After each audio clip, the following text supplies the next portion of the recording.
Unofficial ODI between South Africa A and New Zealand A, and it's been a beautiful day all throughout the 3 days that we've had these matches. As usual, the two captains, Marcus Ackerman, Nick Kelly, and of course Mr. Gerry Pienaar, who's done an excellent job as our match referee throughout this series.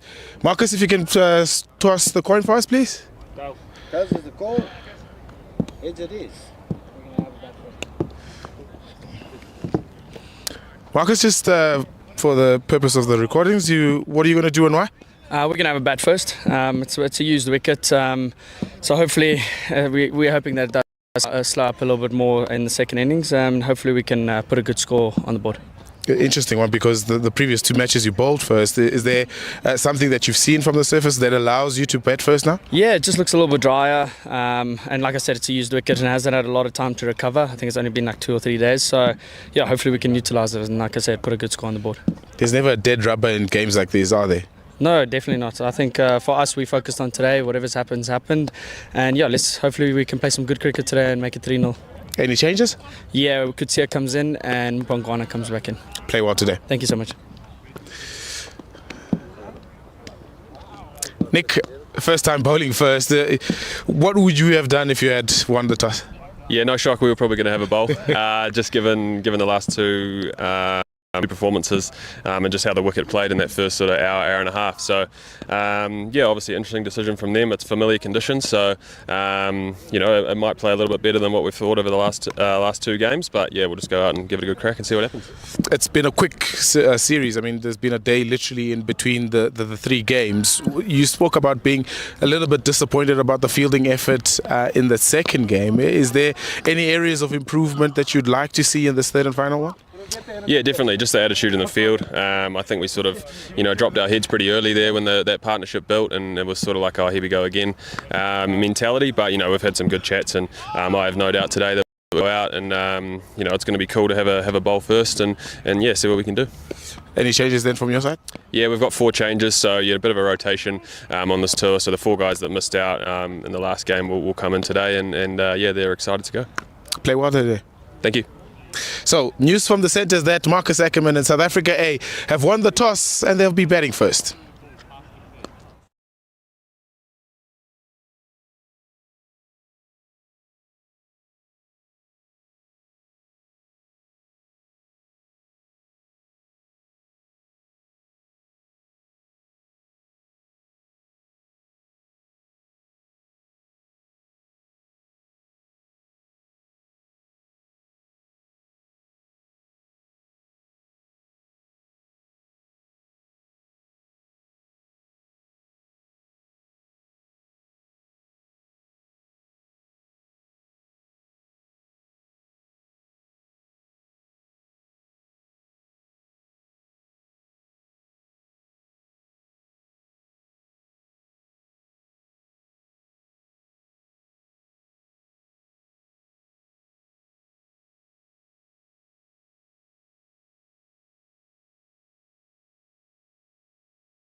South Africa A and New Zealand A, and it's been a beautiful day all throughout the 3 days that we've had these matches. As usual, the two captains, Marcus Ackerman, Nick Kelly, and of course Mr. Gerry Pienaar, who's done an excellent job as our match referee throughout this series.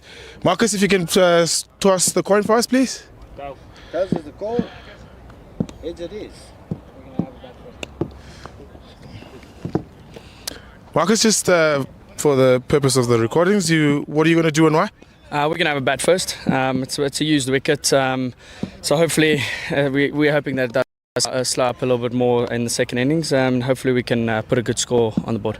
Interesting one, because the previous two matches you bowled first. Is there something that you've seen from the surface that allows you to bat first now? Yeah, it just looks a little bit drier, and like I said, it's a used wicket and hasn't had a lot of time to recover. I think it's only been like 2 or 3 days, so yeah, hopefully we can utilise it and, like I said, put a good score on the board. There's never a dead rubber in games like these, are there?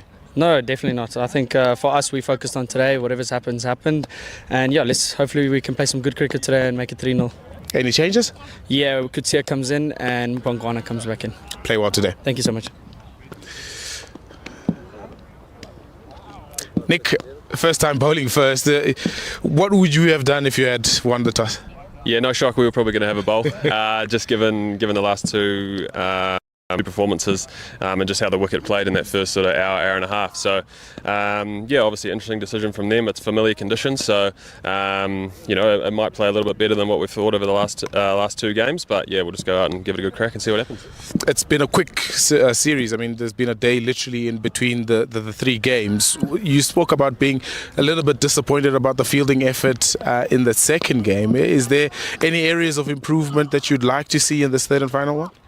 Yeah, definitely. Just the attitude in the field. I think we sort of, dropped our heads pretty early there when that partnership built, and it was sort of like, oh, here we go again mentality. But we've had some good chats, and I have no doubt today that we'll go out and it's going to be cool to have a bowl first, and yeah, see what we can do. Any changes then from your side? Yeah, we've got 4 changes, so yeah, a bit of a rotation on this tour. So the 4 guys that missed out in the last game will come in today, and yeah, they're excited to go. Play well today. Thank you. So, news from the centres that Marcus Ackerman and South Africa A have won the toss and they'll be batting first.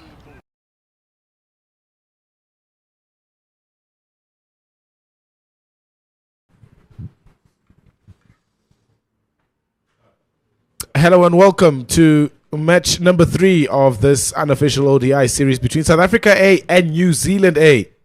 And we've been blessed with bright sunshine throughout this series. South Africa, of course, taking a 2-0 unassailable lead in this 3-match series. This third one coming from Willowmore Park in Benoni. Wonderful, wonderful conditions again for cricket. And that's the confirmation of that toss. You might have seen it a little bit earlier, as that South Africa A have won the toss.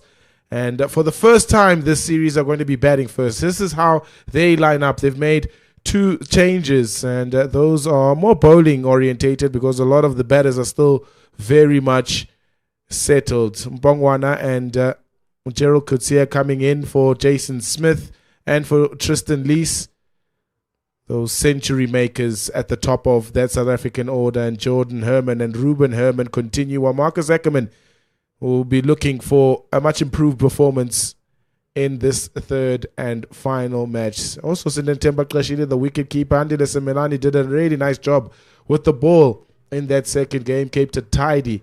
He'll be looking to combine with Mpongwana, Kutsia, Peter, Sipamla and Mureki, who bowled beautifully in the opening spell.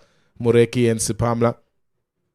New Zealand A, very much rotational for them. They've made 4 changes, with Reece Mariu and Dale Phillips coming back into the side to open the batting.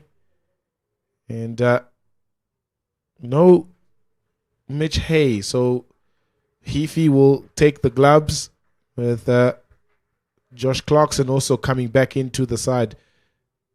Jaden Lennox bowled beautifully in that second game, took 2 wickets for just over 40 runs, which was really, really good. Matt Fisher also comes back into the side, while Ben Lister also retains his place in the starting 11 for this third and final game. South Africa, of course, taking that 2-0 unassailable lead. It's been difficult for New Zealand. They haven't been able to contain the South African batters.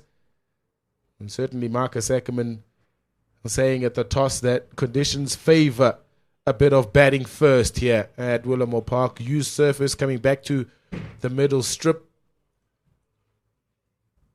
So plenty of runs still expected for the South African side. They want to keep the momentum going. No such thing as dead rubbers in 50-over cricket at this stage of the game. Have combined well, these openers, without really taking the game away from New Zealand, eh? Only one man has done that, and that's Ruben Herman in your picture. Twin hundreds in the first 2 games of this series, a blistering 58 rather, from 93 deliveries in that first game. And just a modest 105 in that second game. Shared a special moment with his brother, who also scored 101, did Jordan Herman. A full view of their father was in big support in the stands here at Willamore Park. Rivaldo Munsemi, on the other hand, hasn't been at his best in terms of runs making. He's given away his wicket a couple of occasions pretty easily in that first 2 games of the series. But look at those numbers. Those numbers are growing and are very, very impressive from this excellent left-handed opener for South Africa. Eh? Not alone in commentary, though. Mr. Gordon Templeton is around for the first time in this series. Gordon, good to see you. And certainly a beautiful day for cricket in South Africa. We're hoping to close out this series and whitewash New Zealand. Eh? A very good morning, Pilar. Yes, thank you for the warm welcome. Rusty at the start of the season, but also a good start. And I think our senior men's team set the pace last night, as we see the first ball being bowled by New Zealand. Just outside off and well left there by Ruben Ackerman. Yeah, as you aptly described, he's in a rich vein of form, is Ruben. And it looks like every single time he gets to his 50, he does go on to get the big 100. Very, very consistent. The pitch, as you say, was this the pitch that was used on day one then? So this is the one... looks like a false shot. The ball, first boundary of the match as well. Looks like the ball actually stuck in the middle there. Yeah. Probably still a bit damp there.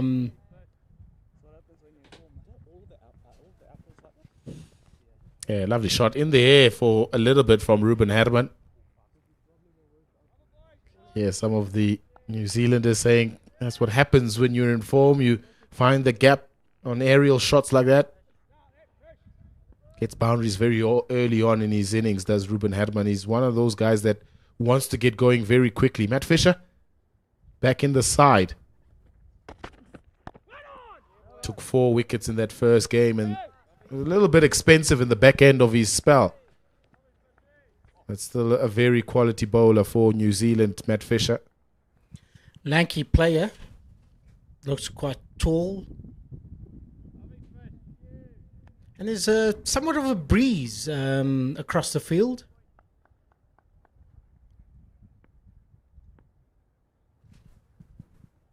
And Matt Fisher darts in again. Last time it's an outside edge and it's gone very fine. That man that was stationed at third man was very square, so couldn't get around to cut it off. 2 early boundaries again for Ruben Herman. Not too sure what the pitch is doing, or is it just inconsistent bounce that Ruben is not reading it yet?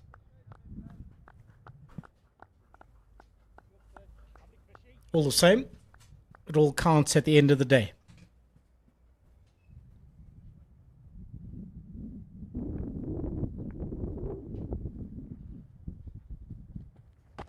At Fisher in again. Ooh. Squeeze him up somewhat. And they threw for a very quick single. He spoke about the breeze coming across Willowmore Park. The players would really enjoy it. A high of 30 degrees that's expected. Some of the New Zealanders struggled a little bit in that first game because of the altitude and it being so warm. I was actually shocked to find out as we look at Rivaldo Munsami's stats up on the screen there for you. Also gradually building his career, isn't he?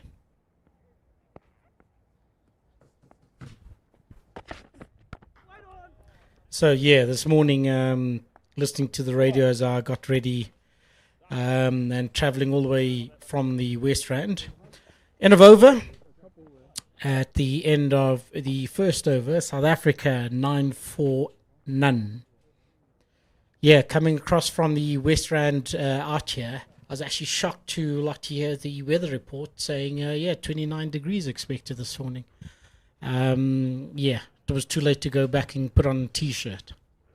Always add another 3 or 4 degrees to that when you're coming to the east. That is, it's actually very, very warm. Feels warmer than 29 or 30 degrees. Feels like 35, 36. You didn't put the air conditioner off, did you? It's nice that we have windows here, Gordon. Fresh air. Natural fresh air. And Ruben takes guard again, and looks like it will be Ben Lister coming in from the, what I have now learnt is the chalet end. 100%, yeah. The southern end of the field. Left arm over the wicket. Flicked away. It's fine also. Fine leg is too square. Won't be able to cut that off. It starts with a boundary, does Ruben Herman in the second over. Gee, he loves hitting boundaries, this guy. Especially if they go flying up in the air and away from the fielders. That must be a big confidence booster for him, getting the boundaries every single time. Although not clear strikes at the ball or clear shots coming off the edge, but getting to the boundary all the same, and that's all that matters.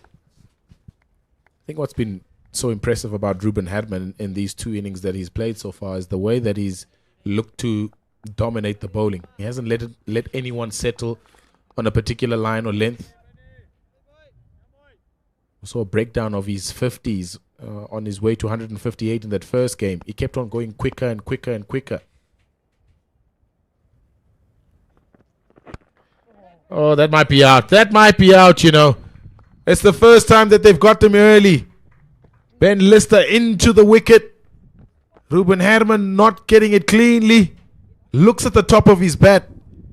For the first time here at Willowmore Park, they've dismissed Ruben Herman very early here in New Zealand, Pilar, just having another look though, did it seem like it stuck on the pitch a little bit and he played too early?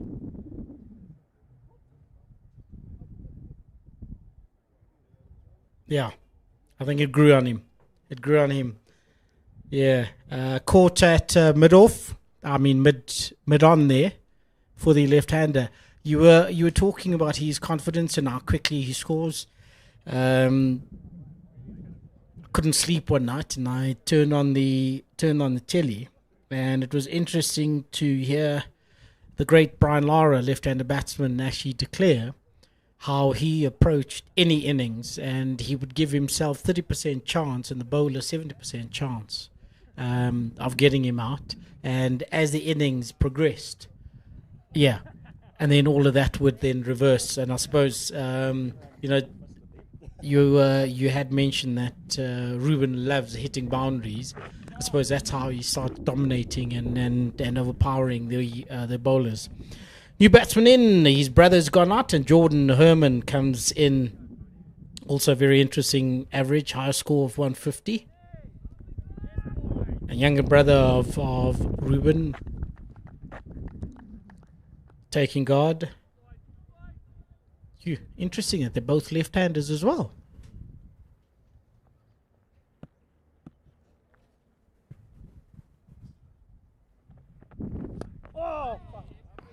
Oh, that's gone in. It's hurt him as well. It's hit him on the hand. Jordan Herman is wringing that left hand and is calling the physio out. Some steep bounce from Ben Lister. Also that delivery that dismissed his brother, Ruben Herman, just darting back in. Just a little bit of numbness. So there'll be a bit of applause in play here while Jordan Herman receives some treatment.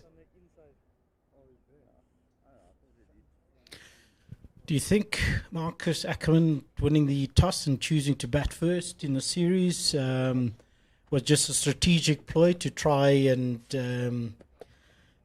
work out what the coach or the coaching staff would probably be looking at, setting a high target and then going on? I wasn't privileged to go down to the pitch this morning, but from here, I would say it looks a bit damp. Underground. Yeah, I mean, by evidence of the first 2 overs, there is some moisture underneath the surface, but on the top, it looks pretty dry. That's what Marcus Ackerman alluded to in his decision to bat first.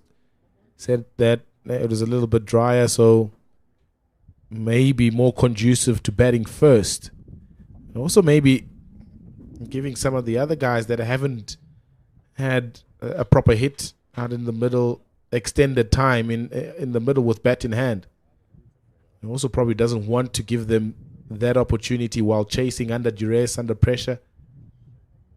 2 different approaches when you're chasing and when you're setting a score. So, the likes of Ruvaldo Munsami, who struggled a little bit on this series a little for up until now.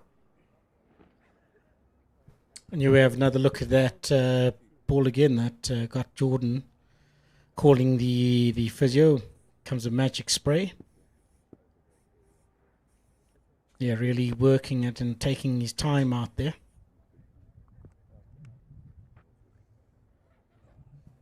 Yeah, Rivaldo would probably treasure this this opportunity of not having scoreboard pressure and trying to build an innings. Gradually get himself in and try get some runs on the board. Physio indicating something to the dressing room again.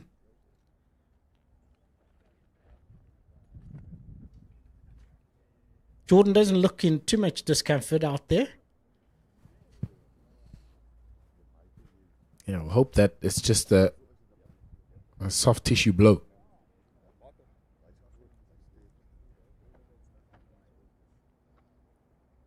Get some water, try and rehydrate his system.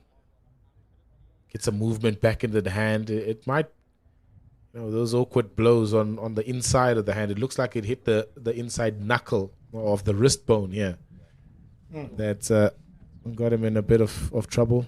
But some serious inner there. And it would be his front arm, would it? Yes. His right arm. Knuckle, yeah. Well, looks like he's good to go. Taking his time. Getting his glove back on. With somewhat of ease. And Rivaldo just doing a bit of gardening down the wicket there. Jordan in no hurry to take guard. Now, this will be interesting to see what Ben Lister does with his next ball now. Interesting field placement as well.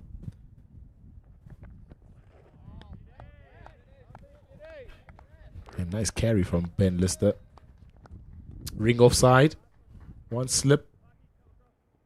And sort of a gully region. The man now coming across on the onside, going to the offside. He was at mid-wicket. It's reinforcing that slip cordon. Reece Mariu coming in at second slip. And then that man at cover coming in at gully.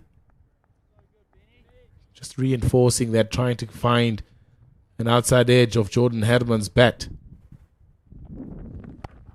Instead, he finds the gap. Wonderful piece of cricket that from Jordan Herman. Just stood tall, punched at the top of the bounce, and picked the gap nicely. Gets his first boundary. And it's the end of the second over. 17-1 South Africa A. Start of the season, and both the outfield looks very fast. So the groundsmen really have worked during the off season, because that ball travelled speed of light to the boundary. Once it passed the outside ring, field didn't even move much. Yeah, Grandstaff was complaining. It need a bit of rain here in the east. Haven't had those early summer or spring showers here in Gauteng province. It's a nice start though for New Zealand. They've been able to pick up an early wicket. The danger man, Ruben Herman. Although they've conceded a couple of boundaries, they've hit their straps nice early. Matt Fisher and Ben Lister. In your interview, your pre-match interview, the interview at the toss, Nick Kelly did indicate that they had dropped their heads early on. So I'm sure their heads are up now that Ruben, or they've seen the back of Ruben Herman. And the bowlers would really start attacking and looking to restrict South Africa as much as possible. Yeah, it was a demoralizing partnership between the Herman brothers. They scored at a rate of knots in partnership, well over 100. Induced so many fielding errors. And that's what he was alluding to. You know, he said fielding is an attitude thing and that you can sort of control. He felt as if when that partnership between Ruben and Jordan kept on growing, that's when they started to drop their heads. They didn't believe that they were able to get those two batters out. It's a good start, this, though. Seeing the back of somebody that's been a thorn in your side for the first 2 games of the series. And you can try and put others under pressure. Flicked nicely by Munsami. He's off the mark. Sure, that would be a gentle relief for him as well, because that came sweet off the bat down to the fine leg fielder down there. Yeah, he's doing a lot of gardening, so something's clearly he's not comfortable with something in the pitch. Inspecting it as frequently as he can, but he walked down the track there talking to his batting partner. Probably picked up something as he made contact with the ball there.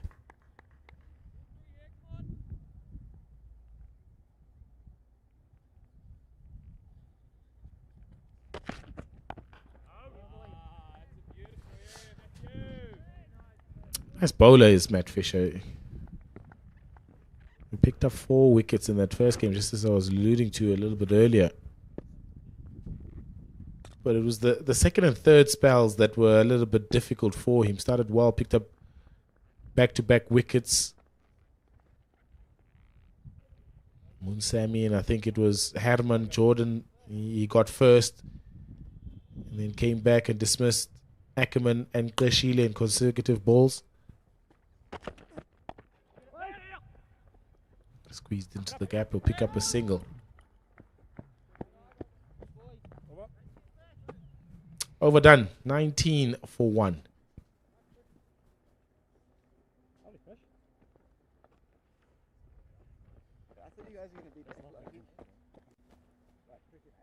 Yeah, confidence must be growing as far as Fisher is concerned. As you aptly described there, him picking up those 2 quick wickets. And he seems to be holding a very straight attacking line on the wickets all the time.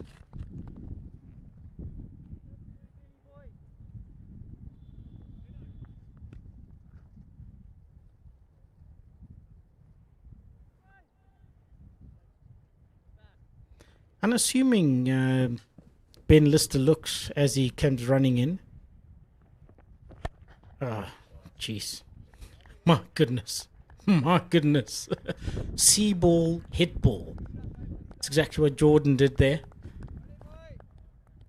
Somewhat short, darting in, and he just threw the willow at it. Yeah, lovely stroke this. It's not even over pitched. He just hit it on the rise, that Jordan Herman. Fielding restrictions, of course, in this first 10 over power play allow him to be able to hit over the top, knowing that he just needs to clear the inner ring and a couple of boundaries into the fence. Lovely that. Follows up with an even brilliant shot. On the rise again, and then on top of the bounce was Jordan Herman. He's got lovely hands, back-to-back boundaries of this Ben Lister over.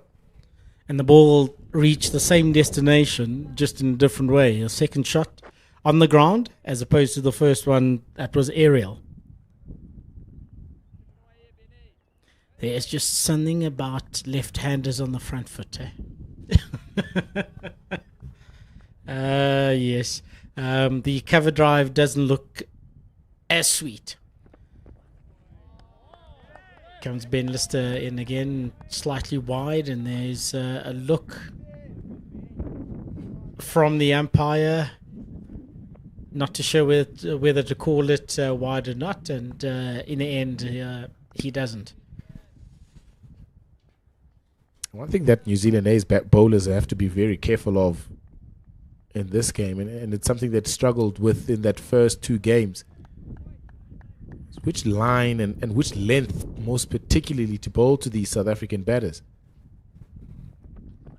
And I would assume that the threat comes when they yes, you were just talking about the line, and there he is. He bowls it a bit wider, and a wide is called.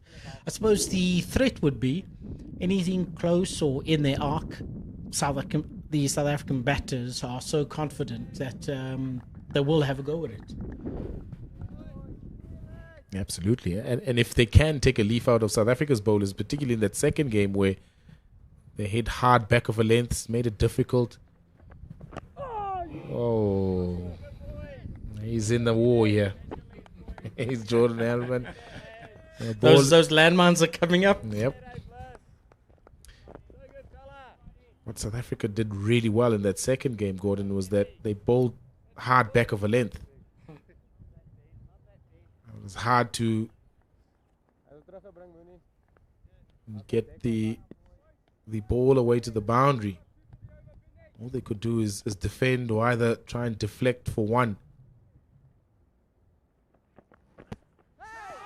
That's a decent ball. That's a very nice ball. The shouts though, but he hit his pad. Jordan Herman, ball going through to the wicketkeeper. So that's the kind of line that they want to hit. They want to be in and around there, not too full, not too short. Nice hard back of a length. Just bringing him a little bit forward. You see his foot movement, not sure on that occasion was Jordan Herman whether to go forward or back. Sure, he was in a bit of doubt there, and well bowled by Lister. Now the challenge is whether he can maintain that and try build some sort of pressure, and seemingly he does, and that one also popped up a bit. Yes. So 4 overs gone. South Africa 28 for 1 after 4.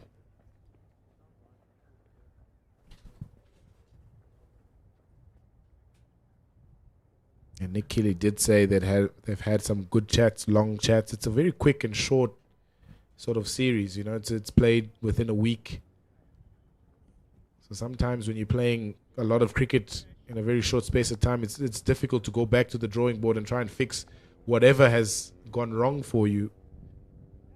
But he did say that the chats that they've had in between games will hopefully keep them in good stead for this one, and in an effort to not be whitewashed by South Africa A in this series. Marcus Ackerman, though, on the other hand, says, yeah, well, they're looking for a 3-0 whitewash. So, a game on. I did find it interesting when the fixture came out that, just a day in between, 50 over, in this unofficial ODI series. One would have thought at least they would give him 2 or 3 day break in between each match, but not the case. And it's also the start of the season.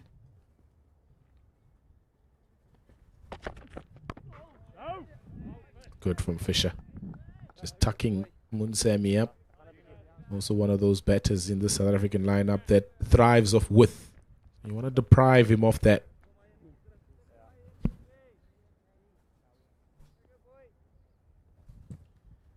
I think that one-day gap also just gives it a nice edge this series, and it's been played really well. I think that both teams have shown a great spirit towards how compact the series has been. As you indicated to me earlier, the first unofficial ODI was pretty close, and then the second one, South Africa ran away with it from the word go. And the start of this one now, with the early departure of Ruben Herman, it looks reasonably balanced. In that maybe New Zealand have acclimatized. Also, those hard talks that they would have had, everybody now tuned in and more focused in doing exactly what is required of them.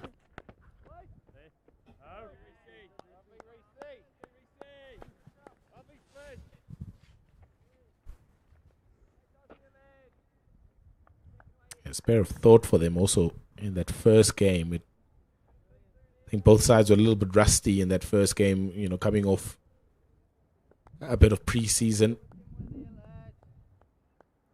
The last time that this New Zealand A side played was in that a series down in Bangladesh a couple of months ago. South Africa also coming off a series against the West Indies a couple of months ago. So you might have forgiven them for sort of a sluggish start. But the last game was really good. Good entertainment from South African A side. Those twin hundreds were special to watch from the Herman brothers.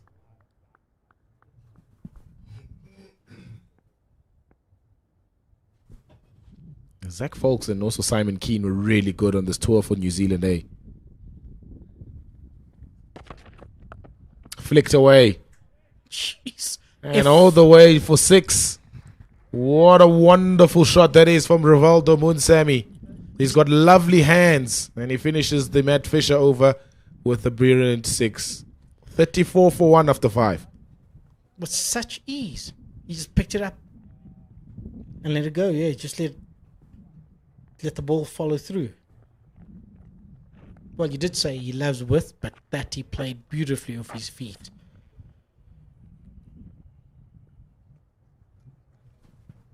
Well, Pilar, I've been somewhat rusty, so I'm going to take a break after this over. And Pendulo would then come and fill the chair here while I watch and learn as the two pros here get going at it. Oh, my fucking word. He's hit again. My word. He's hit again, Jordan Herman. Same spot.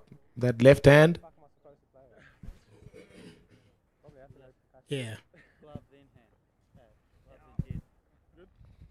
Well, X marks the spot, and looks like Ben Lister has found the spot. Oh, that rose on him, didn't it? Don't be too hasty, Mr. Templeton. You've got 2 more overs before you depart. Don't be so hasty. Oh, I thought we said 5. Did we not say 5? 7 overs, Mr. Templeton, please. You are rusty. You can't even see the score now. You want to see the overs. Yeah, nasty that again for Jordan Herman. It's struck him almost in the exact same place as that first Lister over. A spot there that just keeps on rising. Yeah, just darting back again into the body of Jordan Herman.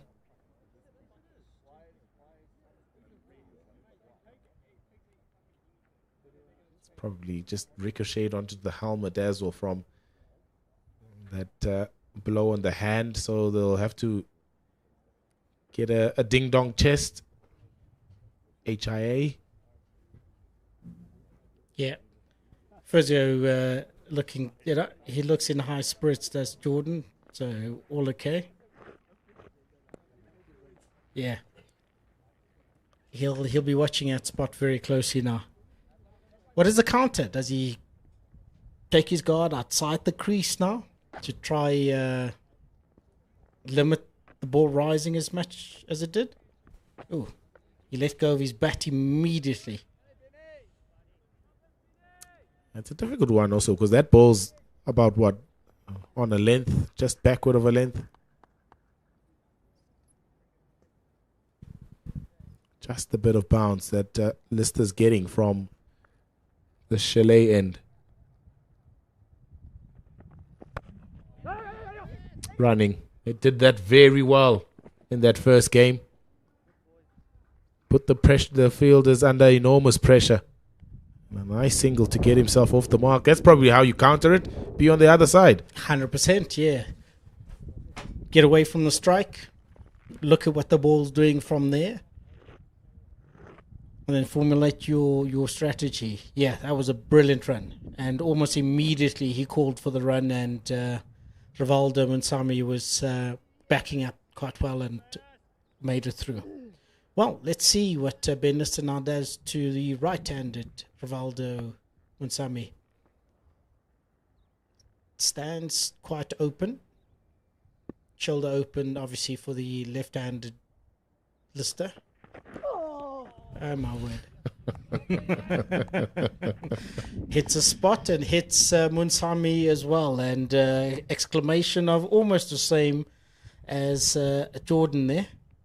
So Lister clearly has got that spot marked. Oh, that's gone in again. He's just ringing his right hand there, Rivaldo Munsami. Tough little period this for the South African A batters. Lister's finding a spot on the surface that just bouncing a little bit more extra.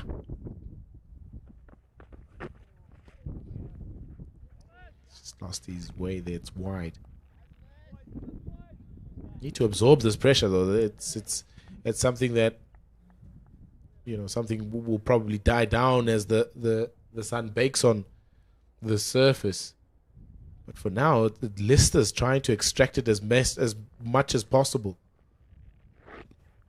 Indeed, and that there would be where the test is for South Africa A, and particularly these two batsmen at the crease at the moment.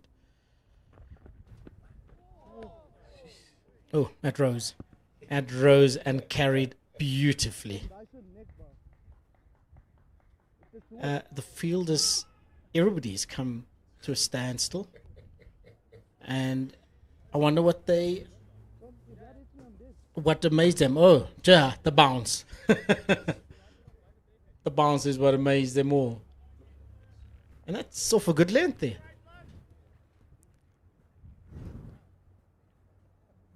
He's just patting it down that area. Yeah, they need to try and be as watchful as possible here now. This is it, and also not allow the New Zealand bowlers to get the upper hand or gain confidence. My word, that swung beautifully and swung late as well, nearly tempting Rivaldo to play at it, and that would have brought the slip cordon into business there.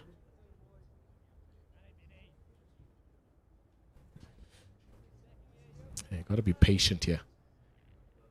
Both Rivaldo Munsami and Jordan Herman, they mustn't get the thought of one's got my name into their heads. Deflected, and that's deflected fine. Ends a very difficult over for the South Africans with a boundary. 6 done, it's 40 for 1 after 6. Indeed, the batsmen shouldn't allow the bowlers to get the upper hand, as well as also not have any sort of negative thoughts go through their heads. Let's keep going, try tie out the bowlers.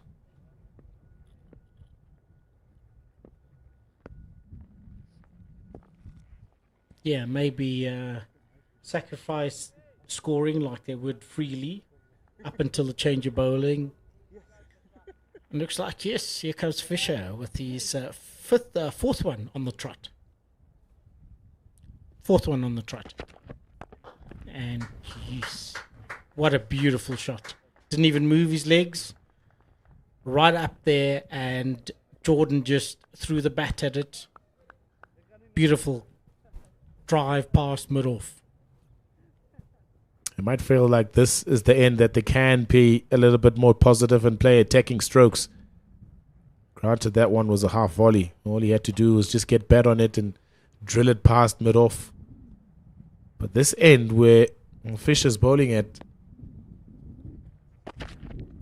seems the more consistent of the ends. So they'll try and exploit it and make sure that they attack Matt Fisher as opposed to Ben Lister on the other end. He's already gone for 21 off 3.2 overs, Matt Fisher. So pressure being exerted on to New Zealand A. I tend to agree with you there, Pilar, is that yes, definitely. Take advantage of this particular end, the Ekurhuleni end.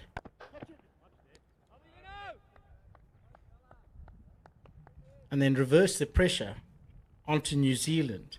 So have Lister have his way, that end. He too shall get tired and will drop the one or two loose balls. Take advantage of those, but then use this end where the bounce seems truer to then accumulate runs.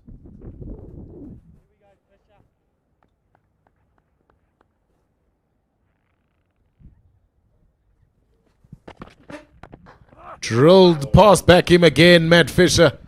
You can hear the grunt. He knows he's overpitched. And a man that's in form, he'll never get away with that. Another boundary in this Matt Fisher over. Not only in form, but having been hit on the body several times. Yeah, he's taking out his pain on that ball there that's overpitched. Beautiful stroke though. It's quickly moved on to 22 from 17, Jordan Herman.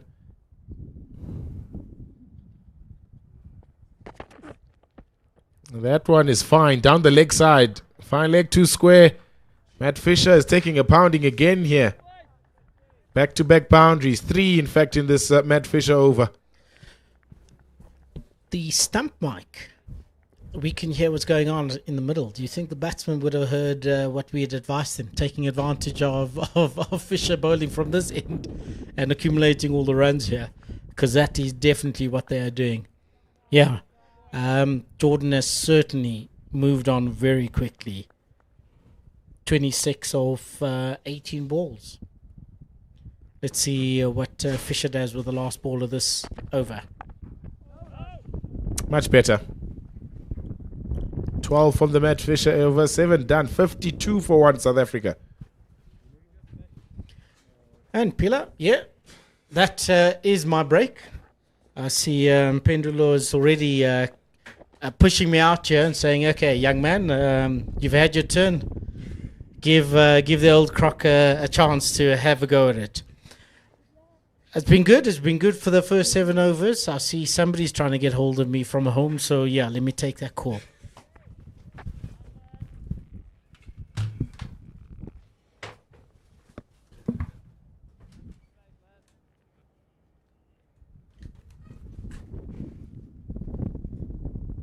.52 for 1 after 7. An alarming run rate of 7.4 to the over. The South African batters are going at.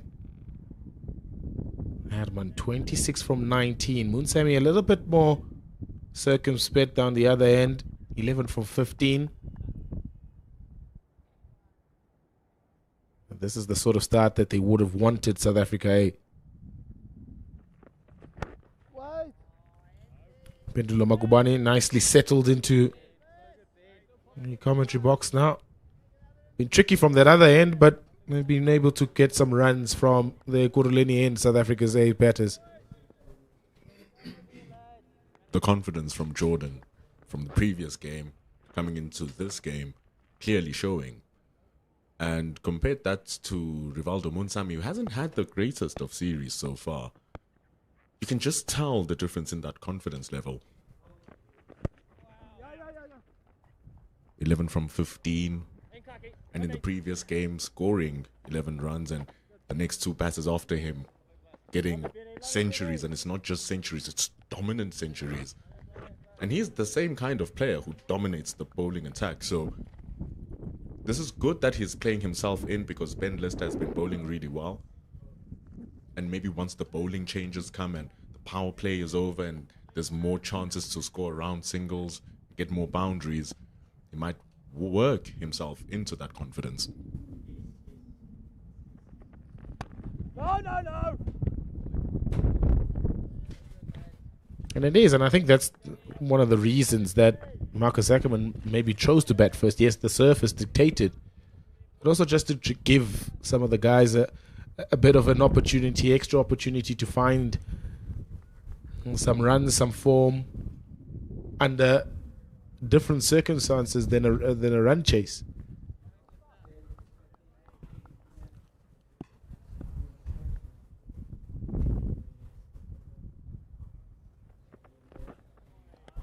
You did allude to that fact earlier on, Bela. The approach of chasing and the approach of setting the score. When you're chasing, you've already seen some of the demons that are in the pitch, especially if your bowlers were bowling well. And so try to weigh that off and play around it, which is why Ruben Herman's strategy of just hitting the ball kind of rattled the bowlers. And it worked for him. Not today, though.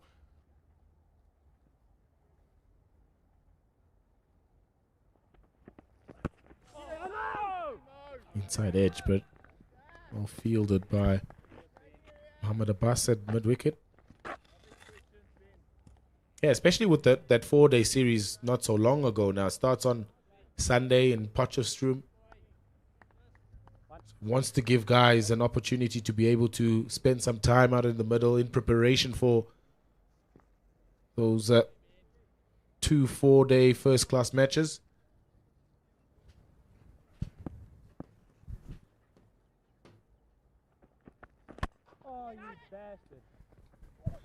And the batters won't be short of opportunities to bat. If you look at the makeup of the squad, it's only 5 true batters in this particular one.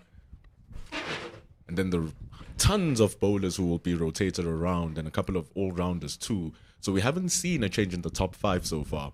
And as we see the end of over number 8 coming to a close, 53 for 1, Ben Lister's continuing to bowl well.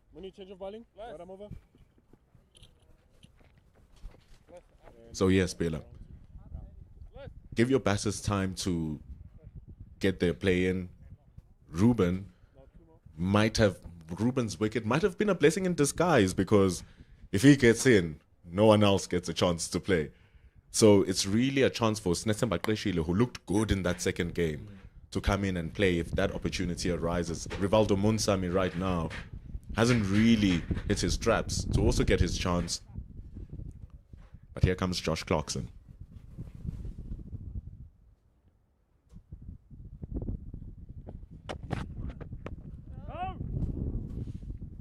Yeah, it's been interesting. They haven't really rotated the batters in this series.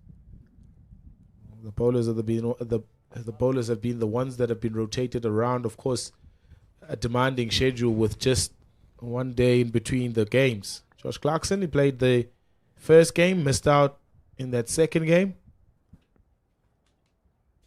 One of the more experienced members of this New Zealand A side. Yeah, demanding schedule. Just 1 game, 3 games inside a week. So the batters have been the ones that have been the more consistent and constant members of the South African A lineup for all 3 of these games. Nice to have Gerald Coetzee back. You'll relish the fact that he gets another go.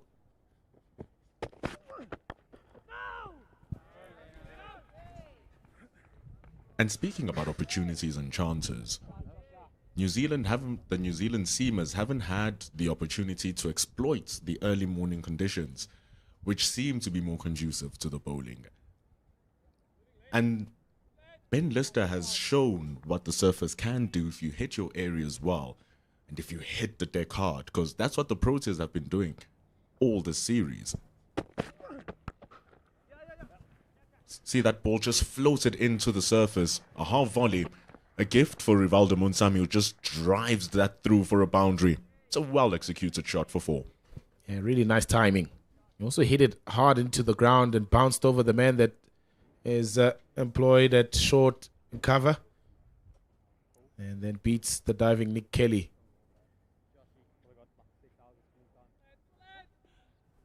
Also needs to take a bit of pressure off himself here, Rivaldo Munsami. He's an attacking batter by nature. Just struggling to get going a little bit in this game.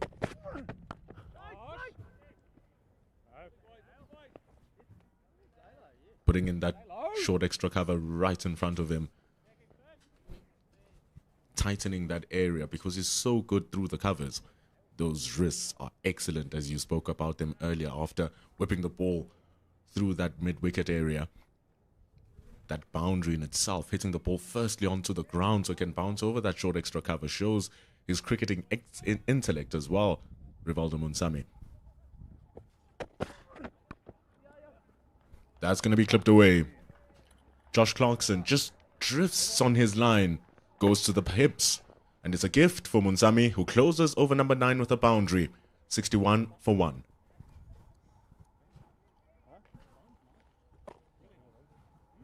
Yeah, nice shot. Drifted onto the pads. The man up at 45 on the leg side. Man back is far too square to be able to cut that off. So if you get enough bat on it, outfield here has been lightning all series long. It's actually unbelievable looking at it, Pela, that it's actually a winter season right now in South Africa. You'll always expect patches of dryness across the outfield, but the way that it's been so maintained, when you look at the grass embankments grass, you compare that to the infield, you just realize how much work that the groundsmen have put in, and it has delivered an excellent series of cricket. Surfaces have been really good as well. Muhammad Abbas, he changed from the Chalet end. Surfaces have been brilliant as well for one-day international cricket. I mean, they've been true. They've been fair to both disciplines of bat and ball.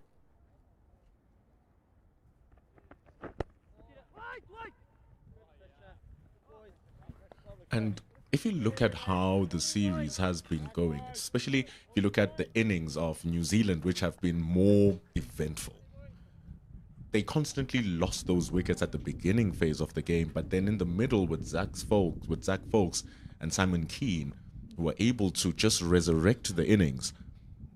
It shows that if they apply themselves, because they take time to get themselves in and then they accelerate, it shows that if you put in that hard work, you're going to get your results. Ball's going to be stopped by deep mid-wicket. They're going to come back for 2. So even there, just slightly short from Mohammad Abbas, allowing Herman to go back into his back foot and clap that away. It also brings up the 50 partnership between the two. Yeah, nice start between Jordan Herman and Rivaldo Munsami. It's been a feature of South Africa's performances over these 3 matches. Partnerships and big ones as well. I hope that they'll extend this 50-run partnership into 100 and more. It's also just been one of the things that New Zealand has struggled with consistently on this tour, is to be able to pick up wickets in regular intervals. Apart probably from that first game where Simon Keane, in fact Matt Fisher,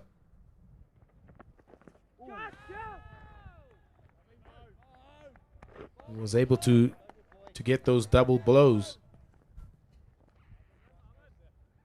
Just haven't been able to bowl the South African A side out.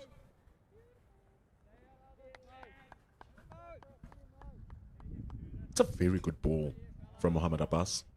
Getting it to shape away from Herman. There is a big gap through that cover area. He doesn't have a short extra cover. So if he clips it through that point fielder and that cover fielder, he has to just tackle with the deep cover in the boundary. That's the gap we're speaking about. Gets it through. Very good cricket from Jordan Herman. Slightly shorter. Goes onto the back foot and into the boundary for 4. Yeah, trouble here for Nick Kelly as well, the New Zealand A captain. I think he's struggling with the shoulder. That might have just landed awkwardly on the ground. He's clutching at that. He's writhing in pain on the ground, Nick Kelly. Might have done himself a nasty here. Around the stump, Mike Curtis Heafy, the wicketkeeper, is just being despondent. Oh, that is nasty. But that's what you want also. You want that tenacity in the field, that attitude. It's exactly what he was speaking about during the toss, that you want that mindset to give your all and leave it all onto the field. Twice now he's dove around with no success. The ball going for 4. This time giving himself a little bit of a doozy. And it's a problem now because the only replacement that you can get is through a head injury. And so he has to come and work himself back into a state that he can bat if the team requires him to come in and bat, if he can't continue now. Yeah, physio's out. Tending to him.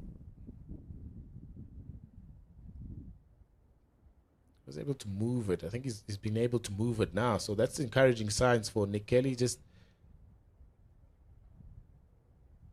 maybe a quick in and out. Pop of the shoulder. He's moving it nicely at the moment.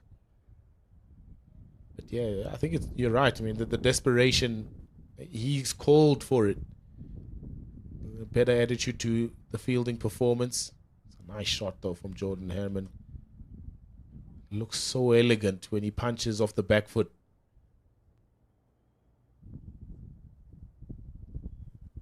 Didn't do much wrong in his dive there, Nick Kelly. Fundamentally, that's what you want. Full spread of the body. But every now and then, just so happens. But like you said, looks good. Luckily enough though, doesn't owe the team any overs to bowl. Because that would have been something to worry about. Surprisingly enough, Jordan Herman has been looking good with the ball this series. And so when he got that blow into the hand, he might lose some overs. But luckily enough, he's looking good with the way he's playing. And Nick Kelly is being walked off.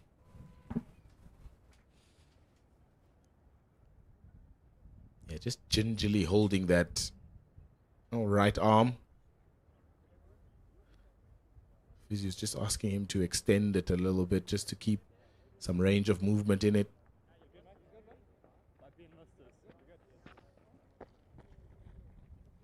That's unfortunate for New Zealand A's captain.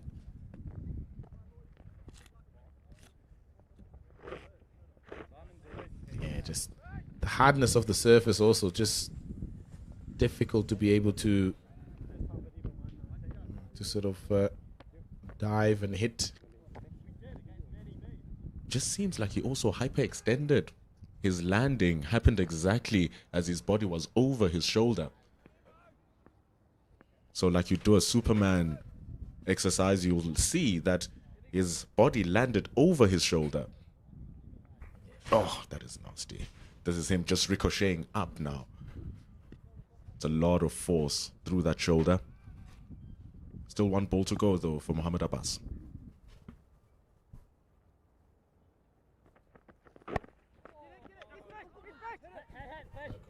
Quick single, which has been a feature. They're running well, they're running hard. This is why this partnership has grown so well. Up to 55 now. First power play over after 10. 68 for 1. And it's a terrific start for South Africa, despite losing their senior spearhead batter, Ruben Herman. A confirmation of the schedule then. New Zealand A's 12 South Africa for 2025. South Africa 2-0 series win with this third one underway today. And then we move on to the unofficial test matches. 7th to the 10th of September, JB Marks Oval. That'll be in Potchefstroom. And we'll be back here again, 14th to the 17th of September. The second unofficial test match here at Willamore Park in Benoni. Hopefully Nick Kelly will be all right to start that series. It's an important one for New Zealand.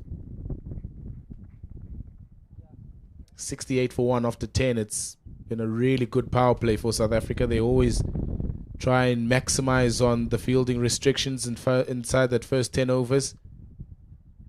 Alarming rate of just over 7 runs and over.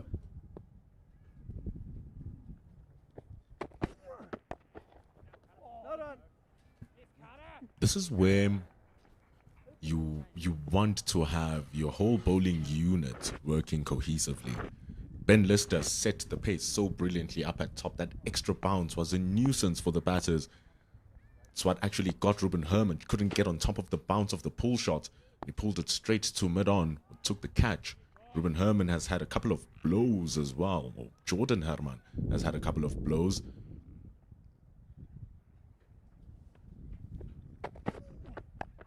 Just like that. There's something there when you hit that hard length. The pitch just reacts favorably to you as a bowler, especially with that good height that Josh Clarkson is delivering at. Especially when you don't have a hell of a lot of pace in your arsenal. So you have to be disciplined. Lengths have to be really spot on. And juxtapose that to South Africa's bowlers where they have a little bit more extra pace.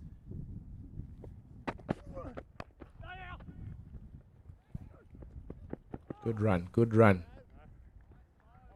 So you have to be really, really, really disciplined in your areas when you don't have the pace of a Gerald Coetzee, of a Tristan Lees.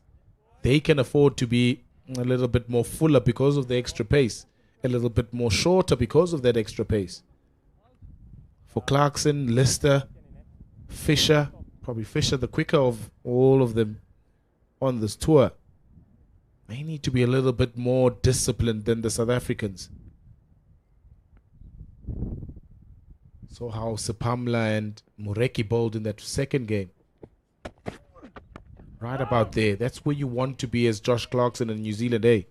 Tucking the batters up, especially Rivaldo Munsemi, who thrives on a bit of width outside that off stump. Anything straight on his pads is also very good with his wrist work. So if you bring that ball back in, tuck him up, you keep him quiet. And Herman just reminding them that you still have time to be able to recover at the end of the over or at the end of the spell.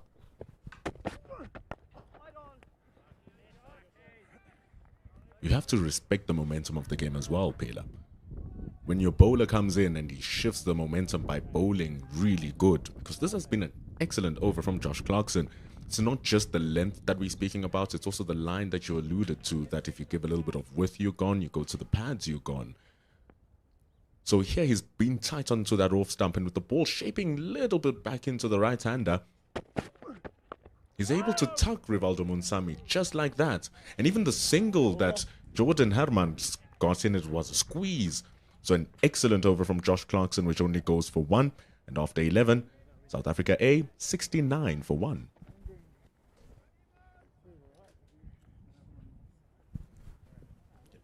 You would have thought that the percentage was going to change.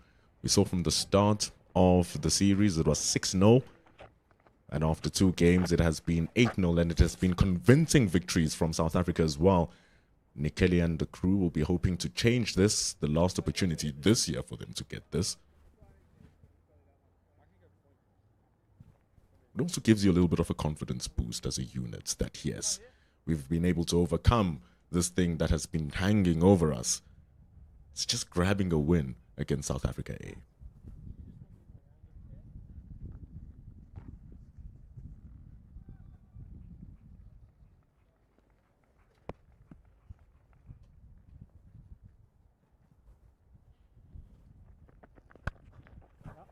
Lovely shot.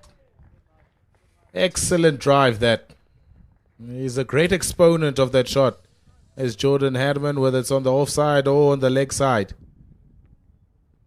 Just as New Zealand A was trying to build a bit of pressure by bowling dot balls, Jordan Herman on top of it gets 4. Overpitched from Mohammad Abbas. We'll keep saying it because of that lack of pace. Your control and accuracy needs to be so sharp. Line wasn't bad. The length was just a little bit too full because you see Herman needed to get inside of the line of the ball. Great shot though. And it's a consolidation of that single, taking on Dale Phillips. Phillip brothers need no introduction in their work on the field. But it's really good running here from South Africa because the last 2 singles they've gotten, previous over and this one, really shouldn't be singles. It's really good work. Okay, talking about going at 5s and 6s. We'll follow up a boundary ball with a single. Keep the scoreboard ticking along. Especially for these guys who love hitting boundaries. The singles become so important. Makes the opposition feel a bit too short that from Mohammad Abbas. Makes the opposition feel like they don't have any control over the game. Yes, they've been able to stop the boundaries, but they haven't been able to stop the singles either. So it's sort of a double-edged sword that both Jordan Herman and Rivaldo Moonsamy are operating to dissect this New Zealand A attack. Fielders in the inner ring have to be a little bit tighter. But then the issue is, every now and then the boundary ball arrives. And both Herman and Moonsamy need no second invitation to take on those. And they hit the ball so hard and they hit it so cleanly that somewhere in the back of your mind, you're also thinking, I need to give myself room to try and stop this should they hit it well. And so you can be tight, but do you want to be that tight that they're going to hit it through or over you? And so that's where they're able to steal those 1s and 2s.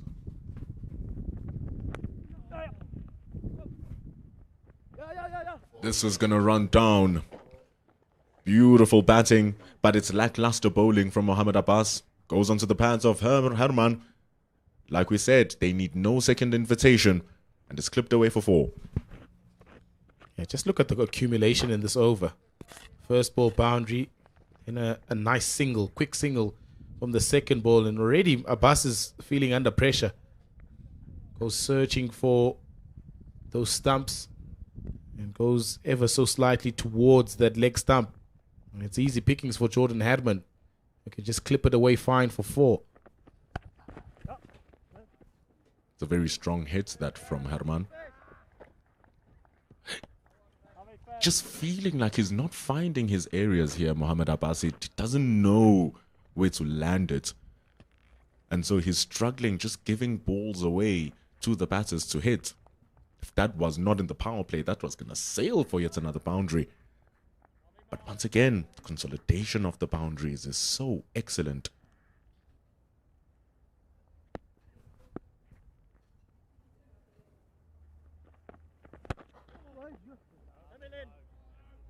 "12 overs done now. 81 for 1. Yeah, 12 from that Mohammad Abbas over. We're able to drop that run rate in the previous over. Now it's gone back up at 6.8. So inconsistency. New Zealand bowlers. So you need to try and find something, a string of overs where they go less than 4, less than 3. Try to stop the game. At the moment, it's far too easy for both Jordan Herman and for Rivaldo Moonsamy. Moonsamy hasn't looked as convincing as he has, but he's still there. He's still hanging on. He's still accumulating 20 from 28. It's going quicker than the other end. His partner, Jordan Herman, 44 from 36.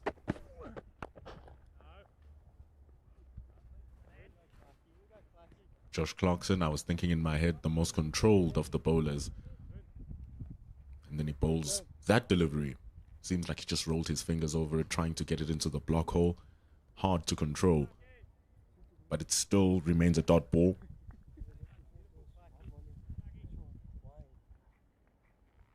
Just going back to the fact that Rivaldo Munsami is still out there, even though he doesn't look as crisp as Herman. The fact that he's still out there, firstly, allows him the time to see the ball better, because once it does click, it will click big. But secondly, it gives leeway for Jordan Herman to continue playing, knowing that the batting order is still safe, with the fact that the opening batter is still out there. And this partnership has been going at a very good rate because of that. So Munsami here doesn't have to do anything foolish. He just needs to try and get himself into the game, keep rotating the strike. The bowlers aren't going to give him a ball to hit. And he can be comfortable knowing that Herman in the other end is going very positively. Yeah, and I think that's such a great point, because you bet in partnerships, don't you? And that's why it's called a partnership. Can't score runs in the changing room. That's the old adage in cricket. So you got to be able to find ways to survive. And the boundaries don't come, which is your natural way of accumulating runs. Got to find some things like that. Being able to drop and run and get yourself on the other end. You're still accumulating. You're still ticking the scoreboard over without having to necessarily take the risk of going searching for a boundary. Bowlers will get tired. The ball will get softer. It'll be easier to try and hit and find gaps. Your timing will come back. Your flow and your body will also just take over.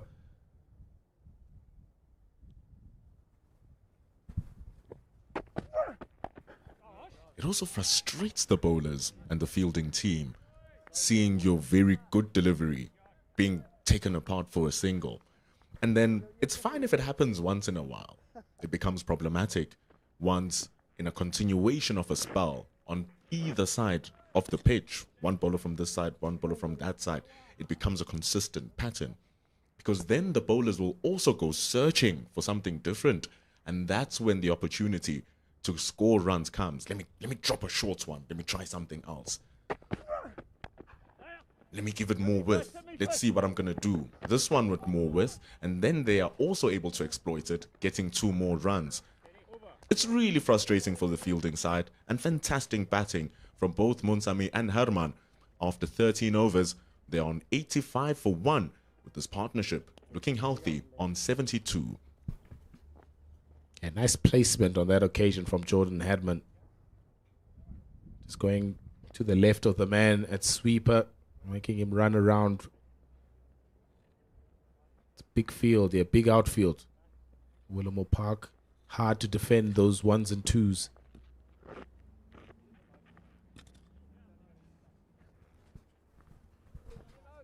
Just looking at the approaches of both the power play and outside the power play, South Africa were not afraid to go over the top of the inner ring. That's how Ruben Herman lost his wickets, trying to go over the top.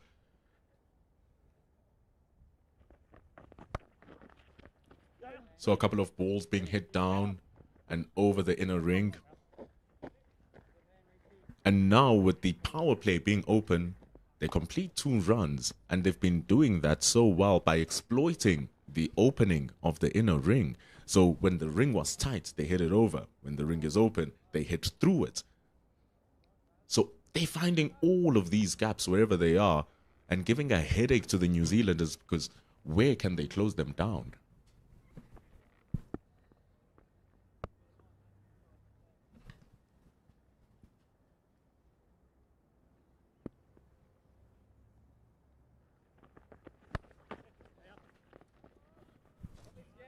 Pulls that away a little bit.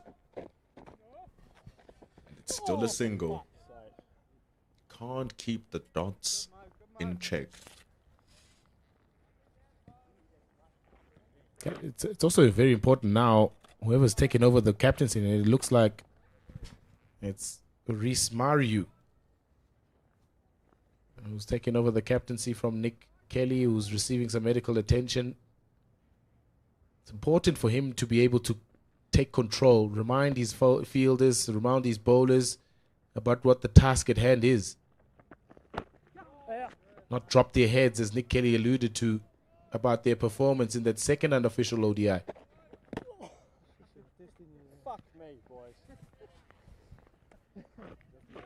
Flavorful language, like the flavorful cricket. Don't want to get frustrated when there's still 36 overs of cricket to go, Pila. That's a lot of cricket to go.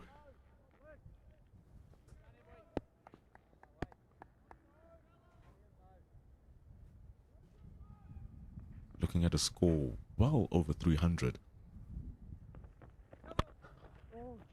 And that's just going to add to their woes. Mohamed Abbas oversteps. It's going to be the first free hit of the match. It's one thing that they've been really good at. New Zealand A's bowlers, they've been very miserly in terms of extras. This is probably the first no ball that they've bowled in the entire series. Only a few number of wides across the two games. So a chance here for Munsami to unshackle himself with the free hit. He swung himself right off his feet there. Really gave them the kitchen sink, but nothing connecting on the blade. Good work from Abbas. Pushing it across Munsami. Asking him to hit against the angle. But that's a free hit. Just go at a whiff at it. You can get a thick outside edge, which takes it over down to the third boundary. But it's really well bowled from Mohamed Abbas to keep that away.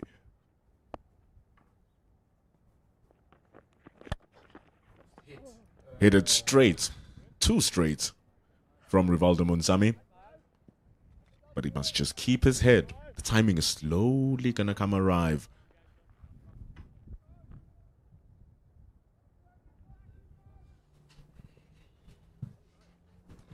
The thing is here, you look around and you think you still have your spin bowlers. Adi Ashok, who's been really good with his control, the leg spinner. You have Jaden Lennox, who's also came in the second game. So maybe those are options that the New Zealand A team can look. Because clearly the pace is just giving a couple of runs away and letting it leak after 14. It's 90 for 1 for South Africa A. Going to have a change in commentary as well. Pila takes a break. And Mr. Gordon Templeton comes back into the hot seat. Fifth generation Gordon Templeton. With that, the players also take a drinks break. So before we say hello to Mr. Gordon Templeton, we too will take a drinks and he will allow you to come back. And when we come back, he'll be joining us in the hot seat. It's 90 for 1 with a very strong partnership between Jordan Herman and Rivaldo Munsami. The sole wicket coming from Ben Lister, who had decent control of the economy rates, but not as well as Josh Clarkson, who's going just at a touch above 4. But 77 is the partnership between the two set batters, Munsami and Herman. We'll return after a couple of minutes, after some drinks.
only the guy that bowled the first dub is Fisher.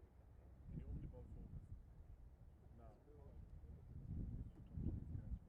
let's put on these guys for the 4-day match. If it's like that on day one. They're going to come have a look at these.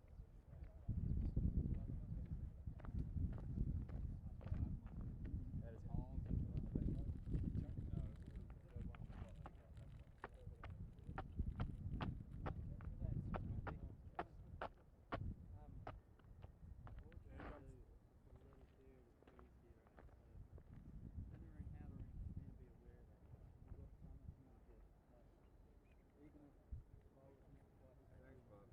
Please show him where you want it. Yes.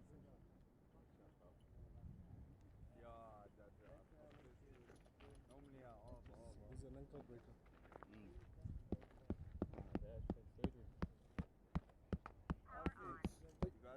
Maybe flatten it out here as well.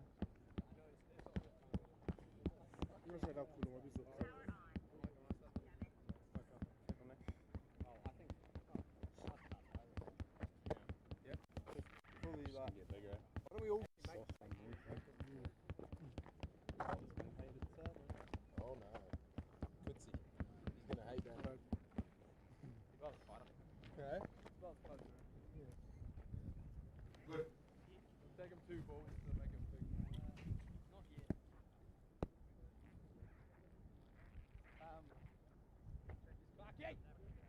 Mooney, that's it.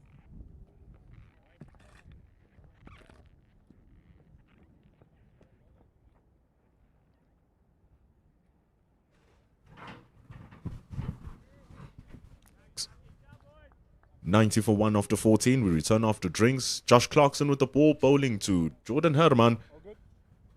Mr. Gordon Templeton with me in commentary. Thank you, Pendula. Yep. Jordan too short of his 50. Another 50.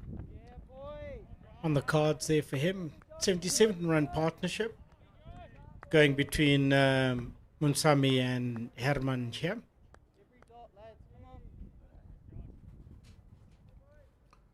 It's also going at a good rate. 80 deliveries it's taken to construct that 77 runs. And you wonder if it keeps going and if it keeps scoring these runs, it won't come as a surprise if the runs overtake the balls that they're facing, just like the current run rate's going at 6.3.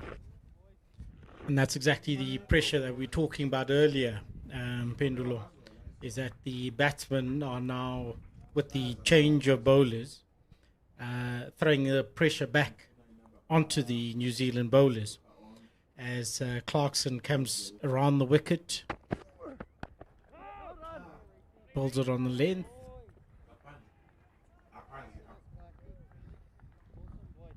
Everyone watching very carefully after the break now. Not rushing, just waiting for the bad ball and looking to discard of that as and when it does come through. It's become one of those cricketing cliches that after drinks, after a session break, the batters tend to lose their wickets within the first second or two. Beautifully clipped by Jordan Herman. Gonna stay for 1. Lovely boy.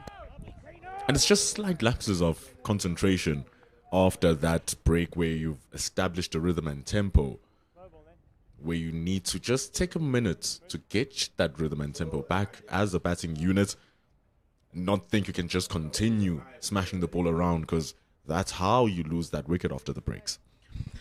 And also during the break, you have your teammates or the coaching staff assisting you and telling you exactly where you would have gone wrong from a bowling perspective, and that then would then rejuvenate your mindset and you get it right, and that's exactly where the batsman would then possibly lose their wicket. It truly is a break in all senses to just regather yourself, rehydrate yourself, not just from a body perspective, but also from a mind perspective on how you need to approach the game. Josh Clarkson hasn't been too bad at all. If anything, he's been actually excellent keeping it under tracks. Another over that just goes for a finger worth of runs. Only 2 this time for Josh Clarkson. It's 92 for 1 after 15. These two are going at a very steady pace. Not rushing. And the ideal in the partnership, as both you, Pilar, and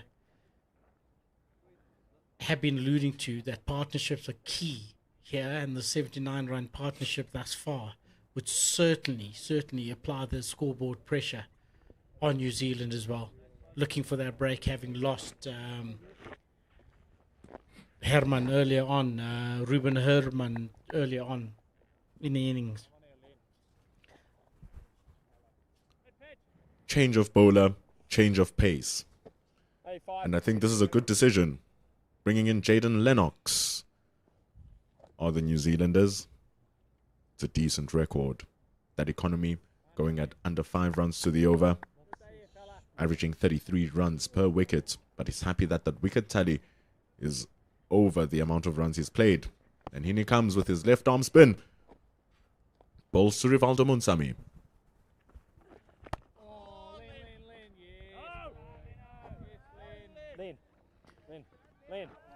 I will question whether the end would be the correct end to bring on the spinner, purely because from that end, the chalet end, the pitch was a lot livelier early on when Ben Lister was bowling from there.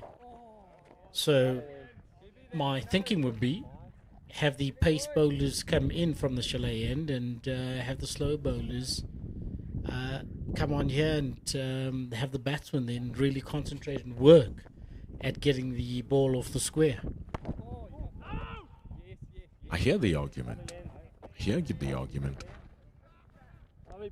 But also, if you look at that extra bounce from that previous delivery, that's a very underrated and unspoken about weapon that spin bowlers have, that extra bounce.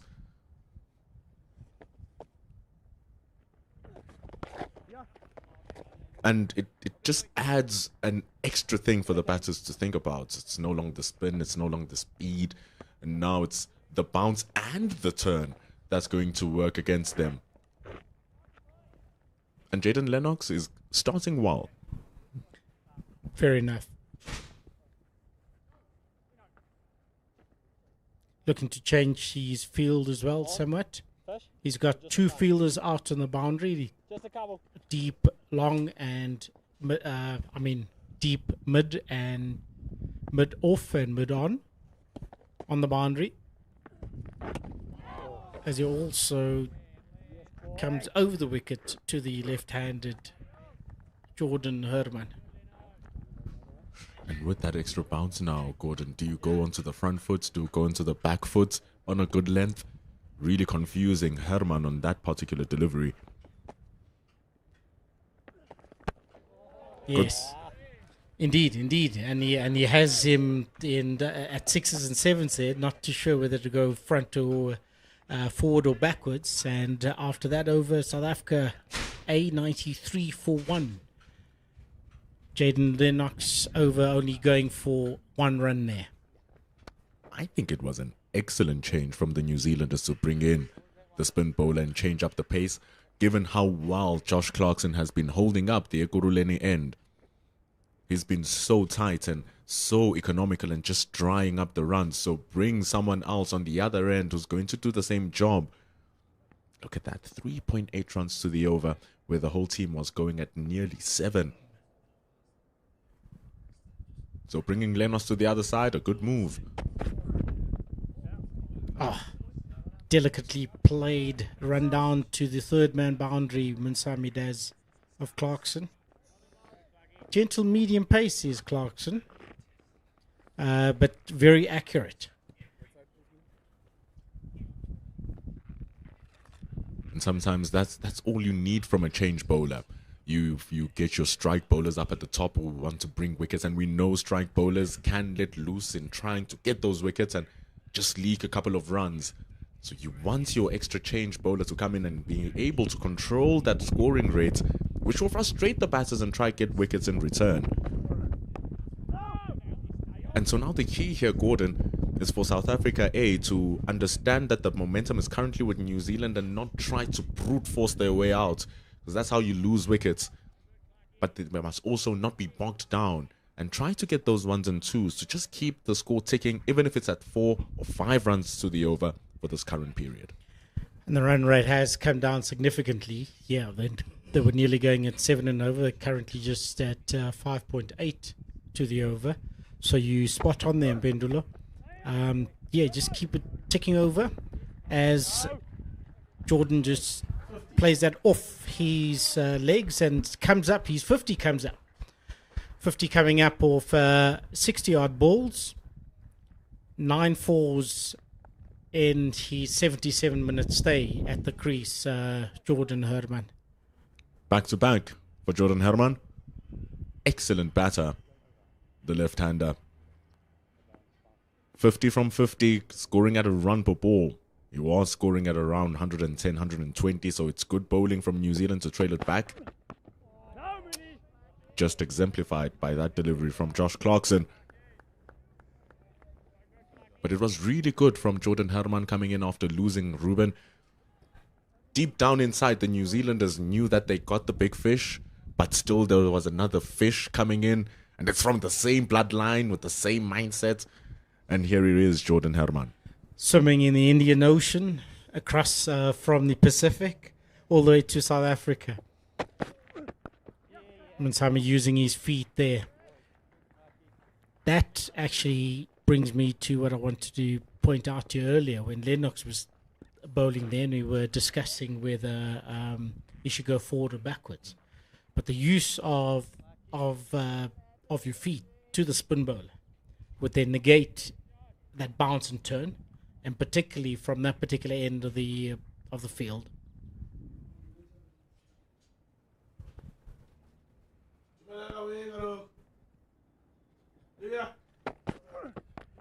And actually, Gordon, not just to the spin bowler, very good throw that coming, danger signs. It's 96 for 1 after 17. Jordan Herman bringing up his 50 back-to-back in the series.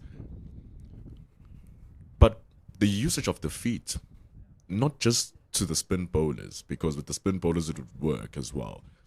But Pela has been speaking about how the New Zealand bowlers, in as good as they are, just lack that extra yard of pace, which becomes where the pace becomes the threat by itself. And so if you are bowling at your mid 120s, high 120s, low 130s, sometimes you can gamble to take a couple of steps down in advance to just disturb the length that the bowler is bowling at, especially here with Josh Clarkson, who's bowling brilliantly for New Zealand A. Agreed. And that way you would cast a bit of doubt in the bowler's head as well as possibly having him try do too much as well, and that's where the errors would then come in, and that's where you capitalize. Oh, gee. That's beautifully played. Just waiting for it and then just cutting it down, although it didn't go for a run. Cut off there at backward square leg. Backward point.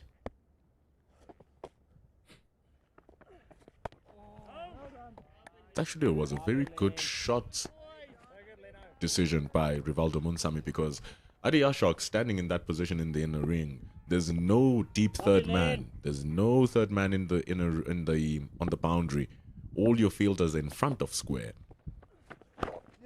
And that is what we're talking about. Excellent shot from Rivaldo Munsami. No one in the third man.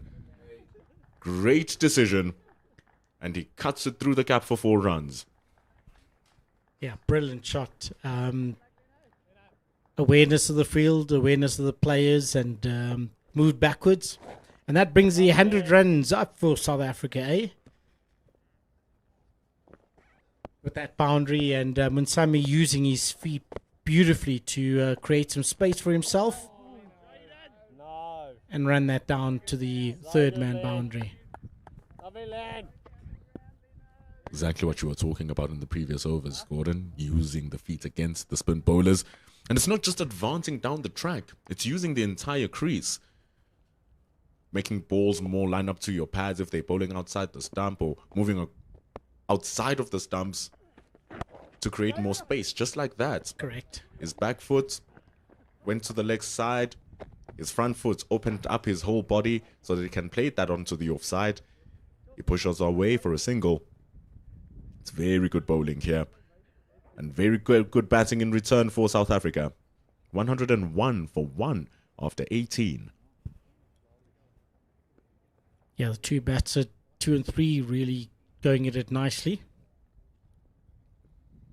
1 and 3 that is Rivaldo Munsami, who open up the batting with Ruben Herman and Jordan coming in to replace his brother that fell early in the South African innings. Clarkson still to continue from the Ekurhuleni end.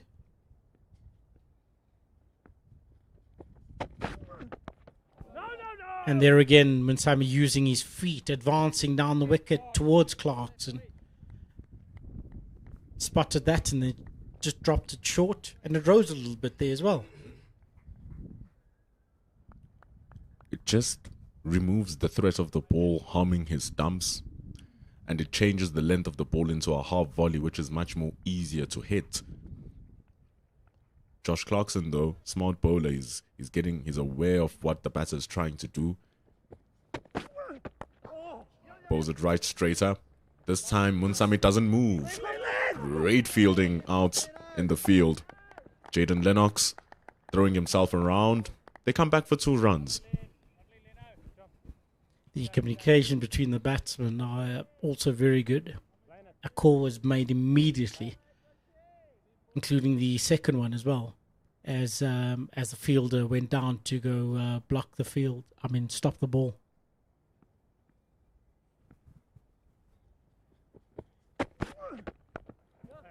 Might possibly be Josh Clarkson's final over in his spell. What, do you think he's looking tired? Not even that. It's just the way that he's bowling. You still have 9 wickets in hand for South Africa. You want to save him for later on. Especially once we only keep 1 ball and the ball has gotten softer with the pace that he's bowling at and the control that he's bowling at. You still want to have valuable overs from Josh Clarkson. I think now if you just put spin bowlers on either end, both Lennox and Ashok, get the overs to go much more quicker. It's going to work a little bit better in their favor because they are using the pace well here, South Africa. Good batting to take yet another 2 runs from Josh Clarkson. And the thought was immediate after Herman hit that ball, called for 2, and Munsami responded equally positively. And that would add pressure on the fielding side as well.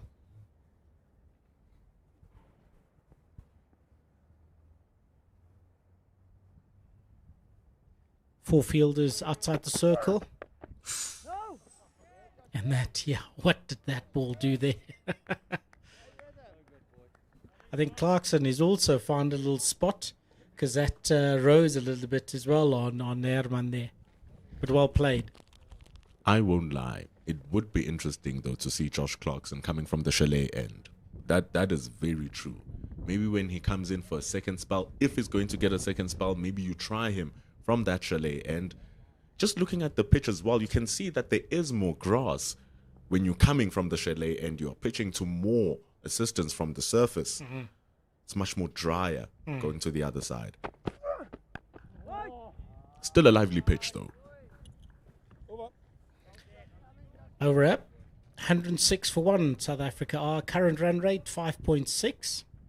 And the projection is 280 for South Africa going at this rate. There again, the run rate has come down a notch again.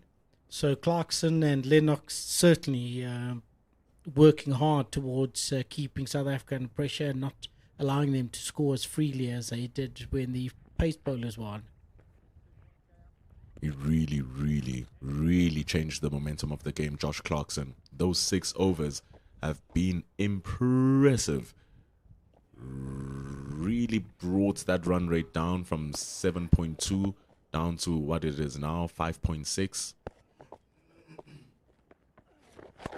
Jaden Lennox, he mustn't let loose though. He must not let loose. Rivaldo Monsami will pounce, and he pulls that away for 4 runs behind square. Monsami certainly got loose there and took advantage of that loose delivery, pitched short, on leg, and Monsami unorthodoxly swung his bat and, hooked that one around the corner. Bang! Hits that over the top. It's going to be stopped by the long on fielder though. Played it square enough that the threat of the catch was gone. Takes 1. Monsami not happy with himself there. I think he wanted to get to the pitch of the ball and probably hit it a lot bigger. He's quietly moved on to 41, has Monsami. Working himself back into form in this particular third unofficial ODI. And it's been a laborious innings. It hasn't been easy. He's really had to dig deep, face tough deliveries, face himself as well, because it can be your own demon. Seems like he's gotten a let loose now, 41 from 55.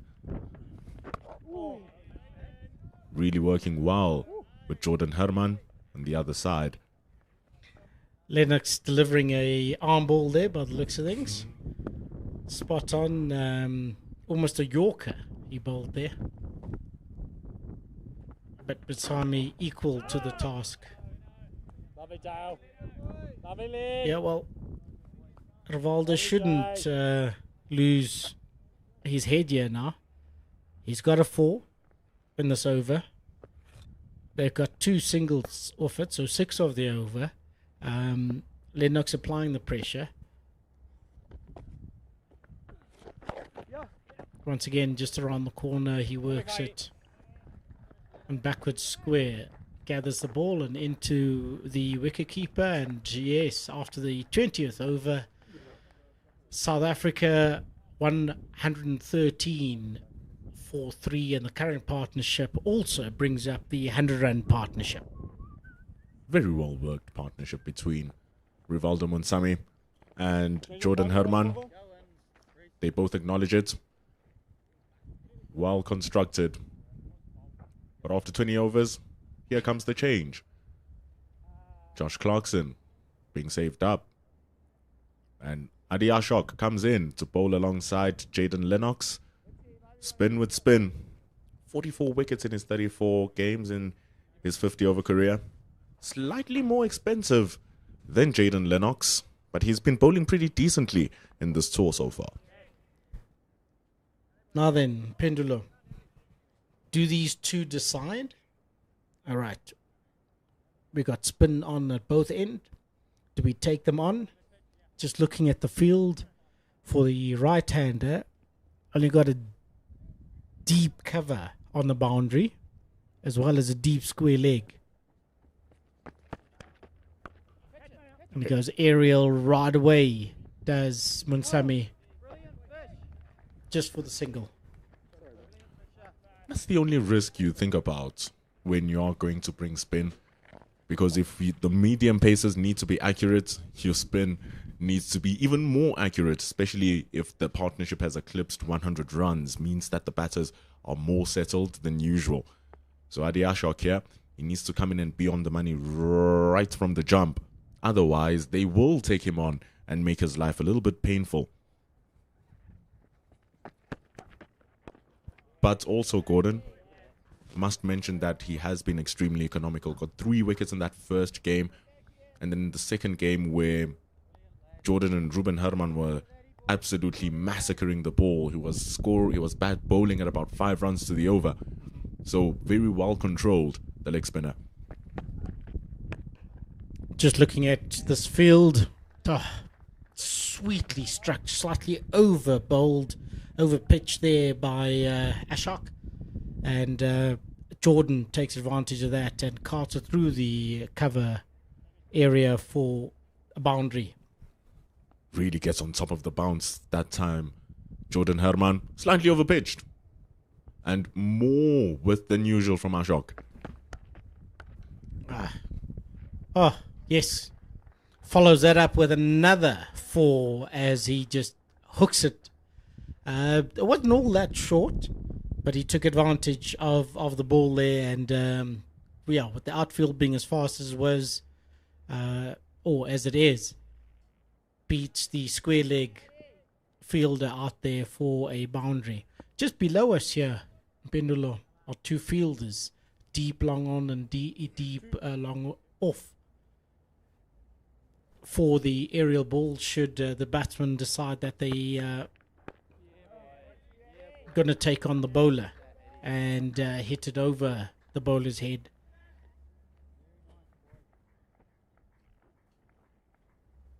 Requires you to bowl straight. Requires you to be very disciplined with your length as well. Be full but not so full. That good length at a straight line. A little bit too short. It's going to be smashed away from Jordan Herman. Really good connection. Away from this man standing at the long on. And it's not a good ball from Adi Ashok. Goes for 13 in his first. 126 for 1 after 21, which will bring a commentary change with that beautiful boundary from Herman. Pela comes in to join Mr. Gordon. Then I got to ask myself, what is going through the New Zealand fielders' heads? We did hear Nick Kelly earlier on talking about the heads dropping. And the body language of the New Zealand team, with that run rate now picking up back to 6 again. Pila, welcome back. Hope you had a good break, or did you have a snooze at the back there? There's a famous quote. You only rest in December. No, in cricket not. Yeah, not so, no. Yeah. Beautifully played by Munsami, just past Lennox there on the offside, and he takes a single. Here, these two have built up a very steady partnership. Both face 60 balls. Herman on 65, Munsami on 44 of the 60 balls, but the partnership growing steadily, 114 of 122 balls. It's a nice workman-like partnership, isn't it?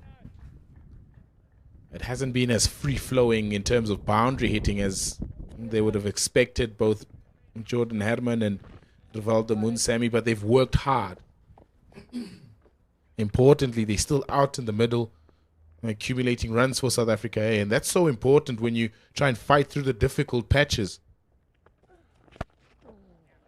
They got hit on a number of occasions on the body, both Herman and Munsami, but they were able to survive through that.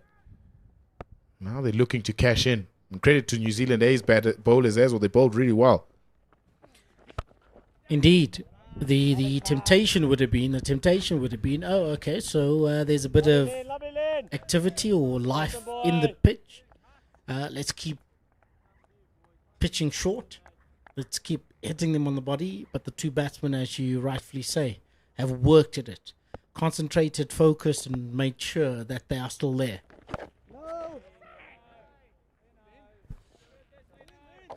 Yeah, that last over, though, from Adi Ashok, just releasing the pressure that both Lennox and Clarkson were able to build.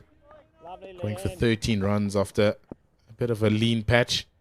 Not the ideal sort of way that you want to operate.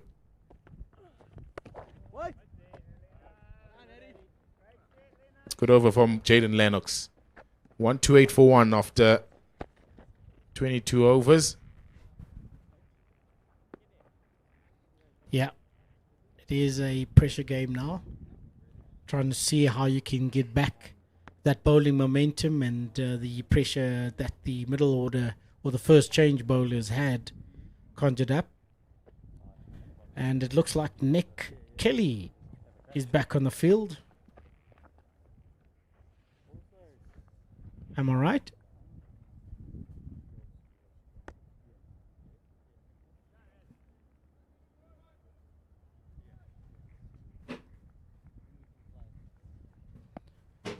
Eddie Ashcock coming in or coming back at the Ekurhuleni end. Same field. Over pitches this one and driven into the square for the short cover to field comfortably. Oh, but Phillips felt that.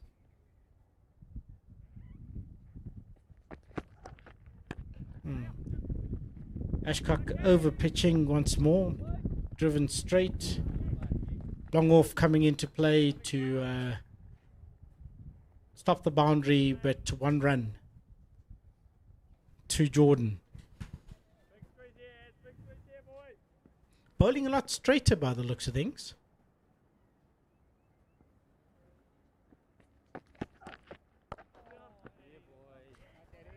This is good accumulation from these two. Eddie Ashok is going to be the one that naturally becomes the threat in this period of the game, the middle stages. Leg spinner. He's got nice variations, has the ability to turn the ball, Eddie Ashok.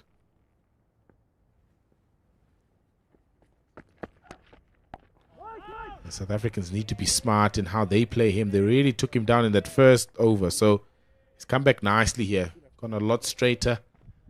He's targeted the stumps, made it difficult for Herman and for Munsemi to free their arms. This is what they need, New Zealand, eh? Just a couple of quiet overs. And that's a strategy to follow. Yeah, 4 balls. Yeah. Ball also seems to be turning. Keep going.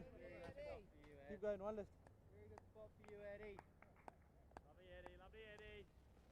Encouragement from his teammates as well. So yeah, he's really come back well.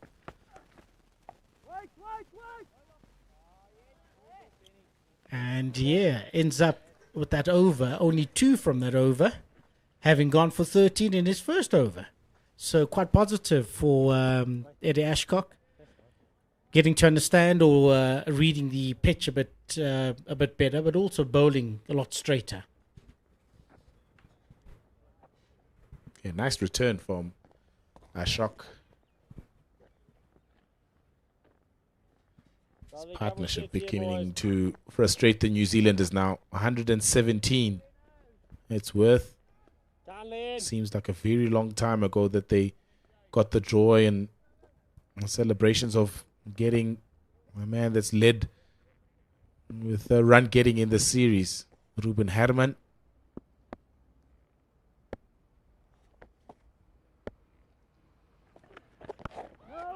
I like the look of Jaden Lennox, you know. He's one of those typical New Zealand spinners. He doesn't get a very high action in terms of his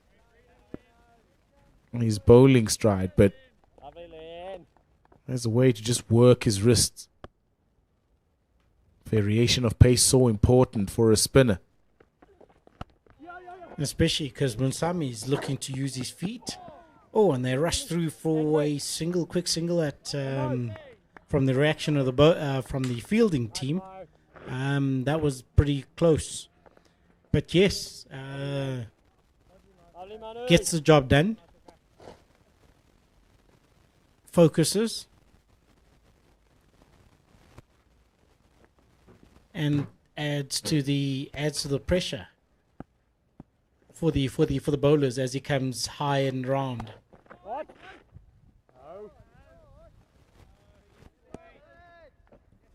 Just skids on you a little bit quicker than you think. It reminds me a lot of New Zealand's captain in the international side, Mitch Santner. Quality cricketer, that Mitch Santner, just growing in stature now that he's taken over the captaincy.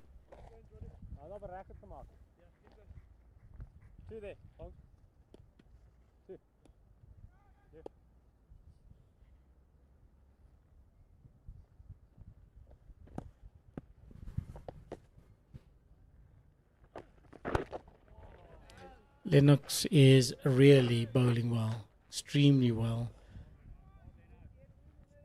Herman if I heard correctly, indicating to Munsami there, yeah, bowling a lot straighter.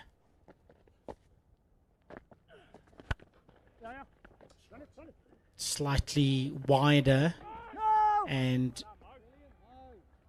Herman taking advantage and swinging at that. Yeah, after the 24th over, 132 for 1 South Africa AR,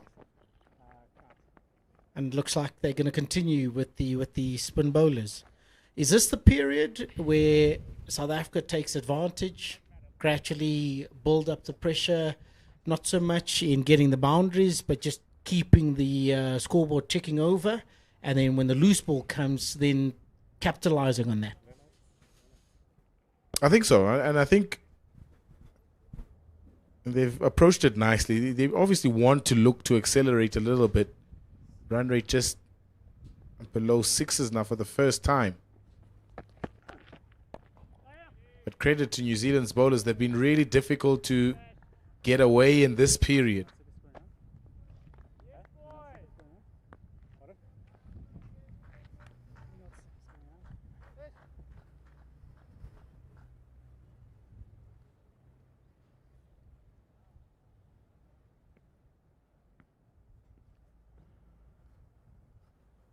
Ashok to the right-handed Munsami, who uses his feet, moves across the crease,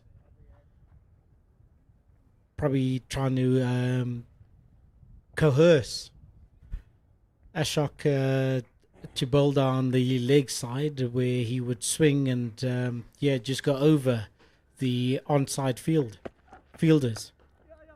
Bowls it fuller.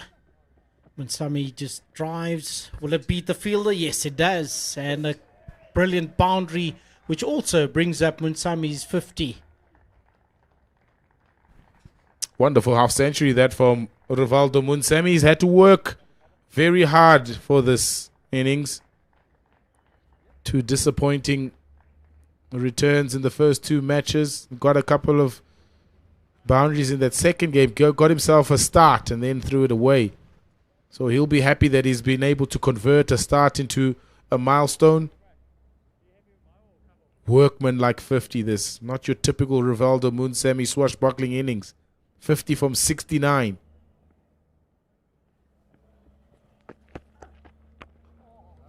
And it goes back to the old cricket adage, occupation of the crease. Becomes easier the longer you are there. And that's exactly what Munsami's done. There's an indication from that shot after getting to 50 that he wants to get on with things. You shouldn't get impatient. Jordan should be speaking to him and say, look, you've got your 50 now. Let's start from scratch again.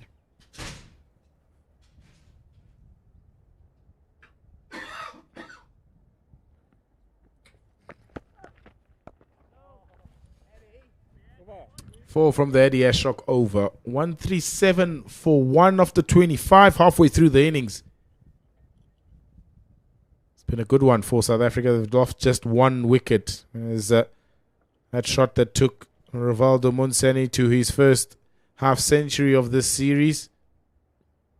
It's a lovely cricketer. He's got good hands, good hand-eye coordination. It'll be a hope in the South African dugout that it's that 50 that gets him going. As you had indicated, he's looking to go. And change of bowler coming on from the Chalet end, the southern end of the field at Willamore Park, is Matt Fisher. He comes back into the attack, having gone for 29 in his first 4 overs. Matt Fisher. He had bowled from the Ekurhuleni end, opened the innings from the Ekurhuleni end, and now from the Chalet end. So let's see if the ball bounces as much as it did when Fisher bowled from that particular end as well.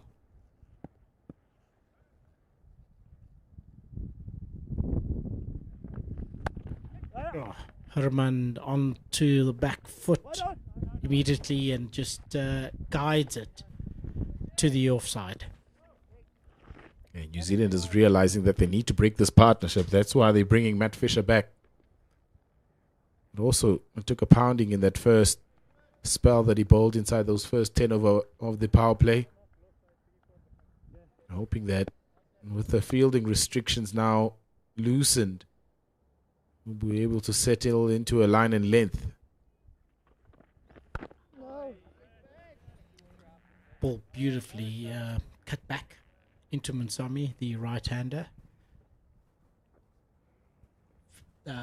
Fisher also coming over the wicket, bowling around the wicket to the left-hander, and coming over the wicket to the right-hander. Yeah, with those restrictions, maybe is this the time that Munsami decides that he's going to take advantage and really let loose? As he had indicated, yes, he moves across the wicket. My word, flick of the wrist. How would you describe that shot? Flamboyant. Yeah, that's the kind of player he is, Rivaldo Munsami. Just a shimmy down into the bowling lane of Matt Fisher, and then those wrists coming into play. I don't think anybody expected that to go down the ground. Yeah, certainly not straight. Certainly not straight down the ground, yes. Yeah, probably, yeah, looking at mid-wicket or so, yeah. Fisher coming in again. Munsami just playing that defensively into the gap and taking a single. It's good going by these two. They're keeping the scoreboard ticking over consistently, which is important, and that will certainly add additional pressure onto the New Zealand bowlers.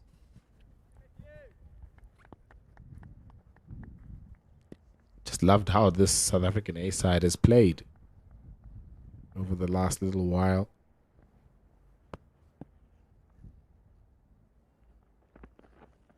Too short for Matt Fisher. I've loved how they've come together as a side. I think in years gone by, the South African A side was looked at as a stepping stone into the Proteas. Probably still is. But they've re-identified themselves. They've created a really good bond. It helps that there's been some consistency in terms of selection, that they stayed together for a period of time now. Went on tour, a lovely tour of West Indies. They really enjoyed that.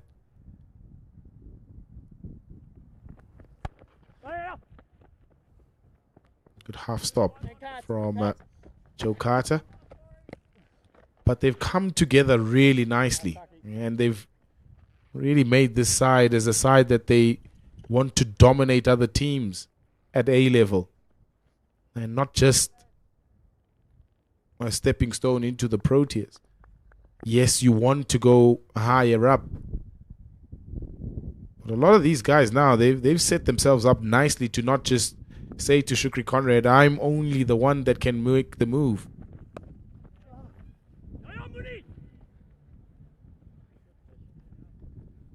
Nice flick from Rivaldo Munsami to end. The Matt Fisher over 146 for 1 after 26. And so it's made them create a special bond. The coaching staff is very demanding of success and results, and that's the kind of person that he is. Strong personality, Wandile Kwavu. He expects a lot. And what they've also done as a playing group, they've been able to make sure that they create that and filter through the message from the coaching staff. You want to play good, hard cricket. And from here, they've set themselves up nicely, not just one going up to national honours, quite a few of them, 2 or 3 or 4 or 5. And that's what you want from an A side. You want them to be able to create a bond and make sure that they dominate teams. Stronger tests are going to come. They're going to have to go to the subcontinent a little bit later on in the year, in October, to India.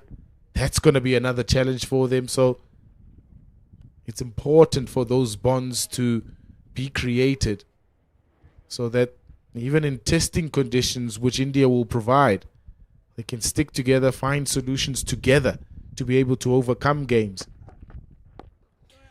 Also, Pilar, it works to their advantage as well that there are more SAA tours, both domestically as well as internationally, as opposed to what has previously happened. But here is where I find is the change, in that the thinking from Enoch Inkwe filtering down to his coaches, not only in the men's team but also in the women's teams, that philosophy seems to be coming through now. 150 up on the board now for South Africa, eh? Yeah, they call that, and they've coined a term for it, the style of play that they want to play throughout the national teams, being an artistic hunter. Right? Swept away beautifully, over into the stands. Munsemi now realizing the opportunity to just step onto the pedal a little bit. Takes Eddie Ashok over square leg for 6. Beautiful, beautiful shot. Also, he took that from outside off stump onto the leg side. Yeah, he has strong wrists, hasn't he? He's been looking for that shot for the past 2 or 3 overs. But yeah, they call that the artistic hunter. Right. So what does that mean? Sometimes you want to be the one that goes out and takes the game towards the opposition, but find an artistic way of going about it. Lovely again. Just on the bounce to the man there at square leg. He'll get just 1. This just changed the mentality in South African cricket over the last period. Sometimes are the ones that are being hunted. Now they want to be the hunters. And the artistic part is then your own flair, your own style. How do you combine that with being a hunter? And so a guy like Munsemi will be very expressive, very attacking. Another expensive over from Eddie Ashok, 157 for 1 after 27. And allowing or backing the player to be themselves allows that flair to flow and that creativity to flow, and therefore that artistic theme coming through as well. I saw the umpire looking at the ball with Eddie Ashok after that boundary that went for 6 from Munsami. But yeah, looked like play continued, and Fisher continuing here. New Zealand looking for that break. A break is not coming anytime soon. Let me not jinx the partnership here, which has been steadily going. 144 now is the partnership between Munsami and Herman. That's Jordan Herman, younger brother to Ruben.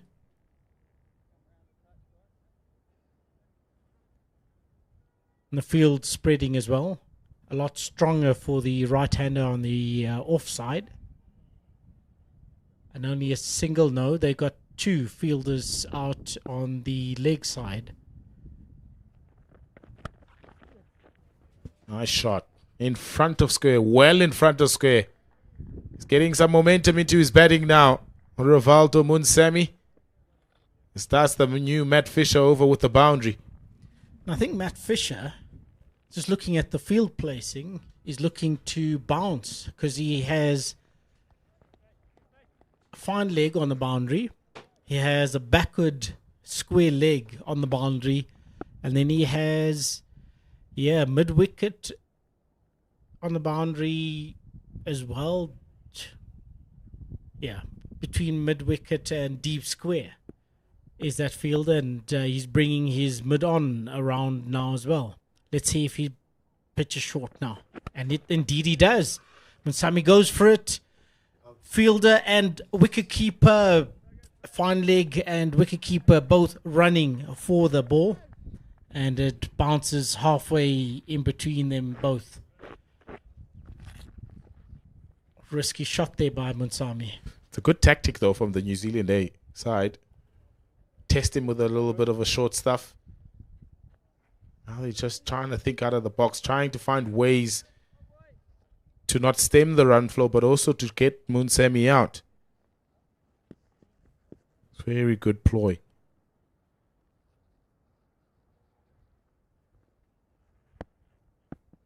Wicketkeeper indicating to the fine leg to go round. Yeah, Fisher is gonna continue with the ploy of bowling short.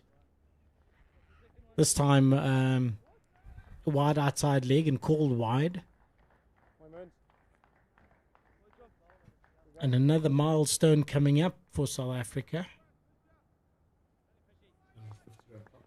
Yeah, that's a 150-run partnership between Munsami and Herman. Jeez, feels like forever when Ruben's wicket fell. Oh, quick run, well run, well run.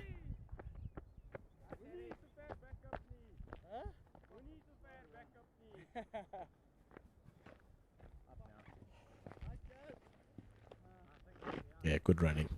Again, so good.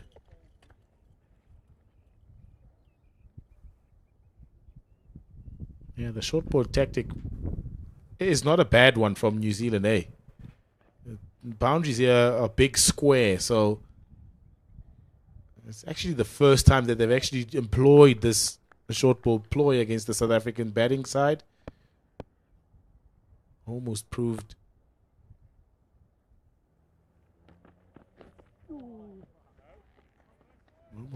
dividends or paid dividends in Matt Fisher's ball to Rivaldo Munsemi 2 balls ago. So he's starting just to think out of the box now. The New Zealanders trying to find some solutions of getting wickets on decent batting surfaces.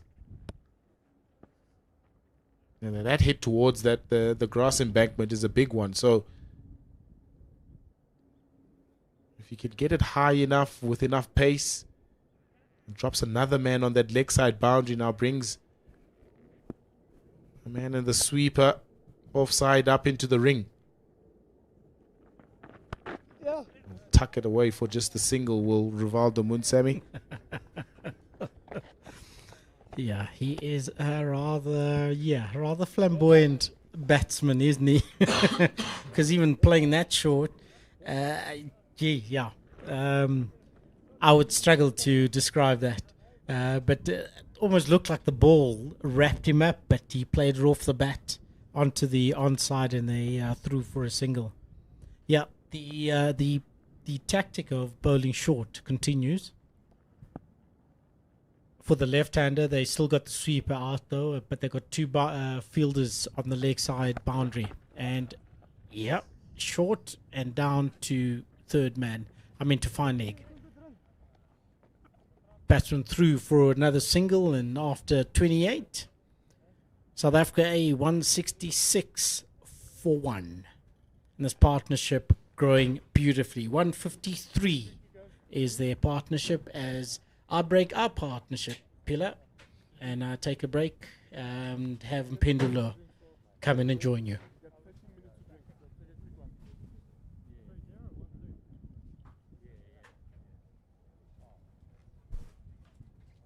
Just the 1 wicket to fall then for South Africa. Ruben Herman for 13 of 8. That fell inside the first 5 overs of the game. Since then, it's been Rivaldo Munsemi and Jordan Herman who've taken over the show. 72 from 84 deliveries, and Jordan Herman 74 from 77. Still plenty of batting to still come. Marcus Ackerman, Netemba Kleshile, Andile Simelani can hit a long ball. So can Gerald Kutsia. Mihlali Mpongwana also very, very, very much capable with the bat. So South Africa A still very much in command of this game, as they have been all series long. 166 for 1 after 28. And Adi Ashok continues. Difficult position to be a New Zealander now. You're trying different ways to pick up wickets.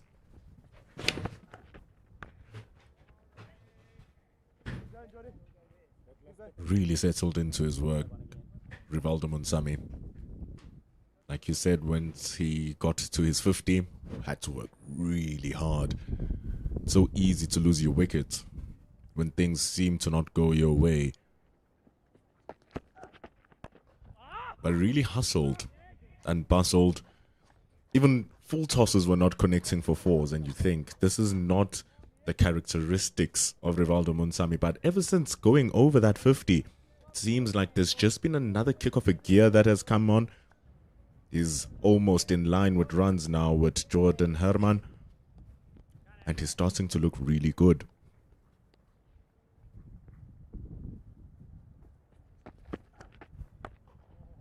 Swept away, but only to the man in the deep for one.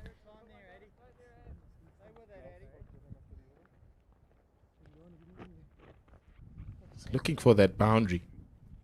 Early on, Rivaldo Munsami in almost every over now, just to try and get themselves going very quickly inside the first half of the over. Good running.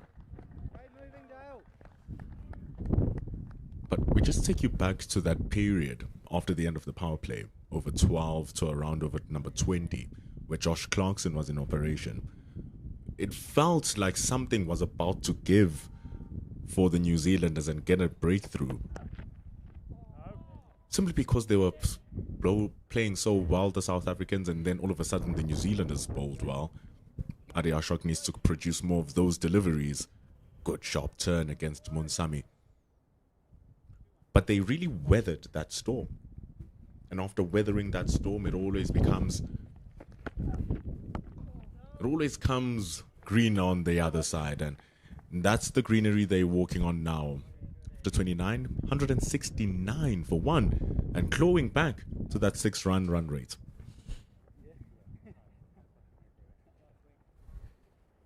I think it's what you get now from a side that's been together for this long, being able to survive those tough moments in a game of cricket, because they're all going to come. Just reminding each other that 50 overs is still such a long game. We've got so much time to be able to move through the gears. Munsami found it a little bit difficult at the start of his innings, but now found a bit of flow. 73 from 87. He's slowly catching up to the deliveries. It's what you want to see. Mature cricketers facing difficult situations in a mature way. They're not giving their wickets. It's another storm that they must now weather. Ben Lister. He comes onto the attack. He's been the most controlled of the strike bowlers, and his stance exactly on the money, squaring up Jordan Herman. Pilasande barely surviving next to me here. Oh, I don't know what happened. Wrong hole. It's the worst.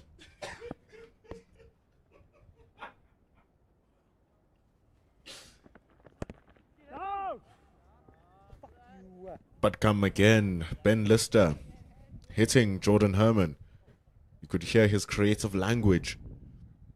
Getting hit in that hand again. It's the third time now he's getting hit on that hand, Jordan Herman. And he's looking so good at his 76 for 82. We're going to take a little break. Steep bounce from the left armour. Yeah, he's been hit a couple of times now. He really isn't enjoying facing Ben Lister from this end.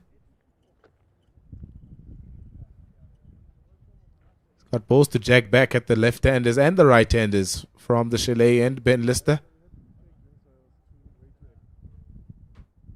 I think it might also be a drinks break now, also with this stoppage in play. Yeah, Stephen Harris, the umpire, just calling for drinks. South Africa firmly in control of this third and final unofficial ODI between themselves and New Zealand A. 169 for one. inside 29 and a bit overs. The players will enjoy a drink.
I thought your early balls that all they're gonna bounce, not gonna bounce as much.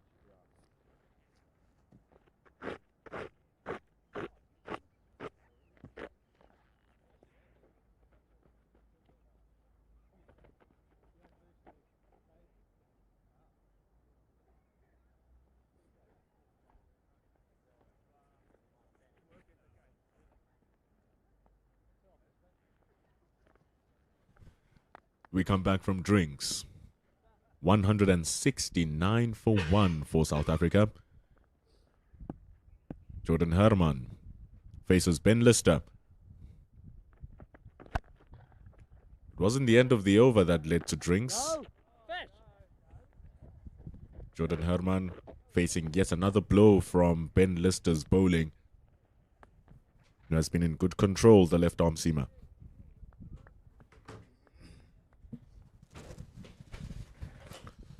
He has, 1 for 23 inside his 5th over now. Ben Lister is provided something extra.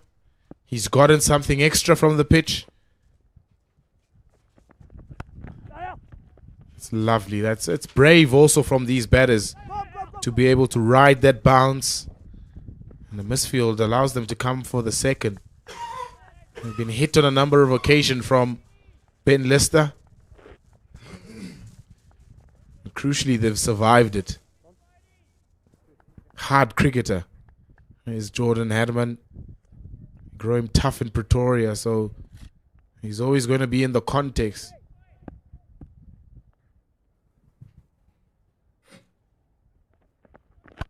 They're going to try and get for that one. The fielding has been much better from New Zealand today. Much, much better. But the running just exemplifies how well the South Africans have been able to judge running between the wickets. That's just putting fielders under pressure. There's Nick Kelly in a sling. Unfortunately, injured himself in the field trying to dive around and stop a single, stop a boundary. They might have just popped that shoulder out of its socket. And hopefully it's not too serious that he's been ruled out for the rest of this tour. He's an important member of this New Zealand A side. Where's this now? Where's this now? Straight down his throat. The short ball tactic works for New Zealand A.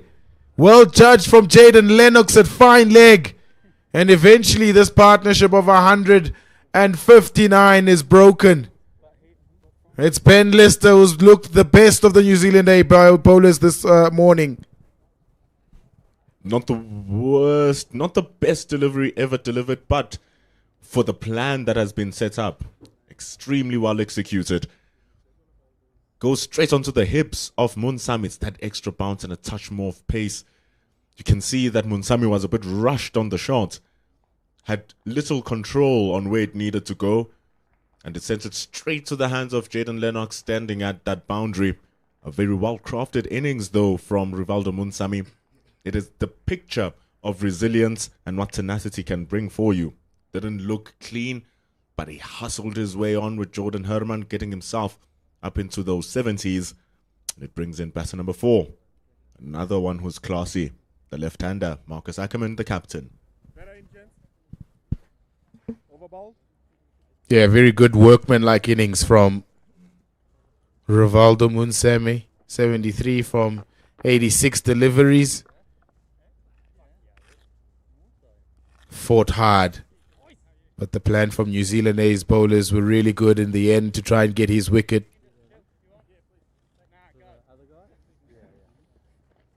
Marcus Ackerman, a best of 81 in this format.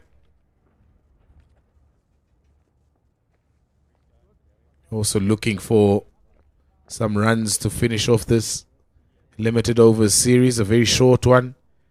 Got himself a good start in that first game and then scooped one to cover. And found it a little bit tougher in that second one where conditions changed ever so slightly. The ball started to become a little bit softer and conditions a little bit harder to induce stroke making. That's almost through him. Getting some turn now, Eddie Ashrock. Well, the sun is the most aggressive it has been throughout the past 3 days. And the lack of moisture around will lead to the surface drying up more than you expect throughout the course of the day. One of the reasons why you'd say South Africa chose to bat first as well. Use advantage of Ngaba Peter and Jordan Herman once they start bowling. Take advantage of the change of ball after over number 34, with it gripping more, being softer on a drier surface, becomes really hard to bat and score. Free flow of the bat though from Jordan Herman. A little bit of width given by Adi Ashok. It's good fielding in the deep by the big man Matt Fisher. It's such an important point that you raise about a drier surface for this third one. It might be a little bit more difficult at the back end to be able to get the ball away once just one ball is employed. And that's why I think the pair of Herman and Munsami, just before he got out, wanted to accelerate a little bit. We were just 3 overs until that second ball is out of play. Swept away nicely. It's a beautiful shot that from Jordan Herman. Was aware where the fielders were on that leg side. Swiveled nicely and gets a boundary. Much needed one for South Africa. Straying onto the legs, a little bit too straight from Adiashok. Conviction in his stroke play. Jordan Herman. There's a man standing for that sweep shot just behind his hip, but he played it to his right. And the man at the deep mid-wicket is a little bit too straight. Very well played. And see now he has Adiashok bowling on either side of the wicket. Closes off his over with a wide one. Herman pushes for a single. He's on 86. The score is 179 for 2. South Africa needing to recover from the loss of Rivaldo Munsami for his 73.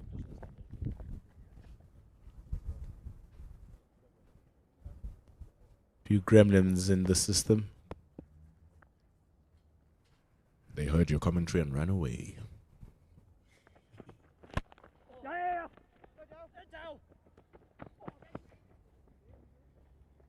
But also at the same time, the same free-flowing nature that Jordan Herman had at the beginning of his innings has slowly dwindled and writtled away. Sure, when you give him a boundary delivery, he's definitely going to take it on, but the timing is not as crisp as it normally is. So Marcus Ackerman is going to have to come in and be a good partner. That average is truly not a reflection of how well he plays, Marcus Ackerman. Yeah, it's such a strange thing though, so because he all his talent and his game is so much geared up for white ball cricket, yet that's the red ball stuff that has been the most dominant in his career. Quality player, real attack, hits the ball hard for such a smallish guy. No doubt he wants to see those numbers grow. Didn't play much first-class cricket last season, but when he did 2 years ago, finished up as the leading run scorer of the 4-day series, averaging 52. And lucky to get away with that one as Ben Lister continues bowling brilliantly well. Nice full length, drawing that front foot. Gets the inside edge for a single. Yeah, did struggle with a bit of injury last season, Marcus Ackerman. He's come back nicely in 2025. I mean, the 12 West Indies were so profitable for him. And those unofficial test matches, got a double 100 there.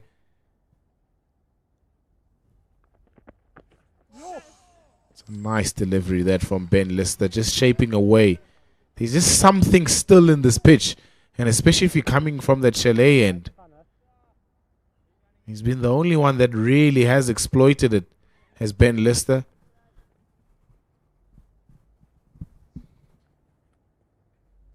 It's really a shame that on the other side, Matt Fisher, who has the pace and is a bullet, is just not really finding his mark, because if they work together in this fashion, South Africa would be in massive trouble. It's a good hit, though, from Jordan Herman. He fishes, goes a little bit fuller, does Ben Lister, gets punished. Cracking strike for 4. Yeah, and it's about staying inside your disciplines here from Ben Lister. He's seen that the back of the length delivery is the one that works. Not sure why you'd go that full, especially with just one fielder outside, out of that inner ring on the offside, in front of square, that is. And again, it's a good parry, good hand from Mohammad Abbas, but I don't think it's going to be enough to stop it to get to the boundary. It'll get there. Back-to-back boundaries for Jordan Herman. And he's on to 95. 189 for 2 after 32. Clean hitting of the ball. Following up his work from that excellent partnership between he and Rivaldo Munsami, which went for 159 runs. almost equal contributions from both Herman and Rivaldo Monsami, 79 and 73. And from then onwards, Herman has added 16 as he moves to 95. Marcus Ackerman, a worthy partner on the other side. Right time over.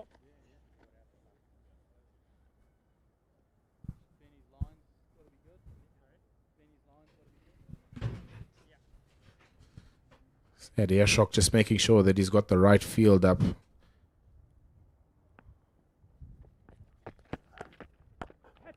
Oh, hit and straight through the hands of Joe Carter. It's a full toss. And he's hit it straight over Dave Carter. Short mid-wicket, and it's gone for 4. Marcus Ackerman starting positively. Nearly give it away on a full toss of all deliveries. But hit with enough power. Middle of the bat. No time to react for Joe Carter. He really does hit it nicely. Just speaks to that point that you're speaking about. Surprising that his white ball numbers are not as high as they should be, given his stroke-making abilities and his prowess to hit the ball cleanly. But Herman is now on strike.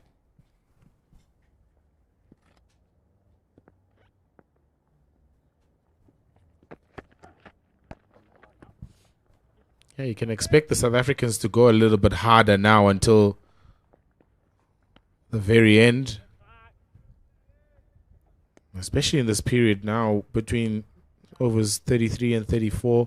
Just one more over left until that second ball is deposited out of the field.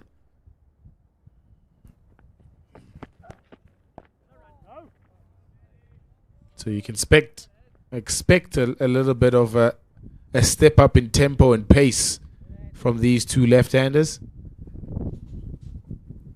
195 for 2. It's a good platform that South Africa A have here. Through the gap, beautiful shot that for Ackerman. Just the fast hands through the ball. And pierces that gap at extra cover beautifully to find the boundary. Again guilty of bowling it full and wide, Adi Ashok. Quickly read that length, read the line, right onto the pitch of the ball. And it goes for 4. This time it's onside. This time into the gap again. This is the start that Marcus Ackerman and South Africa A would have wanted from him, especially in this period of the game. 3 boundaries of that Eddie Ashok over to bring up 200. 203 for 2 after 33. Punishing. This is not what was bargained for by the captain of New Zealand A. When he brought Ashok in, he has been crunched away. 7 overs, 55 runs. It's quite a bit.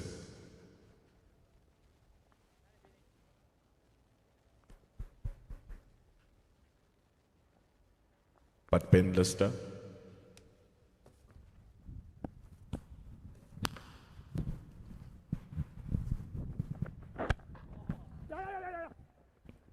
they stole the single.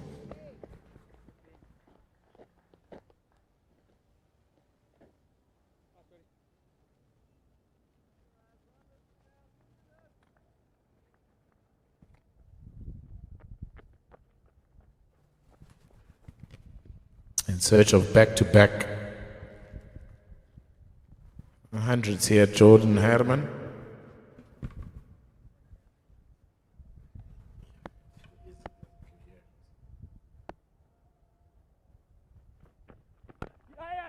Good running. Excellent.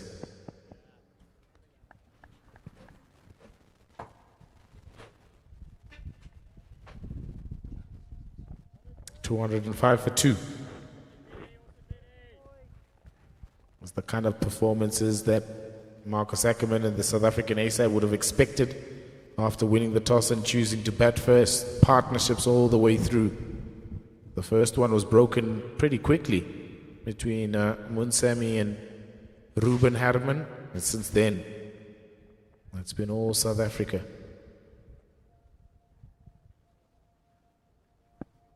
'97. Let's push that wide, Ben Lister.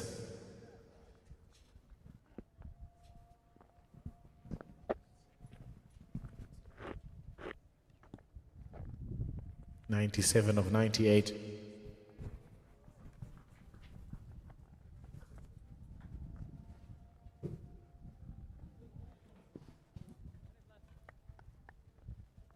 Fielders out on that leg side boundary, 3 of them. One on the offside, sweeping. So they're trying to protect the boundaries as much as they possibly can here in New Zealand, eh? I'm hoping that these 2 South African A batters will make the mistake that Munsami did, trying to hit one in the air there.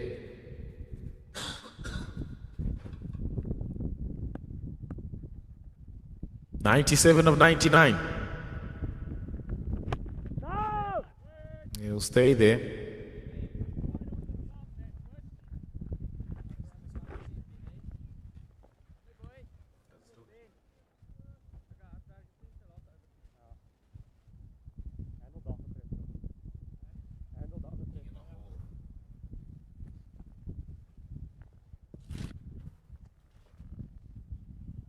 Still no changes in the fielding.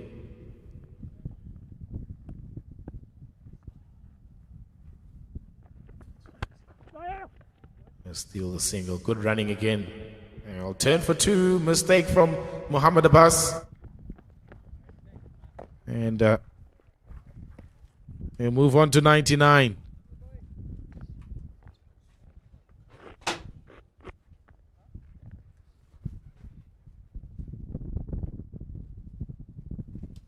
A chance to get back-to-back hundreds. Just like his brother did, Ruben, in the first 2 games. Joined him in the second one. Now another time for him to bring up 100. Jordan Herman. He'll get there. Has to hurry though, he has. The monkey off the back in that second ODI. Now he's flourishing. Jordan Herman brings up a second 100 in this short series. What a player. What a star that South Africa is expecting in the future from Jordan Herman. 23-year-old. He has been making a statement in the first-class domestic scene in South Africa, showing that he can do it as well with the white ball that is being used. 100 runs from 102 by Jordan Herman. The sequence is funny. This is his 4th List A century. Half of his List A centuries coming in basically the second highest level of List A cricket that you can find. 100 from 102, following up a sensational match-winning 100 in the second. Yeah, after that game, we had a light chat with him, just as he was just embracing his family, having a chat. He was saying that part of that celebration that he did in that second game after he got 100 was finally the monkey's off his back. And he's been trying to get to triple figures for a very long time in SAA colours. Counted his scores.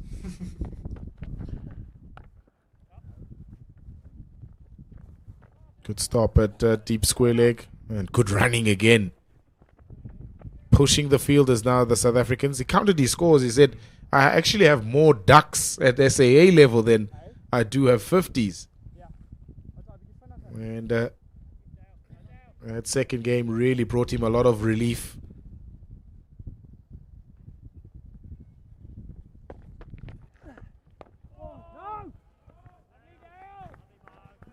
It's actually quite amazing how he and his brother are dominant, but dominant in different fashions. Jordan is going to hurt you with 1,000 slits of a scalpel. Wears you down slowly and slowly and slowly. Before you know it, he's on a 100-ball 100. His brother, on the other hand, you cannot miss that Ruben Herman is on strike. Even if you close your eyes, you'll hear gunshots. It's just hit the bat connecting to the ball. Ruben Herman, and a brutal batter. But at the end of the day, both of them excellent at their work. Really good. Really good. That it's a shot that he got out of from, rather, in that second game. That reverse sweep. He plays it with so much confidence. Always goes to it. Marcus Ackerman gets a boundary this time. Up and over the men. Inside the ring on the offside. Can see that he intentionally hit that aerially. He wanted it to go over the top. No one standing at the deep. No fine leg. No third man. Both of them up in the circle. So you want your bowlers to be...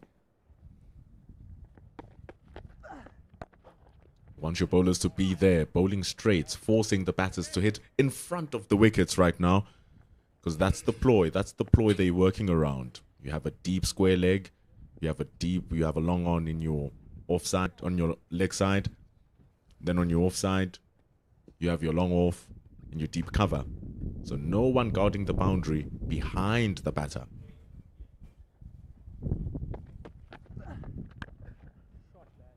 That is a brilliant shot. No chance for the sweeper to cut that off. Acceleration coming now from this pair.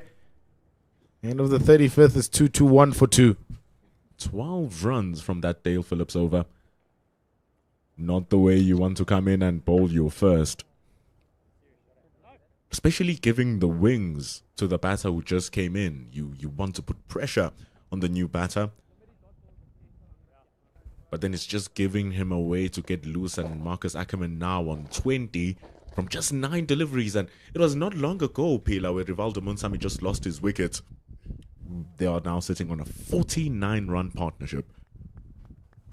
It's rapid as well. Really quick. Now they've plundered 49 runs in the space of about 15 minutes.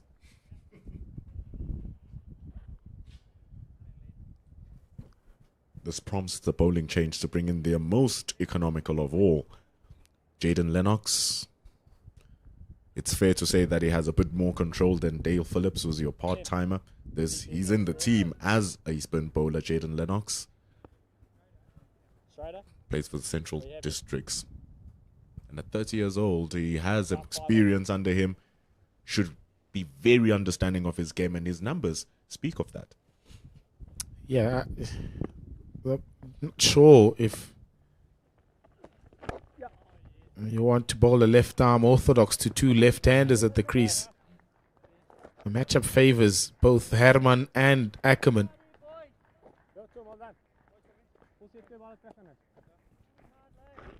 They push on for a 50-run partnership with that as well. It's going to give even more confidence to the batters out there. You raise a really good point as well, Pila. It allows them to just hit them to that favorable leg side where they can generate power. Even if they shuffle across the stumps to just get onto that off stump, it opens up that leg side for them to just hit through the line of the ball. It's a player there, protection at mid-wicket boundary. So slog sweep is probably going to be the danger one that they want to stop. There he goes on his knee. Ackerman straight to that man in picture.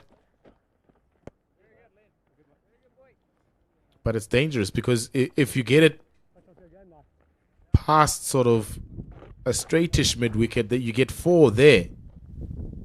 So Lennox has very little room for error with 2 left-handers at the crease for South Africa A.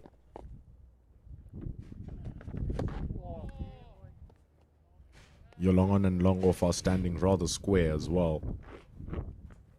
So if you hit it straight down the ground, you are in home. So that 4th line stump is, if the lines are so small for him to work with. So his lengths need to be just as good. That time not knowing whether to go forward or backwards with that extra bounce from the chalet end. And line also. He doesn't want to be too outside off stump because there's men up in the circle at short third and sort of a gullyish or backward point. He splits that gap, he gets 4. Can't get too straight. Slog sweep, it's over the man there, it's 6. That's better. That's really good bowling from Jaden Lennox. He's a smart cricketer. Just concedes the 3 runs. 2-5 for 2 after 36.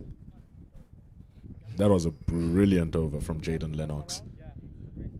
Because the moment he gets a bit too full, he allows the batters to just open up their legs and free those arms through the line of the ball with it turning towards them. So his length prevented them to go onto that front foot, and his speed trapped them onto that back foot as well. So it's very good bowling, that. And I like this bowling change as well from Joe Carter, who seems to have taken on the reins of captain.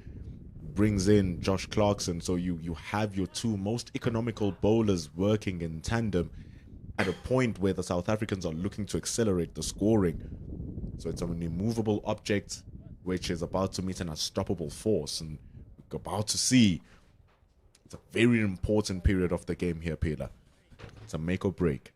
Yeah, very impressive 6-over spell at the first time. 9 for 23. Needs to do a job now where both South African batters are looking to accelerate. 225 for 2, and there's still plenty of overs to be able to do that. So he's going to have to find tight lines himself too.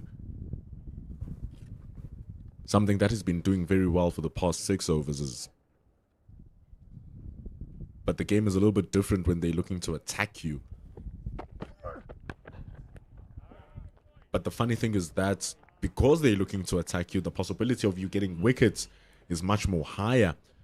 Especially now that you have more leeway to hit through the line onto the leg side. They have put in a cow corner right there. Deep square leg and a long on. Saying, hit me if you dare try. Especially with the brilliant lengths that he's bowling. Yeah, also a very tricky part of the game now for South Africa. They don't want to lose too many wickets in the quest of scoring fast.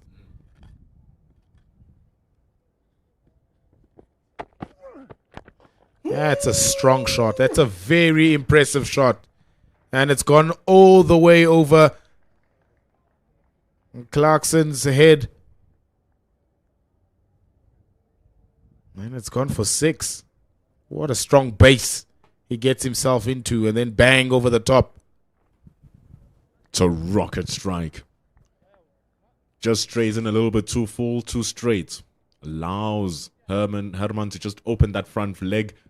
Smash it through the line over the top. We did say long on and long off, a little bit square. So hitting it straight gives you a lot of possibilities of scoring that boundary. Beautiful shot for 6. See there, Peter, just drawing the line of the length a little bit back. Going just between that full and back length, that back of a length. Doesn't like that there, Jordan Herman. It's the 4th time he's getting hit from that exact length. But that was a superb shot for 6. You don't want to bowl it there.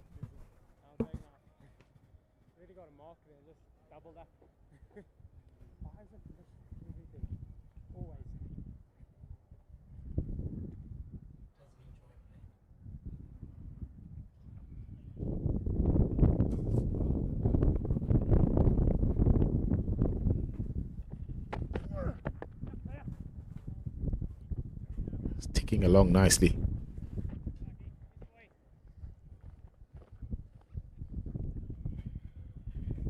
It actually allows Marcus Ackerman to work himself into a good score. First 2 games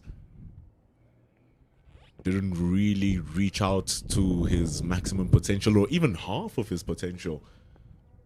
Such a great base by the partnership of Herman and Rivaldo Munsami. Over the top of Joe Clark. He was edging it for it to get over him. Another fine shot from Jordan Herman to bring the close of the 37th over. 237 for 2. This pair rocketing along now at 6.4 to the over. It's a really strong hit from Jordan Herman. The bravery to take it over the top of the fielder, standing inside of the circle, eliminating the option of a catch with power and grace to hit it over the top. He moves to 119 runs. South Africa on 237. Talking about movements, Pilar Sanders Klaba out of commentary. In comes Mr. Gordon Templeton.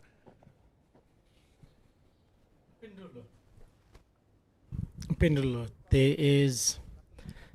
Yeah, I just have this fascination of watching batsmen, particularly left-handed batsmen, bat. Now we've got 2 left-handed batsmen at the crease. And that psychologically is where I think South Africa's advantage is at the moment.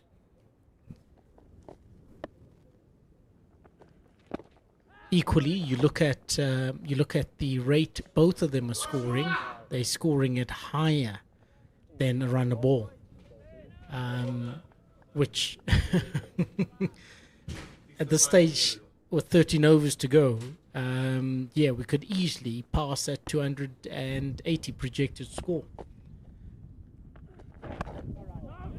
Especially if Marcus Ackerman is able to settle into his work, his lines and his strokes.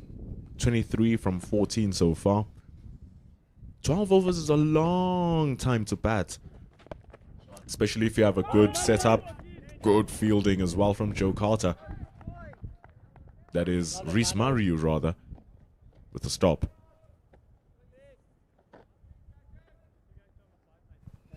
Early on when we were on commentary together, you had spoken of Clarkson bowling from the Chalet end. And I'm actually surprised that they haven't employed him there. I see he's back on at the Koroleni end here as well. And he's been the most economical of their bowlers. I guess it's that thing of comfort as well. You settle into a rhythm, into a line. You know, sometimes an end is different. One is steeper, one is more shallower, one has a bend. They all made up differently. All squares are different. Maybe he's found a comfortable running rhythm from the Ekurhuleni end. But if there's one thing I might say, it's that the lack of an right arm orthodox off spinner is what seems to be missing. You have a top 5 or top 4, which is made up of 3 left-handers.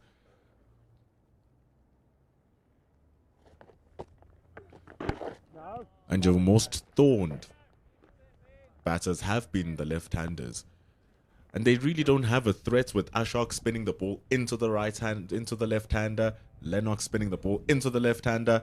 And because of that, South Africa are working their way to a decent score, 238 for 2, with 12 overs remaining in the innings. Lennox over there, only 1 run coming off that over. Yeah, valid point that you bring up there. Right arm orthodox off spinner would seriously change the game, especially with the boundaries being as wide as they are, square on both sides. But these 2 left-handers,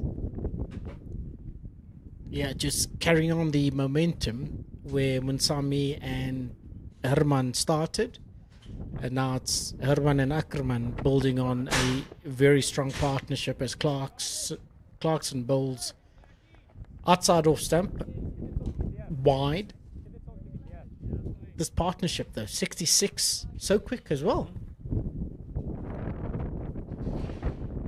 Just a couple of loose deliveries every now and then from the New Zealand A side. Good balls, and just 1 or 2 that are easily to be hit away.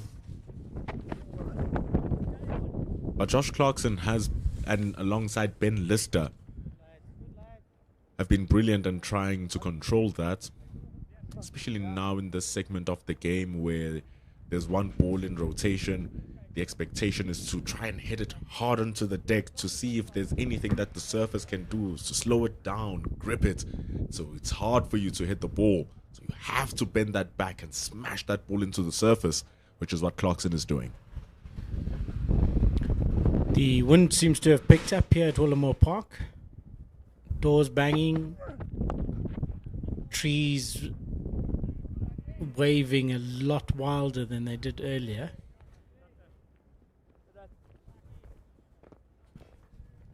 Stump mic is not getting a break with the howling of the wind through it. It's blowing from the right to the left of your screen as well. So from the right to the left of your screen. So if you do roll the ball and bowl it a little bit slower, there might be a chance that it does catch on to the wind and just drifts into the left-hander as well. You just saw with that ball just curving its line into the left-hander through the wind. And I think that off-cutters will actually be so useful for the right-arm seamers against these left-handed batters. Agreed. And I think this is exactly what Klaasen is looking at doing.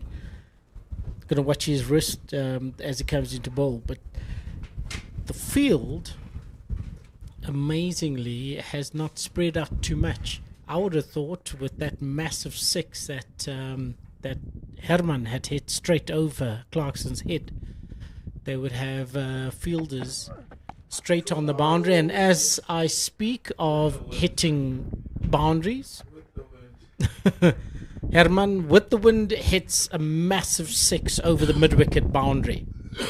Dropped short from Josh Clarkson. The margins are ever so tiny, especially to someone who's batted for 120. The ball coming into him, hitting it with the wind. It is going to sail over, even if there was no wind. Such was the timing, it was going to fly anyway. Hit the embankment hard as well. So, just an indication of the intention Herman has. Seeing the ball very big, very big. And that particular Clarkson over cost him 8 runs, one massive six in that over. Yeah, and the wind is not letting go. Well, if it's going to blow, needs to blow some wickets into the air. Just 2 down so far for South Africa, which is such a solid base. Especially this partnership now with 74 runs between Marcus Ackerman and Jordan Herman. Mohamed Abbas, he got a little bit of a tapping between the partnership of Munsami and Herman. He returns from the chalet end, left arm seamer. It's going to be a big ask and a big task for him. At least the wind will try and move the ball away from the left-hander. See if he's going to take advantage of that. That will also indicate exactly what his strategy would be as to what line to bowl.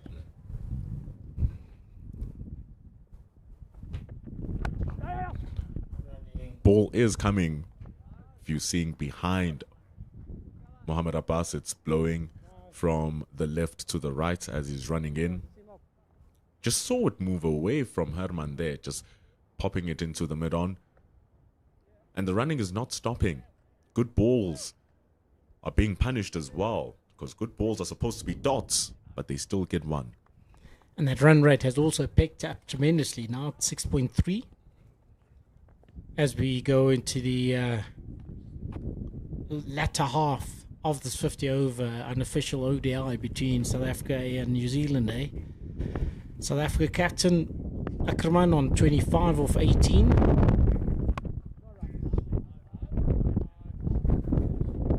That's that just grip of the surface that we're talking about. If you're going to be hitting the deck hard, especially if you're a medium pacer, because that means that the ball reaches the batter slower than what he intended, and sometimes he might be through the shot and might miss time and create those opportunities for you. So that was a good ball from Mohamed Abbas, because so easily it could have popped back to him for a caught and bowled. But can he remain consistent? And as we say that, Ackerman tries to use his feet, hits the ball and straight down the throat of mid-on as New Zealand get their third wicket. South Africa currently 247 for 3 as their captain departs for 25. That's what we're talking about. Just needed to keep it consistent exactly at that area because it's the same ball that he bowled. Marcus Ackerman trying to up the impetus, uses his feet, dances down the track. The ball just doesn't get to it. He doesn't get to the ball, rather. Just doesn't get to it. Mistimes it. And he falls for 25 runs. Still a lot of wickets in hands for South Africa to play with. And 247 is a score that New Zealand have not been very close to the highest score they've scored. 248 in the previous game. So it's a decent score for South Africa. Sinatemba Qashile coming in for South Africa at 5. Looking to carry on the momentum that Herman has built with the other batters that he's built partnerships with. Built a good partnership with Msami, just over a century. Nearly built another partnership with Ackerman of a century as well. That falling short, that particular partnership falling short of 100. And Qashile, right-handed batsman, high score of 126 at strike rate. Not too bad. And that average also. So the game plan here would be Pendulo allowing Herman to get the strike up until Qashile is able to see the ball. And let's see if Mohamed Abbas is going to try do exactly what he did to Ackerman in trying to find that sweet spot that seems to be gripping. Has to change his line though. Bowling to a right-hander now. And it's going to push on for 2 more runs. It was these two who took the game over the line in the previous game. Played really well together. And when Qashile did comes in today because of that wicket by Marcus Ackerman. Trying to hit it over the top. Ball got too big on him. Which now brings Qashile on strike, who's currently in picture. Spoke of that 126. Got it earlier this year. His form has been up and down, but for the past 2 seasons, his 50 over form hasn't been too shabby at all. Averaging in the 40s. And he pays it back with good performances in the West Indies. And he was not out in the previous match on Monday. Pilar had mentioned earlier as well the format and strategy of keeping this SA team together for them to build relationships, strong relationships and a good understanding, and I think that is gradually paying off. Look, it was not too long ago when you're looking at the Indian cricket team where you had Ravi Shastri being the head coach and then Rahul Dravid being the coach of the other team, where the second team of India could rival the first team of India and could actually rival the entire world. South Africa bring up their 250 runs after 39 overs. And so which team wouldn't want a setup like that, where you know that your first team is a world beater and that your second team can replace any of the players in your first, so that the competitiveness continues growing? And that should you need to spread your team thin, you never feel like it is thin. That would also then create or change the mindset should complacency set in either of the teams. So you would want to keep everybody on their toes, aware that at any given time you could go up up or down depending on your form. You look at the positions that could possibly be up for grabs, especially now with this England tour, where it's so important for the players who've been selected to stamp their authority and show that they belong there. Aidan Markram playing brilliantly. He's shown that he belongs at the top order. Bavuma has been excellent. Ryan Rickleton has been struggling just a little bit. That's where you look at Ruben Herman and you're like, okay, Ruben Herman, what's this? You look at the middle order and you wonder, there's some people not holding the mark, and then here comes Jordan Herman. And you're like, okay, Jordan Herman, what is this? Marcus Ackerman is also there. And that is a massive blow from Jordan Herman. That's what you want to see. Massive 6 over the top. Yeah. Classic shot. Got down on one knee, picked it up, and placed it well onto the embankment over square.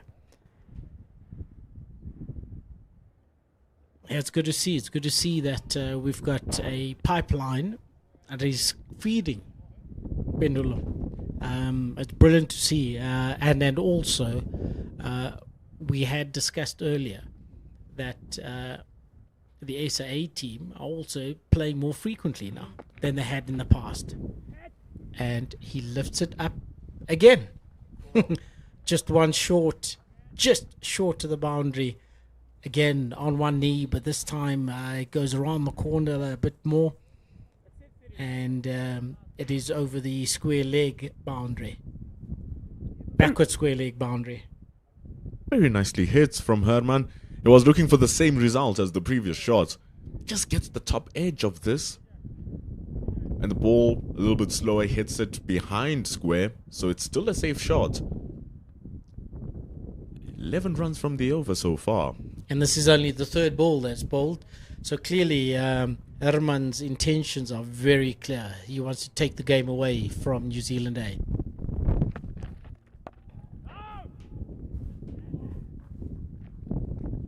And it needs to be measured. You've already done so much damage in the over. You really want to have Herman at the end of the innings. You want to have Kleshile there as well, because you don't want more batters underneath being exposed, because loss of wickets halts the scoring. And it also just gives belief to the bowling team that, hey, we can actually get more of these guys out. And then they can work on a plan to keep the new batters in strike and keep the form batter off strike. So if Kleshile can remain there alongside Herman, it's going to frustrate the New Zealanders even more. It's going to push the possibility of that score to be as high as possible. Particularly if they're still together with 5 or so overs to go. And then they can both push, because by that time, Sinatemba should then be seeing the ball a bit bigger. And then they can both attack. Oh, the exchange of runs here. The running between the wicket is immaculate. Number 41 completed.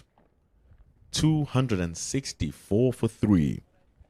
And as you know, after 40 overs, we have that change in the power play. So you can take one extra fielder out of the inner ring and put him on the boundary. So you have 5 fielders patrolling the boundary and 4 patrolling the inner ring. And because you have less fielders now in the inner ring, that means there's more opportunities for you to just push the ball into an open pocket and take 1 or take 2, which is what they did there in that brilliant over for South Africa. Would you continue with the spinners? I'd probably just bring in Jaden Lennox because he has been the most controlled, but they're probably looking to put him in right at the back end because he has that much control. But I really like the look of Jaden Lennox. He has been bowling brilliantly. He has 3 more overs to go. So he's might come back in about 2 to 3 overs from now. Ashok has 2 more. But Ben Lister has 3. Josh Clarkson has 2. So that's 5 overs remaining. Lennox has 3. That's 8. Yep. And this is the 1 over from Mohammad Abbas.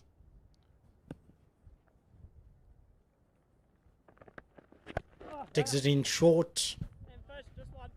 Herman sees it and just hits it short of the three fielders on the leg side. One a deep mid-wicket, the other one deep square leg, and the third on the fine leg boundary. So it looks like they're going to continue with that approach or tactic. We're trying to dig it in short and trying to tempt the batsman to hook. After this over, might as well bring back Josh Clarkson, who has been happy at the Ekurhule in the end. Dug in short again. It's going to split the man at fine leg and deep backward square. 4 runs for Qeshile. Not a convincing hook shot. I think it grew on him.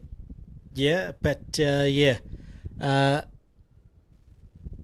got the boundary nonetheless.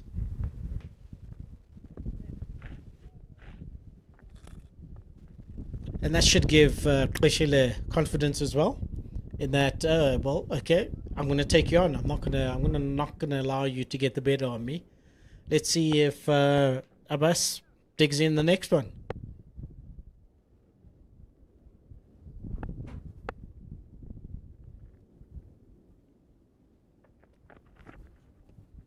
Bowls it wide on the offside. Is looking to just hit it now, cross the line, cross batting. That shot that is gesticulating would have been the better option. Indeed. Hit it through the line of the ball that is being delivered. He's trying to muscle it across the line of the ball. There's so many things that could go wrong because you're not behind the line of the ball. You can't expect to hit it cleanly. So many chances of top edging it. So many chances of hitting it back into your stumps. But now they put more protection in that leg side with a deep mid-wicket. And right where they took the deep mid-wicket out is where they take in the 2 runs. It's excellent batting from the South Africans. And Mohammad Abbas doing his own fielding of his own bowling, having to run into that gap where they move the fielder to the boundary. And Qeshile picks up another 2, moving on to 12 of the 8 deliveries that he's faced thus far. But back to the options that New Zealand A have now.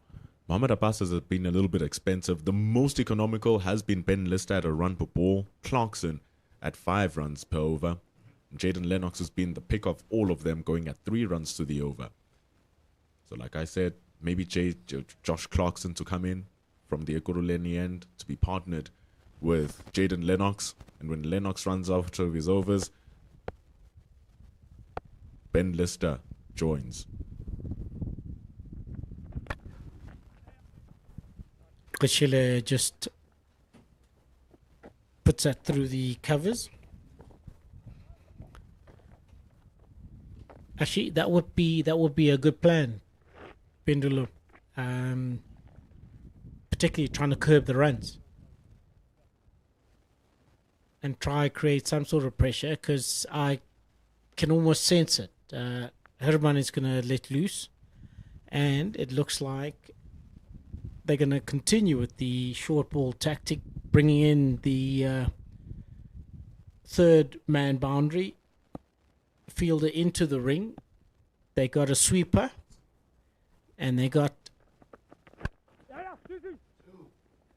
immediate call for 2 from Herman, and they get 2 easily. See, this has been the issue when it comes to the New Zealand side of batting for their innings, as we see the end of over number 42. When we look at how the New Zealanders have been batting in their innings, the lack of 1s and 2s at the top of the order is a glaring difference maker between how South Africa have been approaching their innings and how the New Zealanders have been approaching it. When the New Zealanders came in for the first 2 games, they were looking to create strokes, even from deliveries, which are not there to be hit. And so in the first game, you felt like they gave away so many of their wickets. The second game, they were driving way away from their bodies with edges into the gullies. And so the intent of being attacking has been somewhat their downfall. And the exemplary batting here of just taking the 1s and 2s allows you to score more boundaries as the bowlers get more frustrated.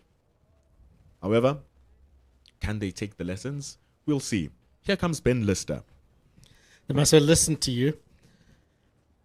His 2 wickets that he's taken thus far, costing him, going at 6 runs to the over. But let's see. Lister coming on from the Guruleni end now. Yeah, I would have expected him to continue coming on from the Chalet end, but he did go for a little bit of runs in his second spell coming from that end. So the left arm seamer comes around the wickets. We are going to expect some Yorkers and some deliveries outside of that off stump full. A little bit just like that from Ben Lister. That's why he has that protection in the deep.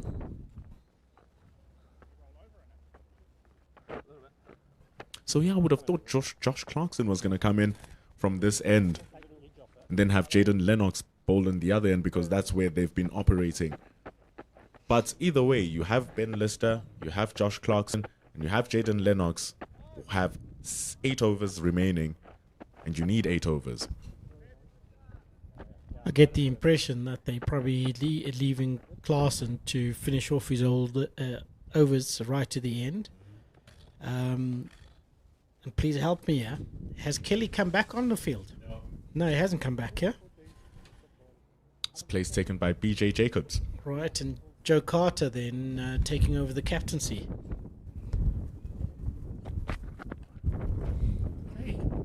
That's a little bit adventurous. Remember, the fine leg and the third are both up into the circle, so he feels like it's a safe shot to hit it behind the wicket-keeper and onto that boundary behind him. That extra man who was taken out has gone to the cow corner at deep mid-wicket. So your boundary riders in the 3 on the leg side for Jordan Herman. A deep backward square. Oi, that's a great ball from Ben Lister. That is absolutely well bowled. You did indicate that we should expect Yorkers, and that was almost perfectly bowled. So how that missed the stumps, Lord alone knows. He just rolled his fingers through that ball. It was going to catch on and hit that off stump. Very well bowled. Can he follow it up though?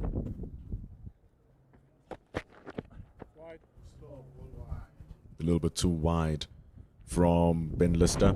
That's the roll of the fingers we're talking about, but just lacks control. Yeah, trying a bit too much now. Clearly, Herman has the better of him from a psychological perspective.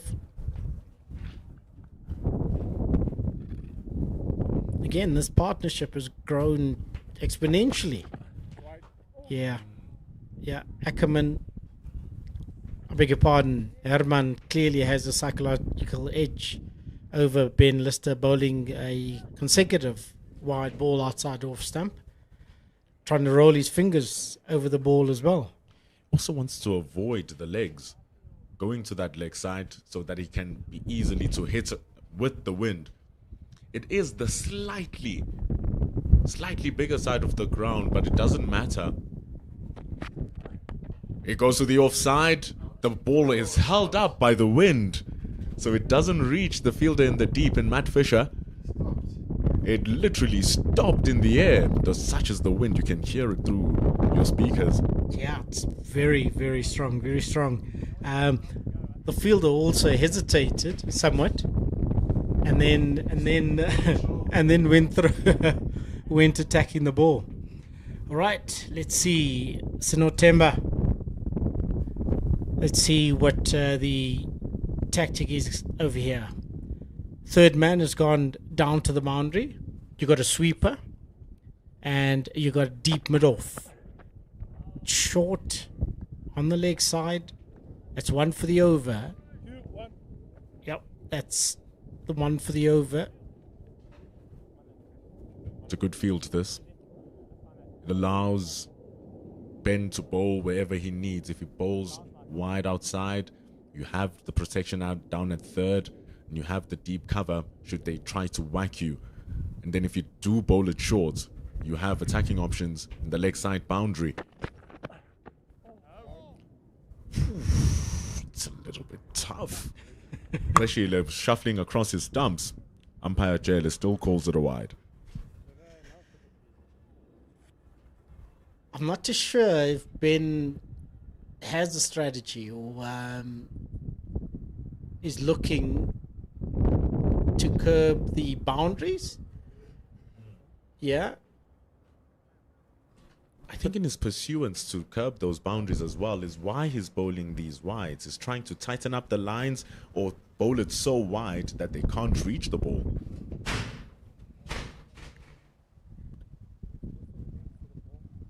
It creates the opportunity for 2 quick runs on the onside.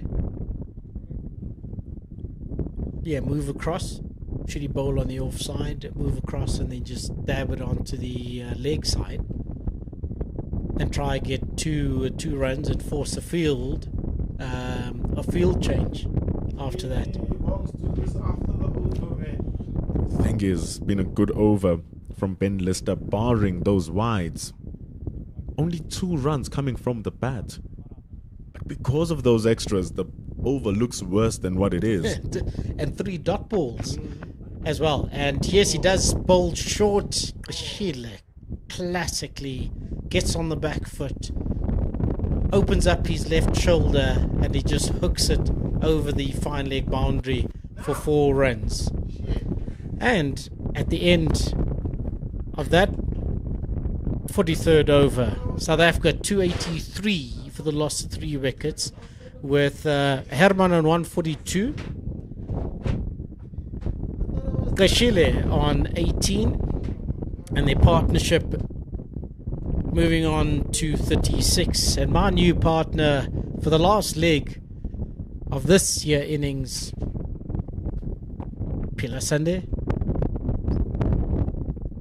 who doesn't look too impressed by the wind blowing and howling as much as it does.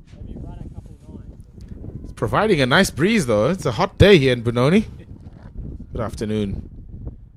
5th generation Gordon Templeton.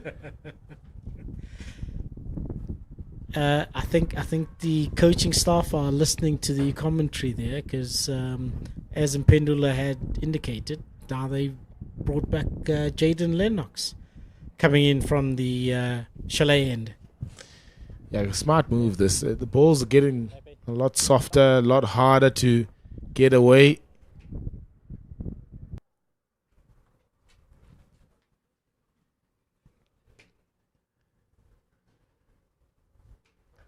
Oh, beautifully cut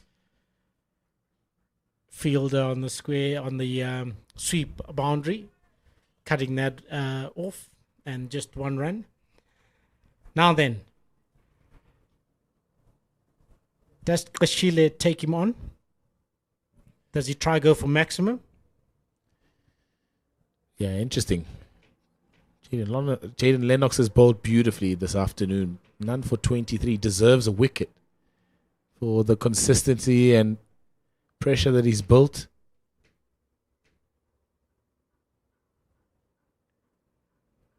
And these few overs will be telling for him. Listen, T20 cricket has crept into every format of the game. I mean, Kashile's shot over there. My goodness. In my day and age, coach would have had a nightmare. Hey, just revealing your age now, Gordon. I tell you what, I love flamboyant cricket, but at times, though, it needs to be measured.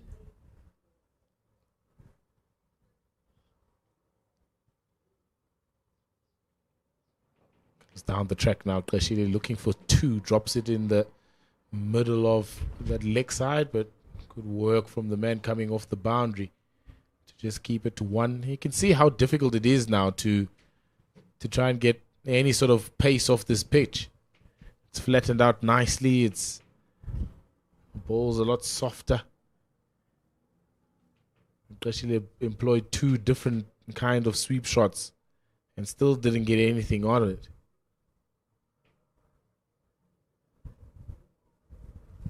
Lennox looking to go wide to Herman. And he misses out on that opportunity, bowling over the wicket. He's now changed. He's going to come around the wicket. Probably attack his legs.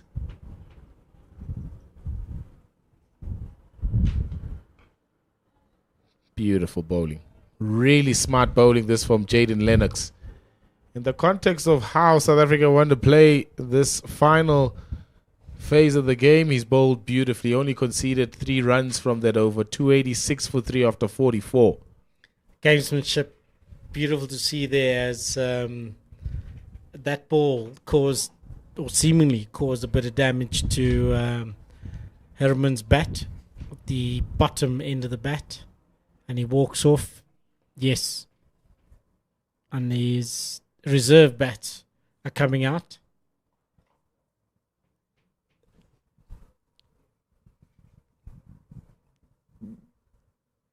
Will he choose the short handle, broader base?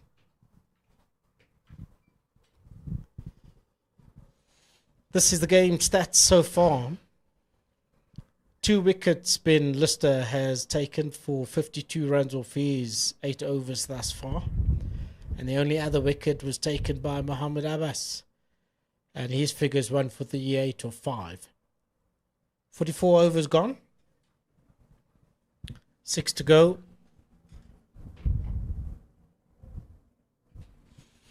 It was also smart from New Zealand to bowl Jaden Lennox from that chalet end. It's tougher for the left-handed batter to hit the slog sweep into the wind. Strong hit.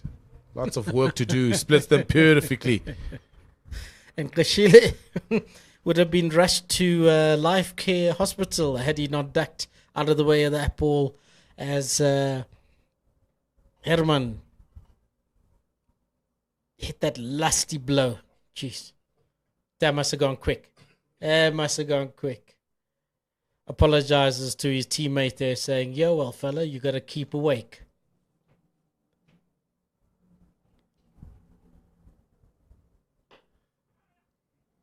Finds Joe Clark at extra cover, but he steals the single.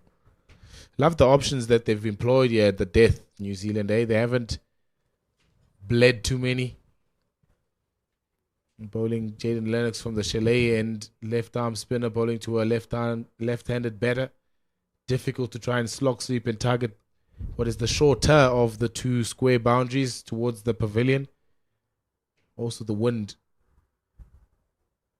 is blowing across the field, so from the pavilion side to the grass embankment. But he's also varied his pace nicely, his lengths and his lines. Now Kashile goes hard down the ground and just bounces short of the man patrolling at long on. It is Jaden Lennox. I'm trying to get a move on, but it's tough hitting a softer ball. Indeed. Clarkson has bowled magnificently. His line and length has been consistent. And I think he's varying his pace as well. Trying to restrict South Africa from getting maximum boundaries. Kashile inside, out, over, point. And he gets another 2 runs. Just hitting across it now. Snetemba Kashile is trying to go downtown, but because there's no pace being offered by Josh Clarkson, he's ending up slicing those deliveries to awkward positions in the field. 1 over long on, now slashed over point. No pace whatsoever from Josh Clarkson. Bowls it very short, very wide. And Kashile just looks. And umpire Jele, 1 for the over. And indicates wide with 2 more balls to go. This over already costing Clarkson 9 runs. 10 with that wide.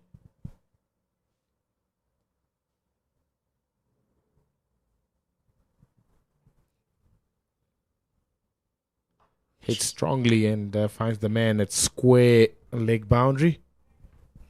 That delivery was almost telegraphed to him.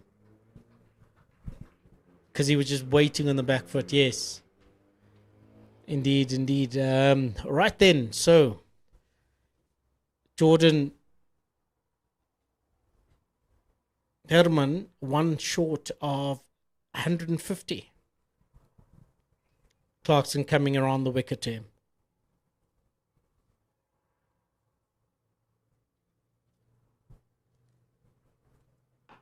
And there he gets his 150 in the third unofficial ODI for South Africa. Jordan Herman, his teammates applauding his achievement. And a very subdued celebration there.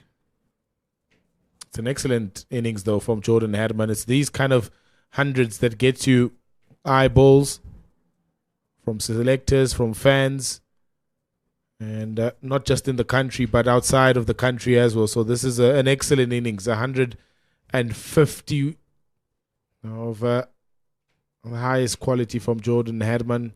They call them Big Daddy hundreds these days. So if you get a Big Daddy 100, eyeballs are on you.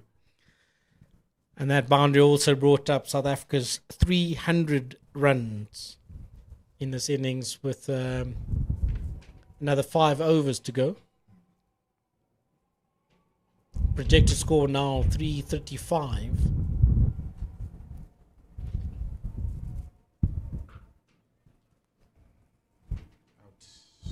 Is it out?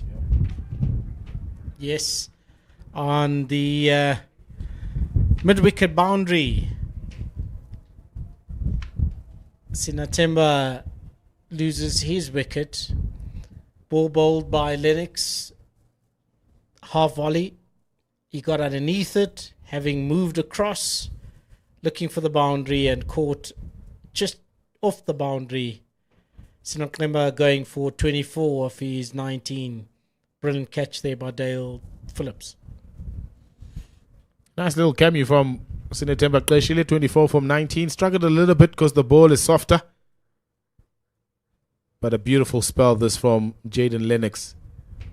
Deserved that wicket. He's been really good throughout his bowling spells. South Africans have found it difficult to get him away. And it's rich reward for patience, but also great skill shown by Jaden Lennox. His first wicket, 1 for 25. It's been an excellent bowling performance from New Zealand A's left-arm spinner. Smart catch that also from the man in the deep. It's with the wind. So would have been flying pretty quickly to him. Andile Simelane, the young Dolphins all-rounder, hits the ball very, very hard. That 110 came in South Africa emerging to Zimbabwe a couple of months ago. So he can hit the ball. Right-handed batsman Simelane is. So you have a right-left combination at the wicket, and Lennox.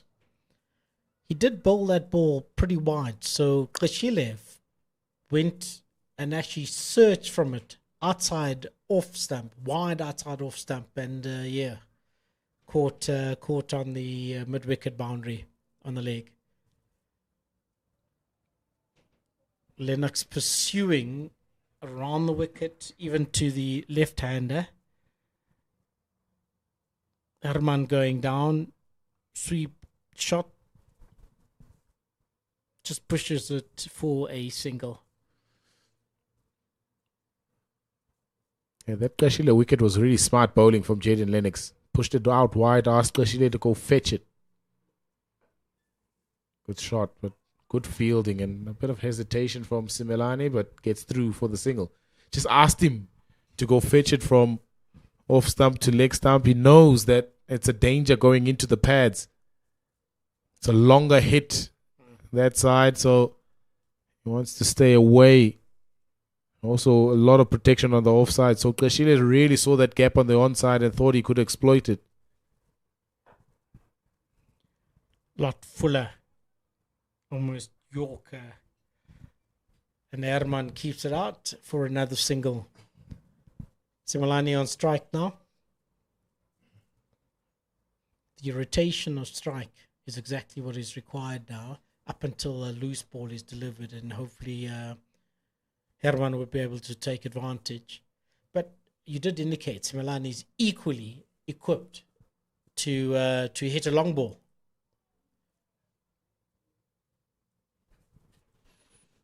End of a super over from Jaden Lennox. 305 for 4 after 46. Just 4 overs left of the South African batting innings. And it's been a batting innings that has been led by one man, and that was been Jordan Herman. It's been excellent. 155 from 139 deliveries. Got some great support from Rivaldo Munsami, who scored his first half century of the series. Still plenty of batting to come. Gerald Kutsia can hit. Bongwana can also play.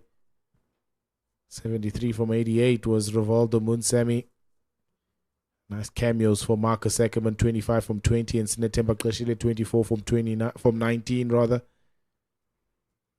Needs a little bit of a kick on now this innings. Get to 320, 330, 340 maybe in the last 4 overs left. Make it an unreachable total for New Zealand A later on in the afternoon, and especially with the surface a lot drier than we've seen in the past 2 games. Matt Fisher is back.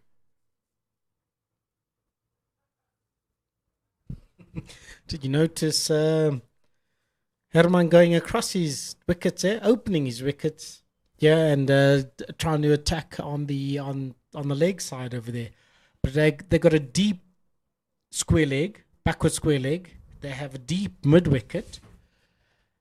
Mid on is also on the boundary on the leg side.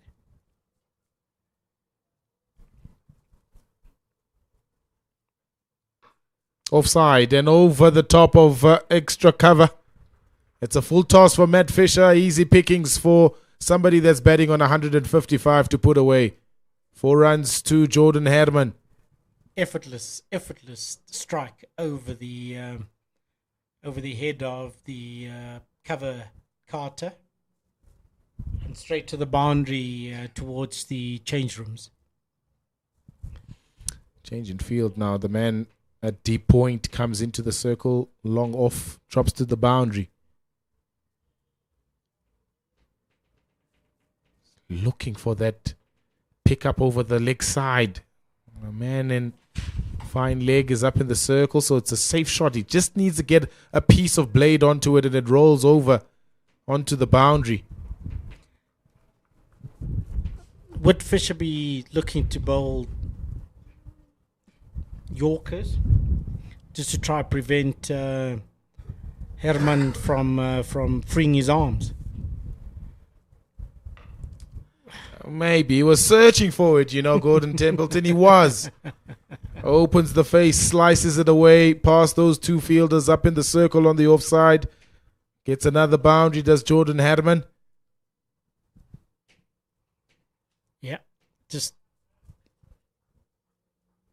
Yeah, timed it beautifully. And the execution, also very intentional. Intentionally played that. Just opens the face, knows that gap just needs to pierce it, and it'll go to the boundary for 4. Under pressure, Matt Fisher. Good run from Simelane, calls him through. Great backing up there. Immediately as contact was made with the ball there, called for the run. Yep. Getting Herman off strike. 10 runs off this over so far, so Matt Fish is under serious pressure. Let's see. What did they do with the field now for the right-handed Andile Simelane? They got a deep square leg, deep mid-wicket. Long on is coming down as well. And Findeg is coming into the circle, and they're pushing back the mid-off as well. And the sweeper is on the boundary on the offside. Simelane looking around. You can expect hard back of a length into the pitch now from Matt Fisher with this kind of field. It's chipped away to that man that was stationed at long off. Oh, good running. Good running. Excellent from Jordan Herman. Good he calling. wanted the one, yes. Good calling. Simelane was just keen to have the single, and Herman saw the opportunity and called for two. And Simelane had to rush back to the striker's end.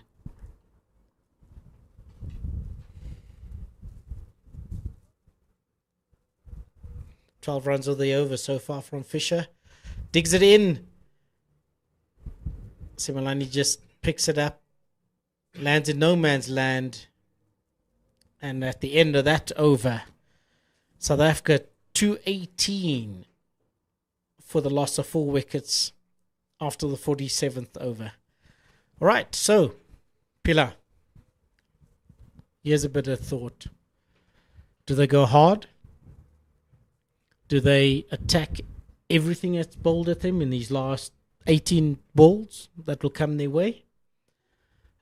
Also put the fielding side under pressure by converting ones into twos, because the gaps are clearly opening up now.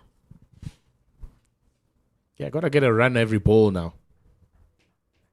Jaden Lennox in his final over, 1 for 28 in 9.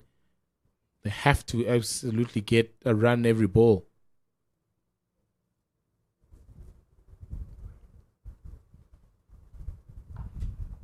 Andile moving back, giving himself space and room to just cut that ball through the cover area for 1. Run a ball. Yeah, virtually run a ball from the last 18 deliveries.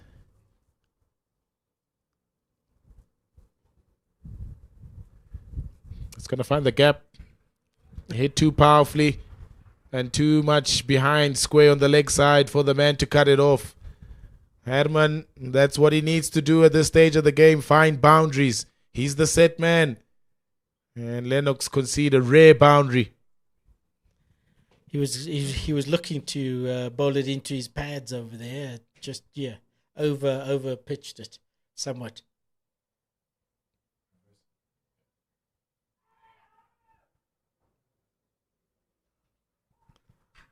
Call for LBW there, but it was outside off side.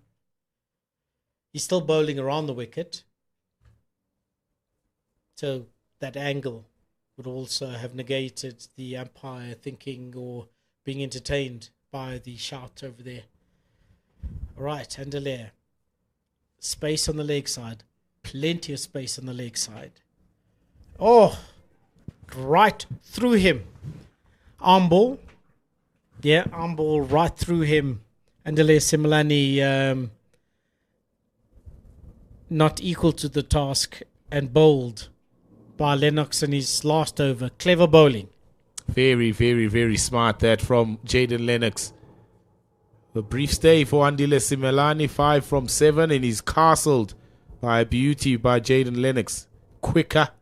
Just skids off this Willamore Park surface and into the stumps. South Africa lose a 5th, 324 for 5.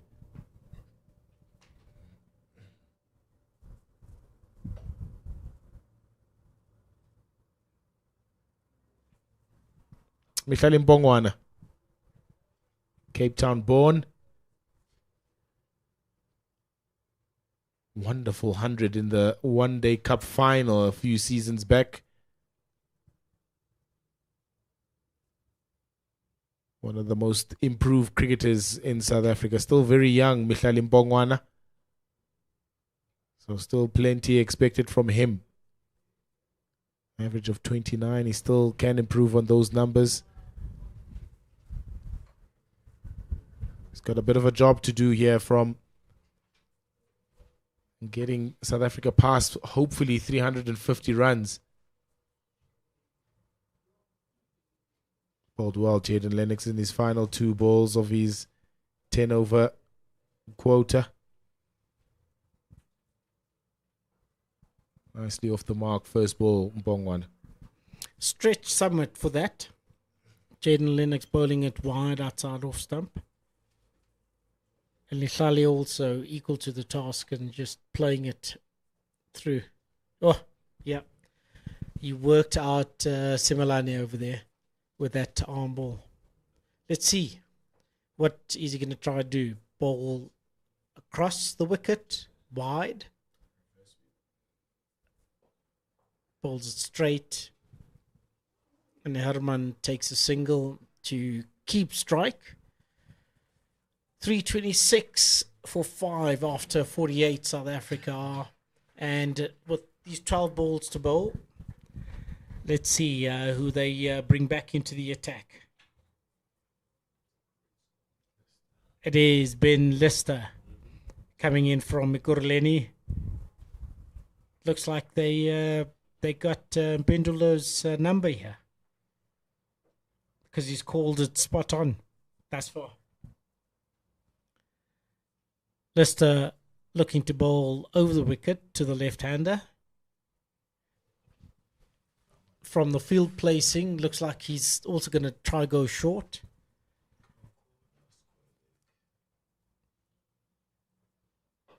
Bowls this one full through the offside is where Ackerman goes, and they rush through for a fumble fielding. Rush through for a second. Yeah, bat on ball. There's been a bit of strife though. Matt Fisher. Matt Fisher down at sweeper. Awkward bounce of the ball. Hit him where he wasn't expected.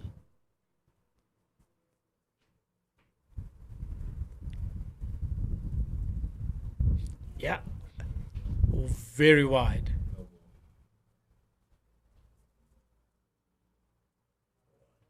Wide. Okay, initially signaled no ball because he thought that it didn't bounce on the playing strip, but it bounced after and past the batter. So it'll call wide.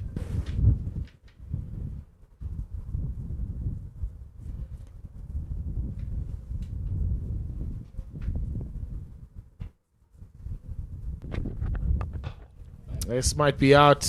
No, it isn't. Just bounces short of Lennox coming off the long off boundary. The wind still strong, still blowing very strongly across the field, and I think that held up the ball in the air there, and it didn't make it all the way through to the fielder on the long off boundary.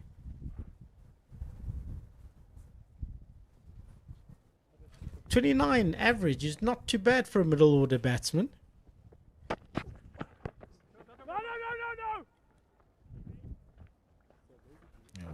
Well bowled from Ben Lister's, tucking him up.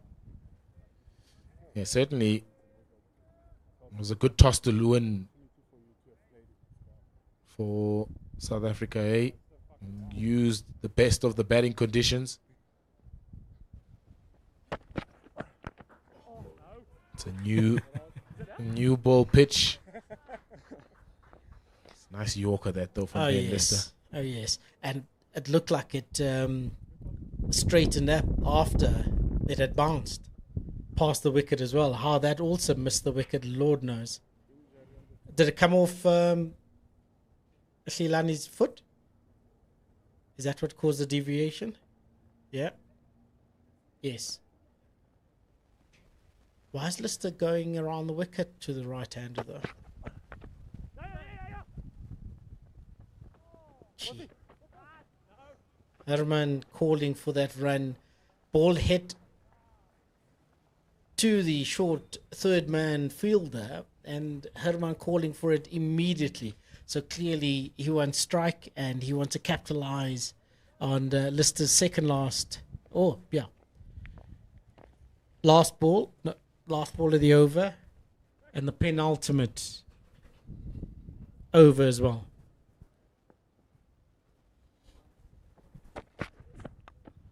Outside edge, men up in the circle, so it'll get full maximum from that. 4 runs to end the Ben Lister over. South Africa 335 for 5 and 2 overs left.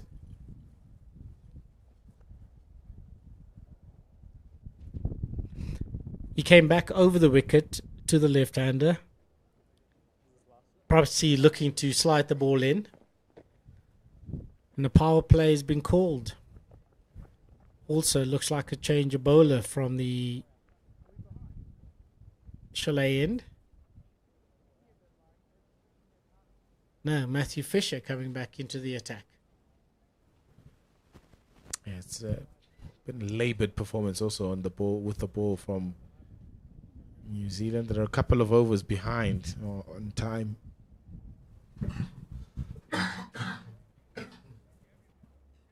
Yeah, well, the boundaries have been coming in hard and fast, so yeah, that would have delayed their over rate as well, their bowling over rate. A number of stoppages as well to treat some players because of blows. So that will be factored in by the umpires.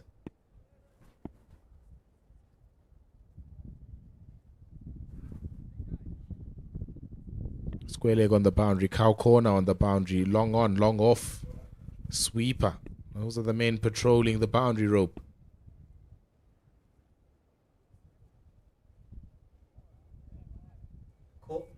A call from Carter on the boundary on the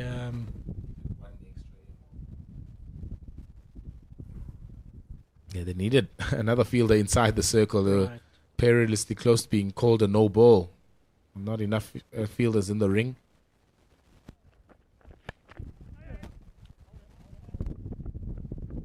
Steals a single first up. There's Bongwana and Jordan Herman.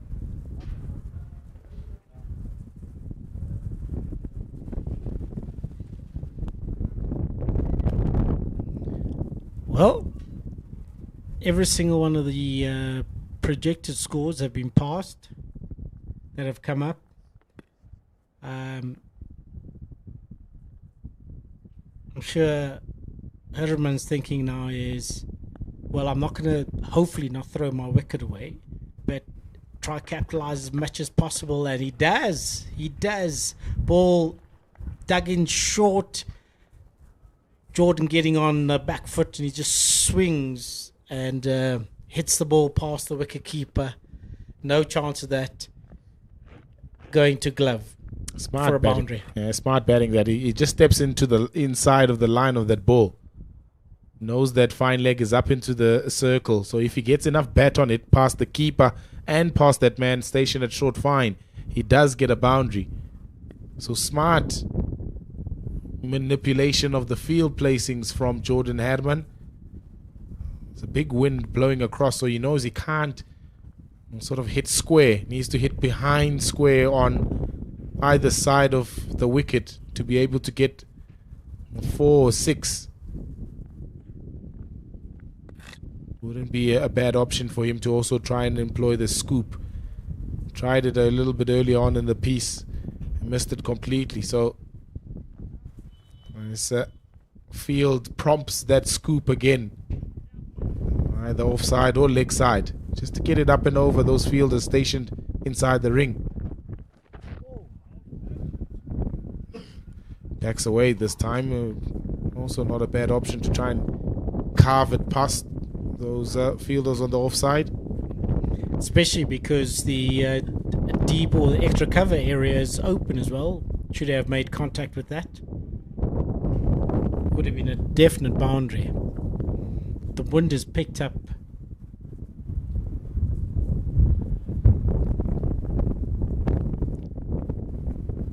Fisher coming around the wicket.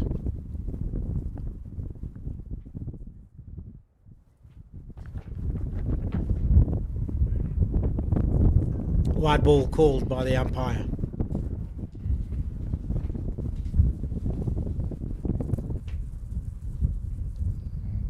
It's the extras that are killing New Zealand A today.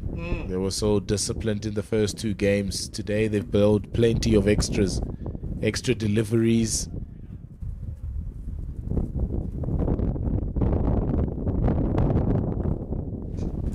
fine leg is being sent down to the boundary.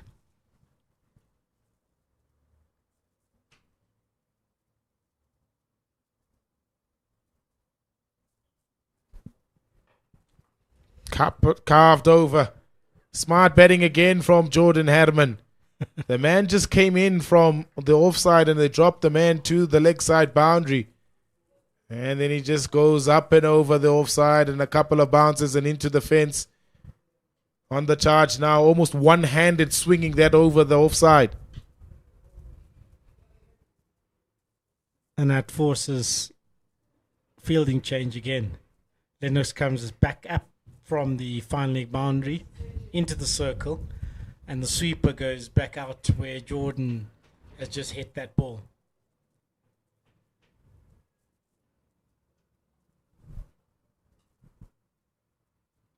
Too short. Far too short. It's another extra delivery. It's wide from Matt Fisher. They bowled 18 extras. 14 wides, which is the most that they've bowled in this series. They have struggled. They really have struggled. New Zealand A's batters. 346 now, South Africa A.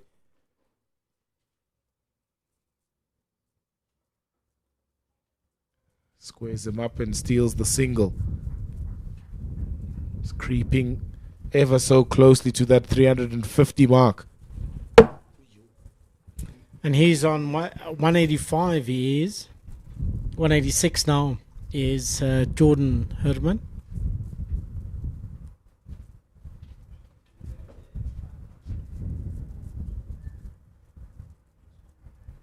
My word. Fisher's gone for 72 runs in his 7 overs thus far. At the end of this ball would be 8, so he's been going in 9 runs and over. Ball's wide. Ball goes through to the keeper and they still steal a single. Yeah, end of South Africa's batting innings. It's been a powerful performance. 348 for 5 in the allotted 50 overs. Wonderful performances from a number of individuals with the bat for South Africa A, but at the top of the pile has been Jordan Herman. 186, just too shy from equaling the highest individual score from a South African A batter, which was David Bedingham a couple of months ago. Powerful batting lineup that Herman, Munsami, open proceedings. Batted beautifully, did Rivaldo Munsami. 73 from 88. 348 for 5 is what South Africa did get in the allotted 50 overs. So the target for New Zealand A will be 349 to hopefully win their first game of this shortened 3-match unofficial ODI series. We'll take lunch and we'll be back with New Zealand A's run chase.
avoid a whitewash in this 3-match unofficial ODI series. And if you're just joining us, it was South Africa A who won the toss and elected to bat first. And boy, did they bat. Led the charge by Jordan Herman, who scored a really, really good 100. It's a big one, 186.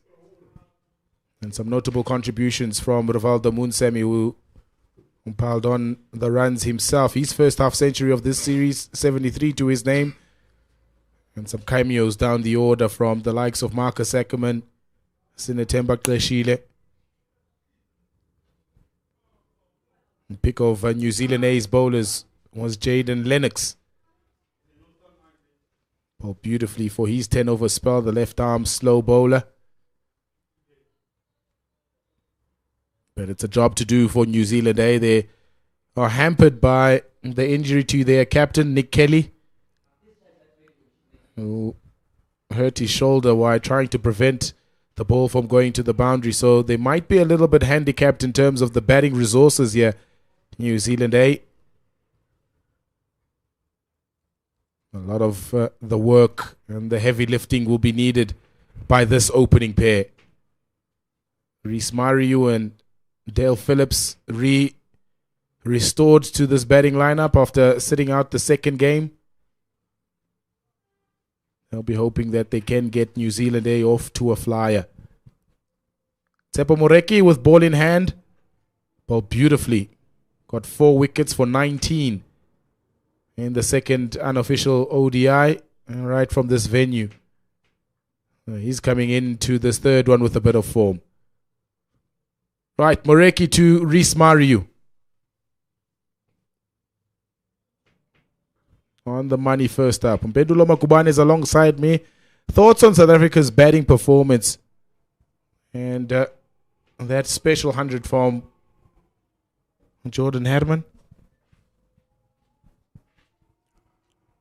Probably the loss of Ruben Herman first up would have rattled some feathers and would have gotten New Zealand up in spirits. But his brother, Jordan, coming from 100 runs, that confidence just, it was there right from the beginning, wasn't it? You juxtapose that to Rivaldo Munsami, who has had a rather flat series. He needed a score, and in a way, you saw that he hasn't been on it in the way that he structured his innings. But the most important thing was keeping himself out there. He stayed out there and he worked hard until he got to that half century. But afterwards, he really started free flowing. And that's the work of Reece Mariu that he has to do here. An average of 30. He too will want to change that 0-100s to 100 and get that higher score into triple figures in his 50-over career. Top edge. He might go for a duck here. He does. Hard lengths again. Work for South Africa A and for Tsepo Moreki. Reece Mariu in the quest of making a fast start for New Zealand A. Holds out to the wicketkeeper Sinatemba Kleshile, and New Zealand A on the back foot from the get-go. The short ball worked in the first innings when South Africa were batting. It works now versus Reece Mariu. First ball up, he looks to target the most informed bowler of the series.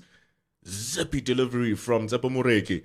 Extra bounce, hitting the top edge. Sinatemba Kleshile needing to run around. Eventually making the distance. The wind holding the ball up as well. And Reece Mariu's gone in that first over. Oh, what a start for SAA. Incredible start that.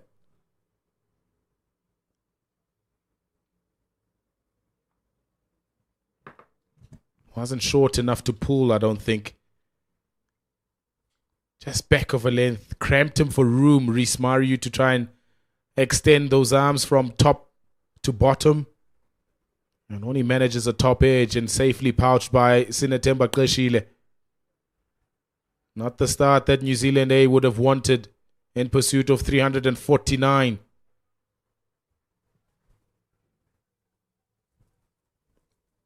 Especially when they're a batter down. Nick Kelly doing dirty on his right shoulder. That's why Joe Carter, the stand-in captain, now comes in at number 3. It's a handy career that you're looking at there. 3 centuries. New Zealand are going to need 3 of them to cover the total score to win. And to go for such a strong shot right up in the beginning.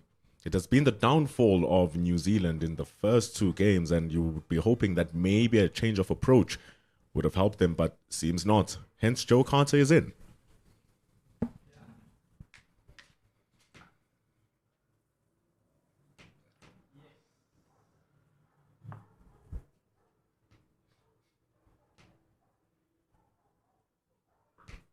He's been good, Tsepo Moreki. He's given Marcus Ackerman the perfect start all 3 of these games. He's bowled with a lot of heart, a lot of skill. And he's got the rewards, most importantly, on the wickets column. 2 in the first game, 4 in the second, and now a wicket inside his first over in this third game. So 7 wickets for him across the 3 matches.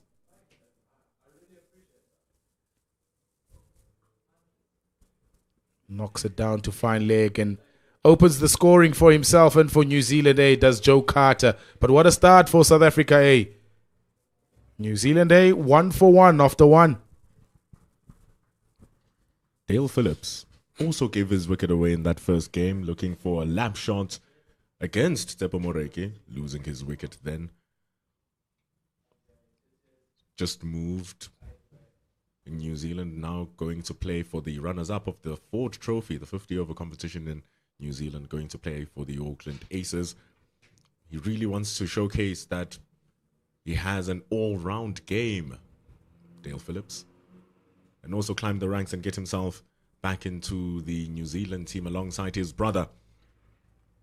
But he's going to have to face the magic and the fire of Luso Sipamla, who is also working his way back from a long strain of injuries. Wants to get back to that South African shirt. Look at that average. Under 30 for his 53 wickets. In he bowls to Joe Carter. Oh, that is streaky. That is so streaky. Guided past the slip for a single from Joe Carter. Yeah, he's also been good, Luto Sipamla. Didn't play the first game in the from the second game onwards.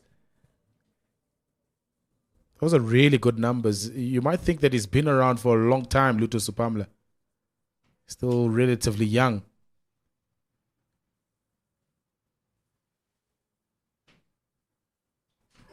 That is good. From that end, it's done that all afternoon long and all morning long, especially with the newer ball. From the chalet end, they've been able to extract a little bit of extra bounce from that chalet end. Saw Jordan Herman getting struck a few times. Also, Rivaldo Munsemi, and this has just gotten a little bit bigger on Dale Phillips. The pitch gives you something if you hit it hard here. It's been the same ever since the beginning of the series on Saturday.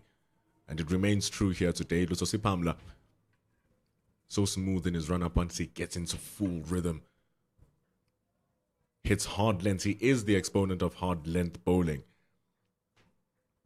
It really cramps you for room, especially if you're a right-hander, because he has the ability to move the ball back into the right-hander, both in the air and off the surface. And right now, from the end that is bowling in the chalet end, the wind is blowing in the direction that creates an in-swinger for him.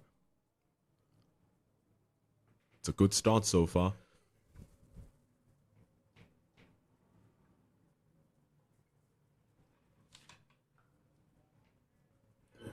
Edged again, wide of the slip.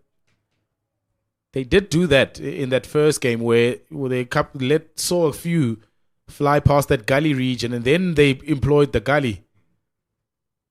2 really important catches by Jordan Herman in that gully in that second game. New Zealand batters playing outside that eye line and away from their bodies. So Ackerman has asked the older of the Herman brothers to go in there. Yeah, he was just hesitating a little bit. Yeah, now a man comes in at a sort of a gully to try and plug that gap.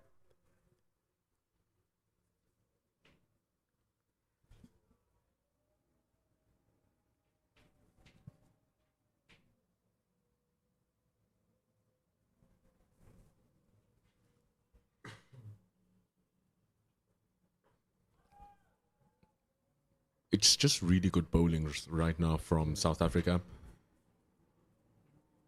And maybe it feels like the top order of the New Zealand hasn't gotten accustomed to the conditions totally in order for them to play their fluid strokes. And because that might be the case, I think it's important to play a Rivaldo Munsami kind of innings, which is a gritty innings, you just staying out there, because there's no need to try and show that you have the upper hand, because you don't. So you play the momentum and you try and create these singles. Harold Kutsia down there. He's going to be another big threat for them. So it's very important that they try to get into a rhythm as consistently and as quickly as possible. And the ones like this are going to work. After 2, it's 4 for 1.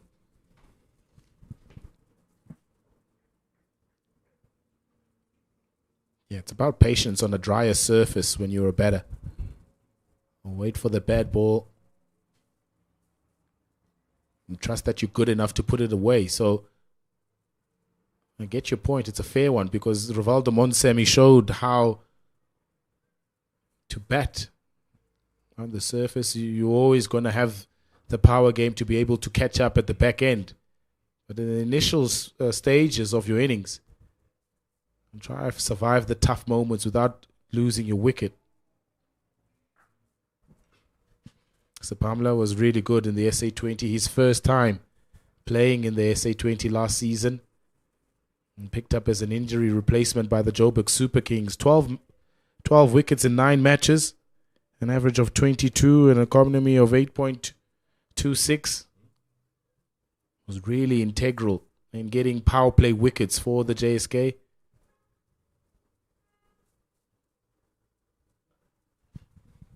Very important for the Lions as well.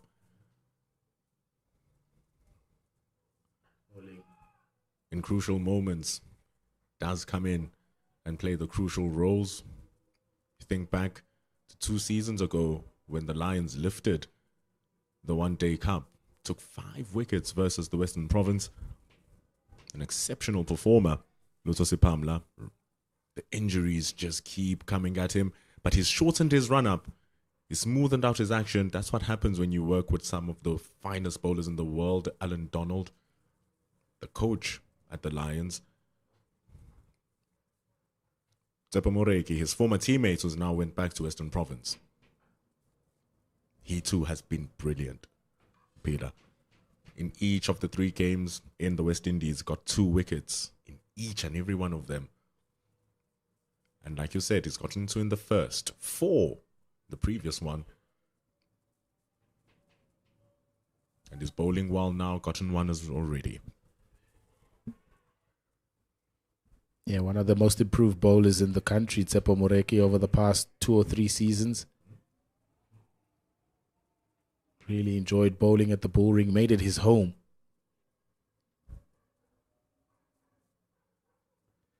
Dancing down the wicket. Gotta be careful here in New Zealand. I know scoreboard pressure might be something that they're considering. The asking rate is 7.3. So you don't want to fall too much behind that. If a bowler's got it on a string like Moreki has, it's going to be difficult to be able to do that from Joe Carter.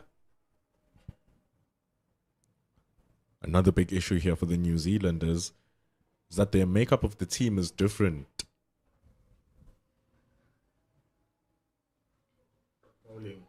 And the big difference in their team is the exclusion of both Zachary Fawkes and Simon Key. Those two have been the big scorers who have been able to rescue the innings right at the middle bottom of the innings, number 7, number 8. And so the test by coach Daniel Flynn has been thrown back to the top order and say, can you actually do it for the team? And the test is pretty high here today at 348. Yeah, without the security of guys like Zach Folks and Simon Keenan at the bottom. Slashed away. Beautiful that from Joe Carter. Just waited for it to come to him and then placed it beautifully through the offside for 4. Finishes the third over with a boundary, 8 for 1 after 3. Just a little bit wide from Tsepo Moreki. Very wide from Moreki. Short as well. Didn't even have to do much there, Joe Carter. Just free his arms through the line of the ball. And away it flew for 4. And the patience that allows the bowlers to get frustrated and for the balls like that to come more frequently. You don't expect that to happen within the first 10 overs, given that South Africa have such a dominant score pressure. But if you don't lose your wickets, which is South Africa's something they're so used to, just grabbing wickets in this series during the power play, you're testing them on a different scale. So the bowling lineup hasn't really been tested at the top of the order so far. And it's so important that for New Zealand, they preserve that wicket and then keep a different type of test for the South Africans. Yeah, 3 wickets in the power play for South Africa. And then they picked up 4 in that second game. So it just tells you the work that Sipamla and Moreki have done. And of course, Okuhle Cele, who played that first game. Slashed away, up and over, point. There were cries of catch it, but he got enough bat on it, was Dale Phillips. And he's into the scorings now.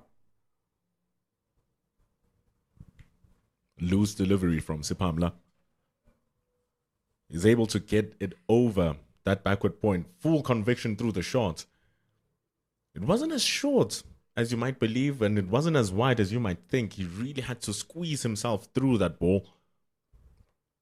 And it's just over to the right also of Jordan Herman. It's well placed from Dale Phillips. But he'd probably want to look to keep it down or get it right over the top. It's a very good shot for 4. Yeah, I don't think the South Africans will be too disappointed by seeing those kind of shots from Dale Phillips. They have men behind in case the one is mistimed. Well, that's an excellent shot, an excellent cut shot. Plays it aerially, but it's safe enough. Encouraging though for South Africa. They've got a gully for that one that isn't perfectly executed. They've got sort of a 1.5 slip with Mihlali Mpongwana and Ruben Herman lurking. Shimmy down the wicket and beats him. Excellent bowling from Sipamla. Back on that hard length again. Also importantly was the line. Phillips clean hitting through the square. And if he tightens up that line and it's closer to his body, just found himself hanging in thin air. It's where he wants to continue bowling here. Luso Sipamla, you really bring in that slip field and gully in play too. Especially with Phillips looking so intent on scoring the ball so early in his innings.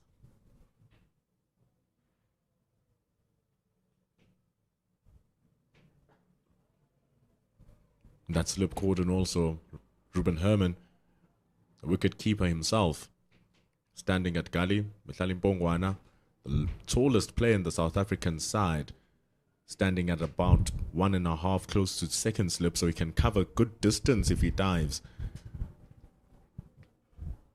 So if he just keeps it on that 4th stump line, keeps on drawing the strokes that New Zealand are so eager to play, might get himself lucky.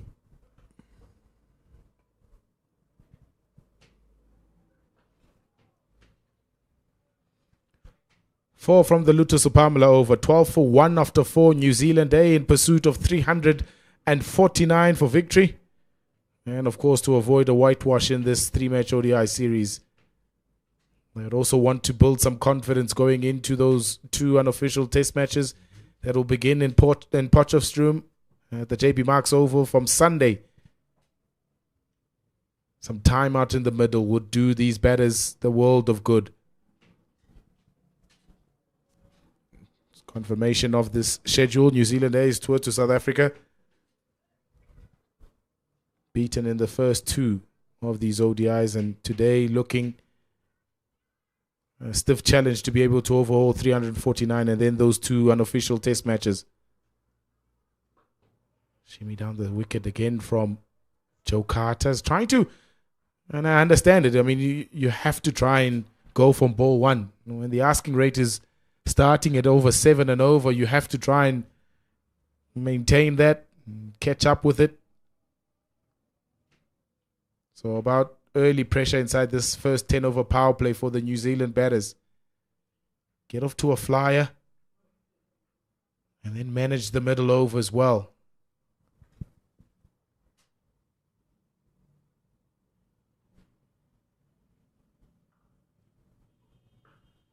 In the air, but through mid-wicket. A long chase for Ngaba Peter. Don't think he'll get there. It's gone for 4. That's what New Zealand A need. A flurry of boundaries. And Joe Carter's doing that nicely here. Preserving your wickets is going to allow you to get deliveries that will make it easy to score. Wasn't that easy. Had to really pull it across the line from that 4th, 5th stump. He places it perfectly in between mid-wickets and the mid-on. Gets 4 runs.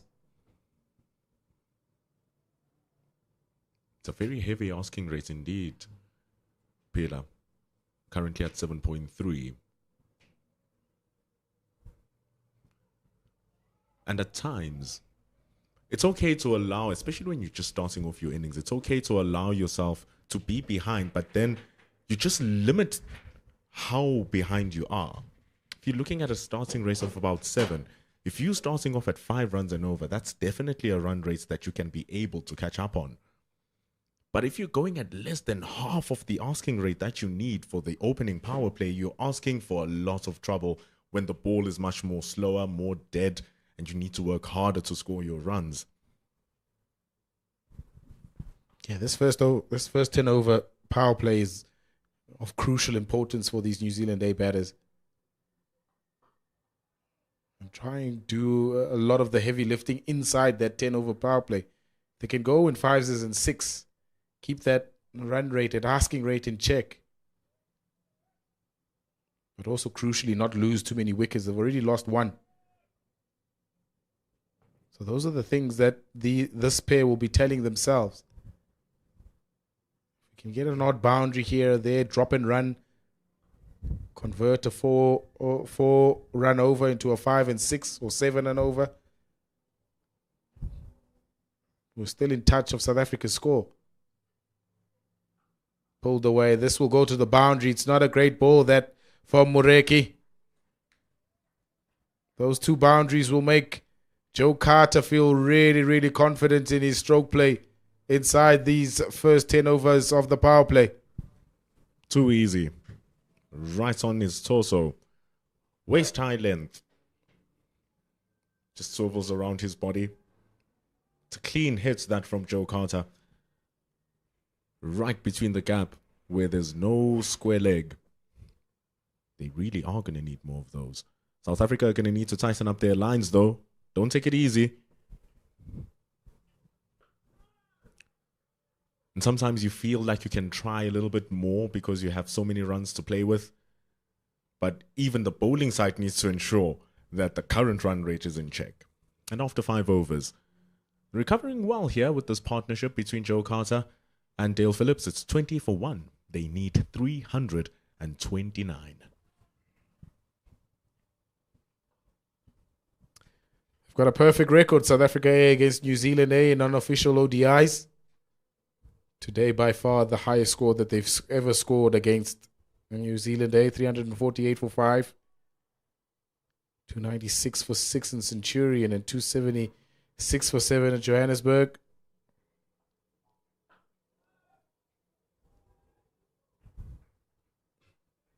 249 for 3. That's a couple of days ago here in Benoni. So we've been in good scoring form, this South African A side. Not just in this series, and the series just before this in the West Indies. Some notable performances with the bat from a number of the members of the squad.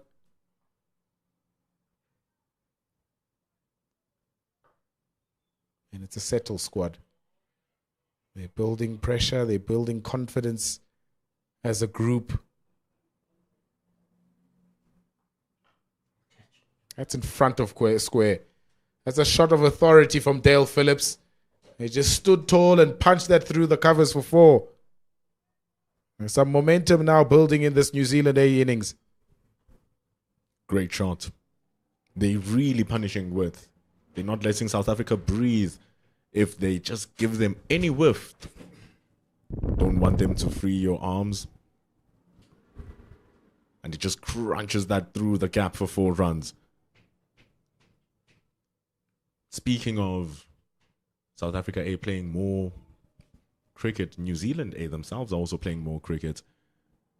Looking through the record books, you can barely find information about New Zealand. They haven't played in over 2 years until they played Bangladesh, where they fell 2-0 in the first class, in the 50 over games rather. Bangladesh are pretty strong in their development structures. Your emerging sides, your under-19s and your A sides for Bangladesh, pretty strong. So it's stern tests for the New Zealand players. And it's very good because it's players who are looking to come into that New Zealand side. It's a young side. We spoke about how their average age is 25. 10 players have played for New Zealand, but if you look through them, it's 3 games, it's 4 games, it's 1 game here and there. So New Zealand are putting investment in their own team to see how do they stand across the entire pipelines of the world. They are World Test champions, the inaugural World Test champions. So you do expect that they now want to keep that level of competitiveness and be amongst the powerhouses in world cricket. Flicked away beautifully by Dale Phillips. So Sapamla is straying onto the pads. There's no one out there. And a couple of bounces and into the fence. Pressure being put back onto the South African bowlers now by New Zealand, eh? Too wide for the couple of boundaries before. And this one too straight and too full. An easy flick through the gap for 4. And it's the placement of the New Zealanders that is being paramount here, because they are hitting the ball aerially but giving no chances to the South African fielders. They need 321.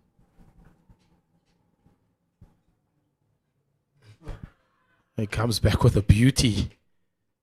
He thought that he heard something. Nothing from his fellow teammates, Sapamla. Yeah, the A program becomes very important for every nation. Recently, Australia has also played a lot of A cricket. England Lions have had a tour to South Africa not so long ago. That's a beauty from Sapamla. Just kept on coming back in on the angle to Dale Phillips.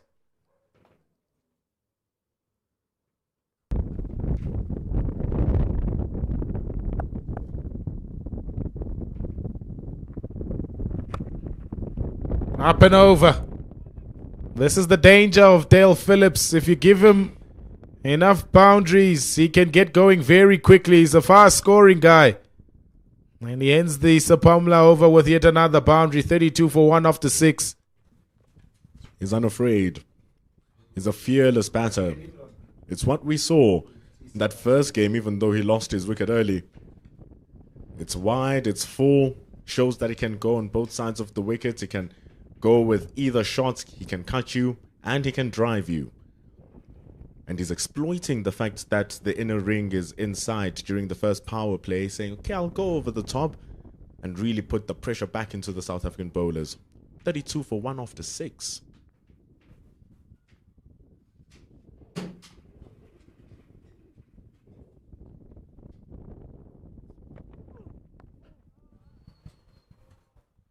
Had an early net this morning, Dale Phillips. Around about 8 o'clock when I got here, he was receiving some throwdowns from the coaching staff. So he's been switched on since the morning, waiting for an opportunity to get bat in hand and try and score some runs on this tour.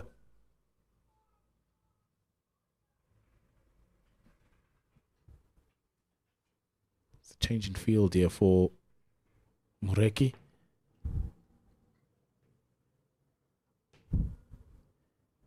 Just getting Simelani to just go a little bit finer at third man. Fine leg is up into the circle. He's dropped the man at the square leg boundary. No slips.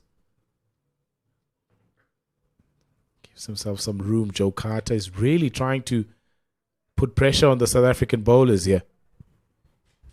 It feels like a very counter-attacking field from the South Africans. You normally go more attacking and you put your slip fielders in there, but that's not creating much opportunity because the New Zealanders have taken on the game in front of the wicket. And so you see how they've just packed and compacted that area. The short extra cover is in there. They come in right into the square as Murek is running in, saying, dare take us on if you try, and trying to force the batters to go over the top. This time, the only gap on the leg side is covered, though, in the deep. They go for one. So it's inventive captaining here. It is. And I think it's also because the batters now are unsettling the bowlers. Just trying to hit them off their lengths. So Marcus Ackerman just reacting. Balance between trying to still maintain some sort of an attacking field, but also trying to stem the run flow. Been a couple of boundaries from Phillips and Carter.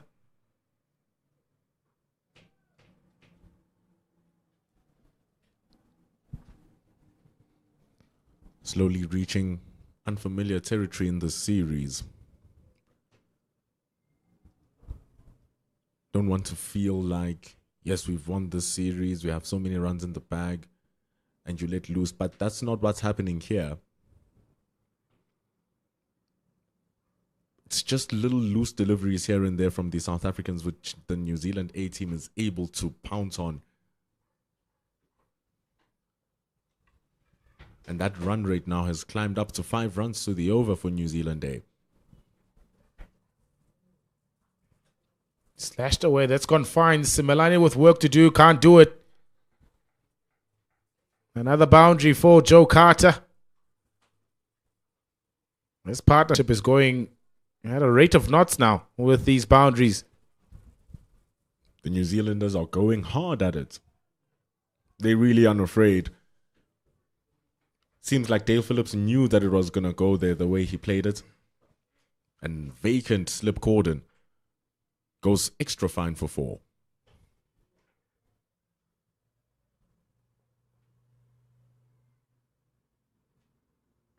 That's a stroke of authority. That's onto the bank for 6. Short, wide, spanked away over cover for 6. And ends an expensive over from Tsepo Moreki. He's gone for 10, 43 for 1 after 7. Blinding shot from Dale Phillips. That is exquisite hands, feet, and awareness to pick up the ball so early. They need 306, and this is the start that it seems like they needed. That run rate now up to 6 runs to the over. Mr. Gordon Templeton now comes in to join us back in commentary after 7 overs. It's 43 for 1. And what a start by New Zealand A. Flashing start. Mihlali Mpongwana has been employed at the slips for Lusosi Pamla. He's been hitting harder lengths. Strong lines. Gets the edge though. The ball goes over the top. New Zealand playing with fire.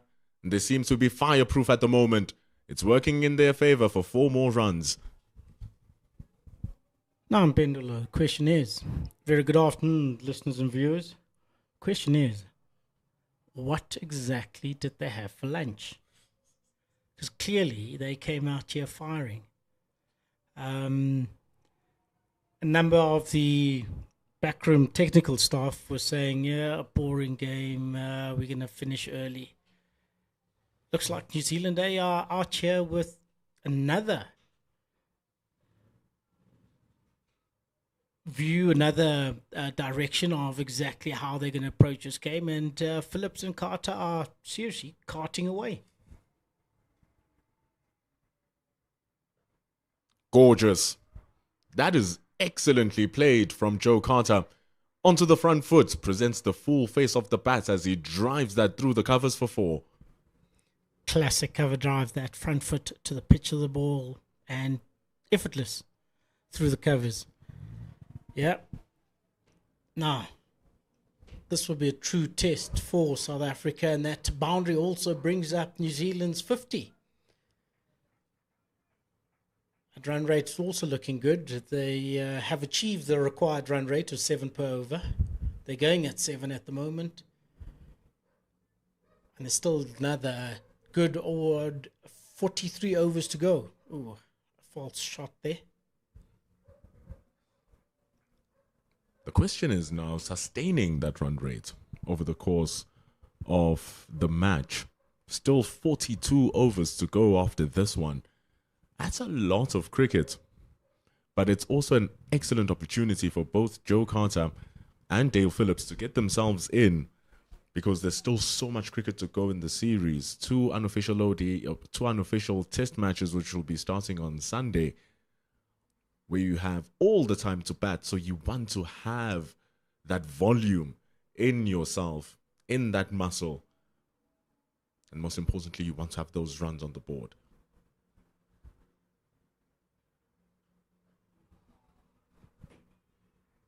Slight inside edge. Lutso Pamla varying his lengths up, going a little bit fuller. They're going to go for 1. Certainly, you would definitely want to get occupation of the crease is key at this moment. I think the approach should be, as much as they're taking advantage of the power play within the first 10 overs, the approach should be much the same as Rivaldo Munsami did. If it's there to hit like that shot, my word. That's class. That is pure class. Driven through the cover to the boundary for another 4. Luto's bleeding runs, yeah? On either side. They're really starting to get a hang of it here, these New Zealanders. South Africa, searching. And the thing is, in the first 2 games, some of these balls which were hit aerially were catches. The thick edge being caught down at the third man, a thick edge being caught elsewhere, a mistimed shot being caught at the mid-wicket. Just wickets like that. And this time, the timing is much more truer from the New Zealanders. And they're getting reward for their risk-taking.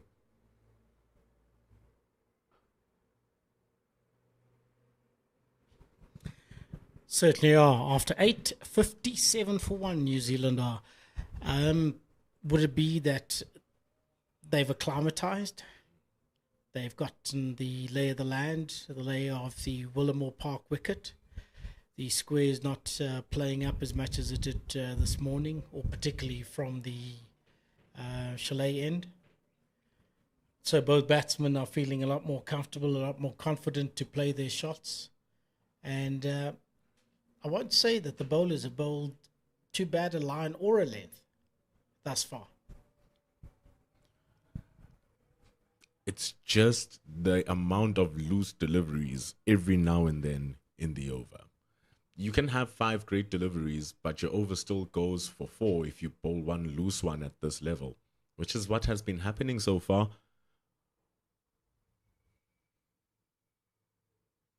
Wide again, crunched again. Jordan Herman dives in vain. And it's a crunching shot from Phillips for 4. Yeah, got onto the back foot very quickly to Dale Phillips there. Got in line, played it beautifully straight off the bat into the square, and it just ran off to the point boundary. See, from here, the damage has been done now. If they take 3 singles, they've achieved the required run rate. Just one bad ball destabilizes the entire setup of the over, and it's worse if it's the first ball of the over. Indeed. And this is where you would now see the true character of both bowler as well as batsman as to how they approach it from here on end. Having scored that boundary off the first ball of that over. And then, looking at what to do for the rest of the over, notwithstanding any loose balls that might come. But Morek is the quintessential strike bowler. He just finds a way to get wickets. He works hard. He runs in hard. That is not the delivery, though. Way too wide. Running way too hard. The short cover, are they thinking that the ball's going to pop a lot more? Waiting for the mistimed drive? Because I would have, just looking at how Jordan had batted, I would have had a sweeper out pretty early on. And I see there's a fielder just short of the backward square leg boundary out there. Is Mareki going to surprise the batsman with the short ball? Oh, my word. Ooh, as we talk about them hitting the ball aerially. Slightly mistimed that time from Dale Phillips. But it goes past Mihlali Mpongwana standing at mid-wicket. Goes for 4.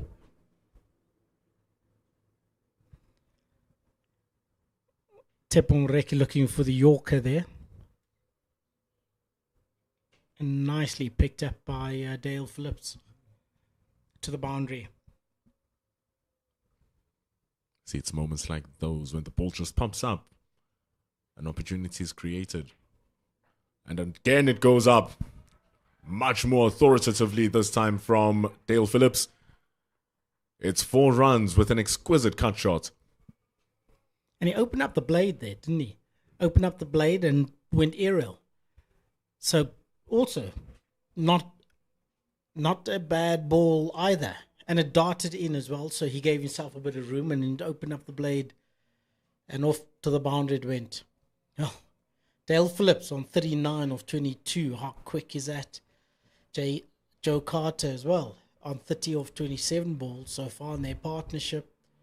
Already building up and is at 70.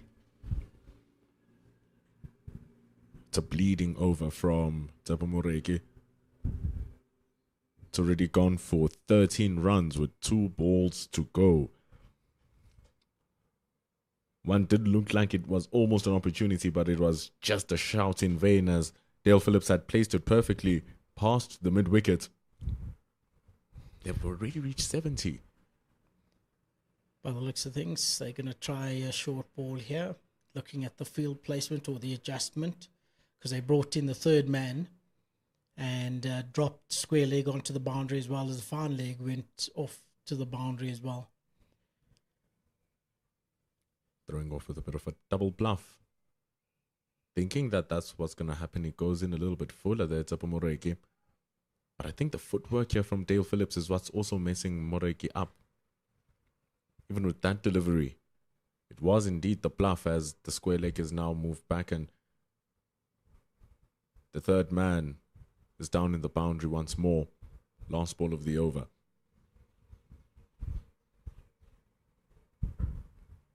So he's really starting to move around the surface is Dale Phillips. And if New Zealand can unlock that part of the game now, continuous run rotation, especially with the power play about to end, it's going to be a very interesting chase. They need 278 from 41. Indeed, it will be a very interesting run chase. and one I look forward to, as well as I'm sure all our viewers and listeners out there. Change of bowler. Gerald Coetzee coming on from the Chalet end.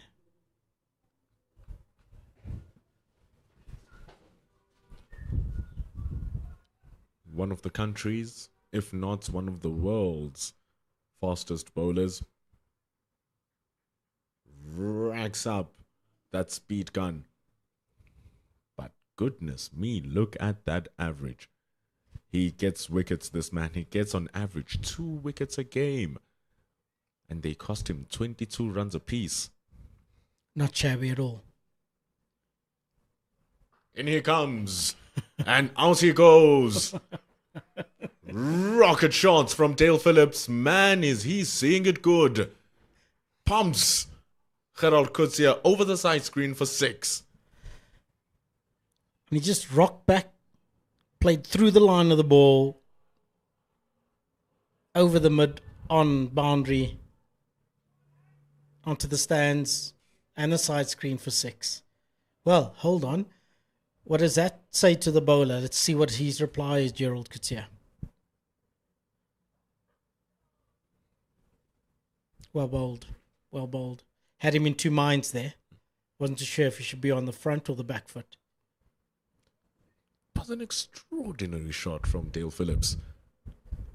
It was a hard length from Gerald Coetzee.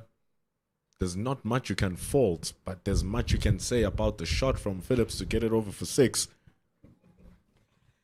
It was a proper loosener. And he loosened up whatever was going through Gerald Coetzee's head. Really, if he wanted to, he could have cut that away for 4. It was around the 5th stump from Gerald Coetzee, but he still found a way. And it darted in quite a bit as well, which would have led to Phillips's having to adjust his stance there and thinking of what shot to play. Mihlali Mbongwana is also loosening up at the slips. Jordan Herman finally is able to stop one that he's diving for, because they have been flying past him. Such has been the timing from the New Zealanders. And such precision placing. Yep, after a long, hard start to these unofficial ODIs, I think New Zealand may be hitting their straps here. Hoping not to jinx them, but it certainly seems like they've got going what they should be. Especially here with all the players looking to make an impression so that they can get back into the New Zealand side somehow. There's a lot of cricket that New Zealand have to play, both T20 and 50 over cricket. They'll only play some test cricket next year. They're going to be playing Australia right after this tour. Then they're going to be playing England, then the West Indies. So it's a lot of white ball cricket and a lot of opportunity for these players to get themselves more caps and for them to make an impression in the grander stage of the game. So far, so good. So far, so very good for Joe Carter and Dale Phillips. They are on 78 for 1 New Zealand day after 10. Strong power play. They need 271 from the next 40. Mihlali Mbongwana coming on from the Ekurhuleni end. So you're right, he was warming up in the slips there. About to take on the attack for South Africa and hopefully stem these runs that are coming hard and fast, and the partnership, break the partnership between Phillips and Carter, who are going like a steam train at the moment. But look at his List A career. Also not bad. Averages about a wicket a match. Oh no, just above a wicket a match. Best of 4 for 32 Michali has in List A matches. We're speaking about the importance of A games. New Zealand A, South Africa A, England A, Australia A, the whole lot. And we had a graphic showing the scores that South Africa A has scored versus New Zealand A, and some of them date back to 2004 when New Zealand came here to South Africa, Centurion and Johannesburg. And it's a really good pipeline to test if your player is ready or has what it takes to get into the national side. And that's very well hit. Strong shot from Dale Phillips. And that's how he brings up his 50. An incredibly played innings from just 30 deliveries. Dale certainly looks like he means business. Anything that will give him an opportunity to score, he's taken advantage of. Anything loose, he's been on it immediately. So strong on the leg side. 32 of his runs coming from that part of the wicket.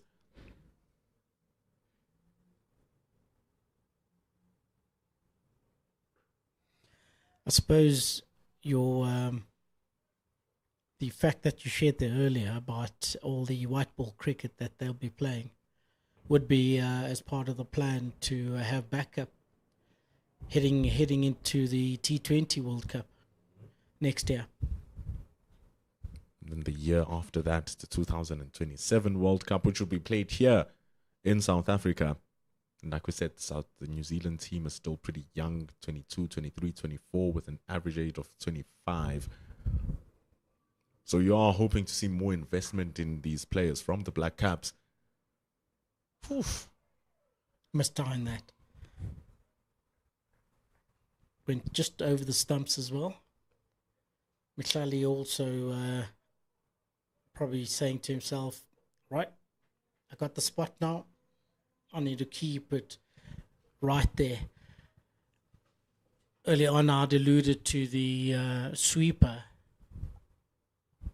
on the offside. They've now put the sweeper out there. I see a deep square is also out on the boundary.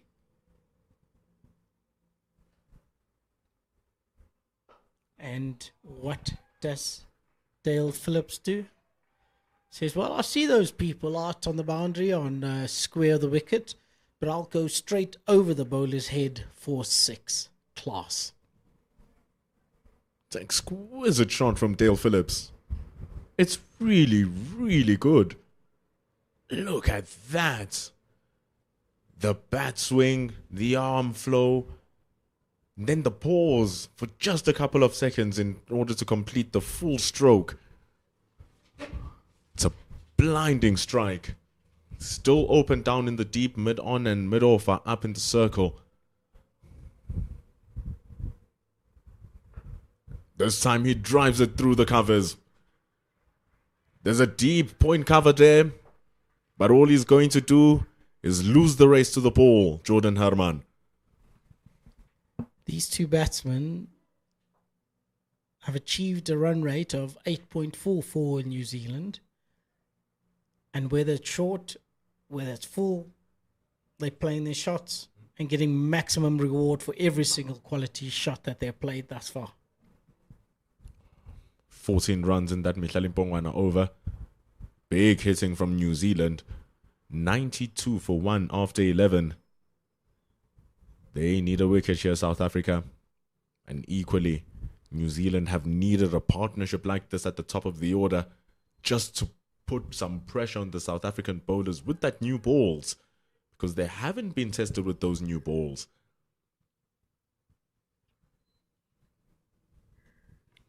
Gerald Coetzee coming into bowl. Just back of a length. And Joe Carter playing it soft hands, running it off to the gully area where Mihlali is fielding. And they swap fielding positions now. Mihlali is going into the cover area, and Rivaldo Munsami is coming backward a point. The wind, I must say, is still howling if it hasn't picked up a lot stronger. Oh, beatsman Sami. Fortunately, there's a sweeper out in the deep cover area. So they just threw for one. The Cricket South Africa flags on the grass embankment are going crazy. The trees pretty high on the opposite end from the commentary box. And the chalet end are also waving quite fiercely. With that, I've seen some of the deliveries being bowled move around as well. The bowlers could take advantage of that. Should allow the ball to swing into the right-hander here from Gerald Kutsia, but it doesn't excuse the line going into the pads. They take a single. It's always so interesting how the natural forces play such a significant factor in the game of cricket in ways that are unseen to the eye. How this wind is drying off the surface a little bit more, how the sun is baking it, how it might be making it harder if there was moisture, so the ball might be coming in even cleaner to be hit. Gerald digging in deep, short, and it's called a wide as it goes on the leg side past the batsman who ducks. And he's standing in the middle of the pitch, wondering what went wrong there. Yeah, the natural forces play a major role in cricket. Also, how just your saliva assists with shining the ball, and the ball through the air then would either dart in or out, depending on what you wanted to do and which side of the shiny side you hold the ball. Batsman backs away as Gerald Kutsia is about to release. I wonder what disturbed him there. Seems like he wasn't ready, Joe Carter. He was still going in down to tap his bat. Looks up. Gerald Kutsia is already halfway through his run-up. The Karate Kid. Always eager to run in. He's a fury fast bowler. Is that his nickname? Has the whole headgear as well. And he's been cut away, but still there's a fielder down there. Even if you go into his social media, All right. Karate Kid, you'll see it. He has his headband as his profile picture, Gerald Kutsia. Wonder where Mr. Miyagi is then. Because he'd really ask him to wax it on now and try cut short all of these runs that are bleeding to the boundary. Digs it in once more. What does the umpire say? He calls it wide. So the ball darting in. Well, it's overhead, darting in, but the wind also seems to be taking it up, yes. And yeah, one for the over.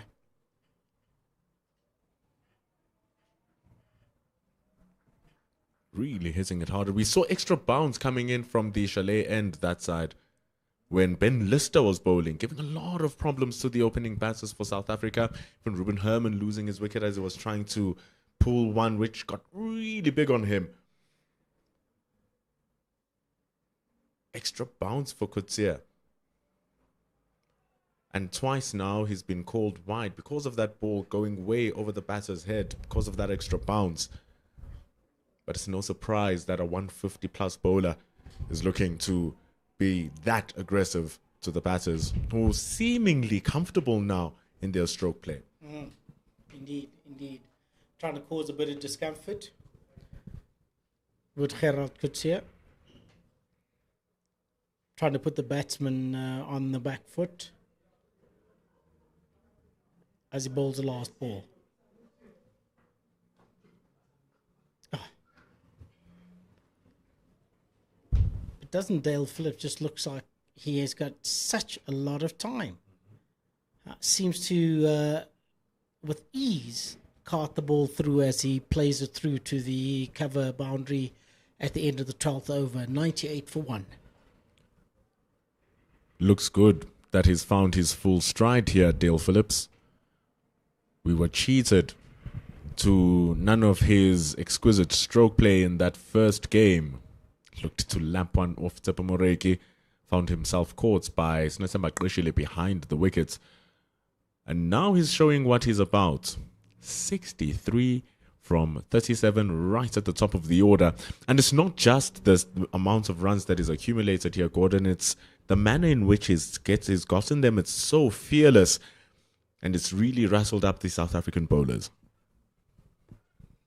Unassailable 2-0 lead South Africa are, but looks like New Zealand are still taking the punch to the South African bowling attack.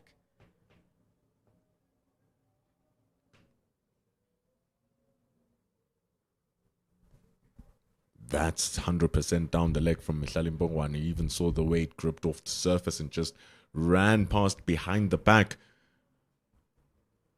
It's a good take from Qeshile. Indeed it is. One more run to New Zealand's 100. And the extras, like it did for New Zealand, are slowly but surely piling up for South Africa. And it's so early in the game as well. 12 overs in the innings. You really want to limit those down. And it's mistimed from Dale Phillips. But still the intent is there to hit that ball and hit it hard. Possibly a slow ball there from Mihlali. Mistimed by Dale Phillips. And he keeps examining the field. Keeps looking around, looking for the gaps, knowing exactly where he would want to place the ball as and when the opportunity arises.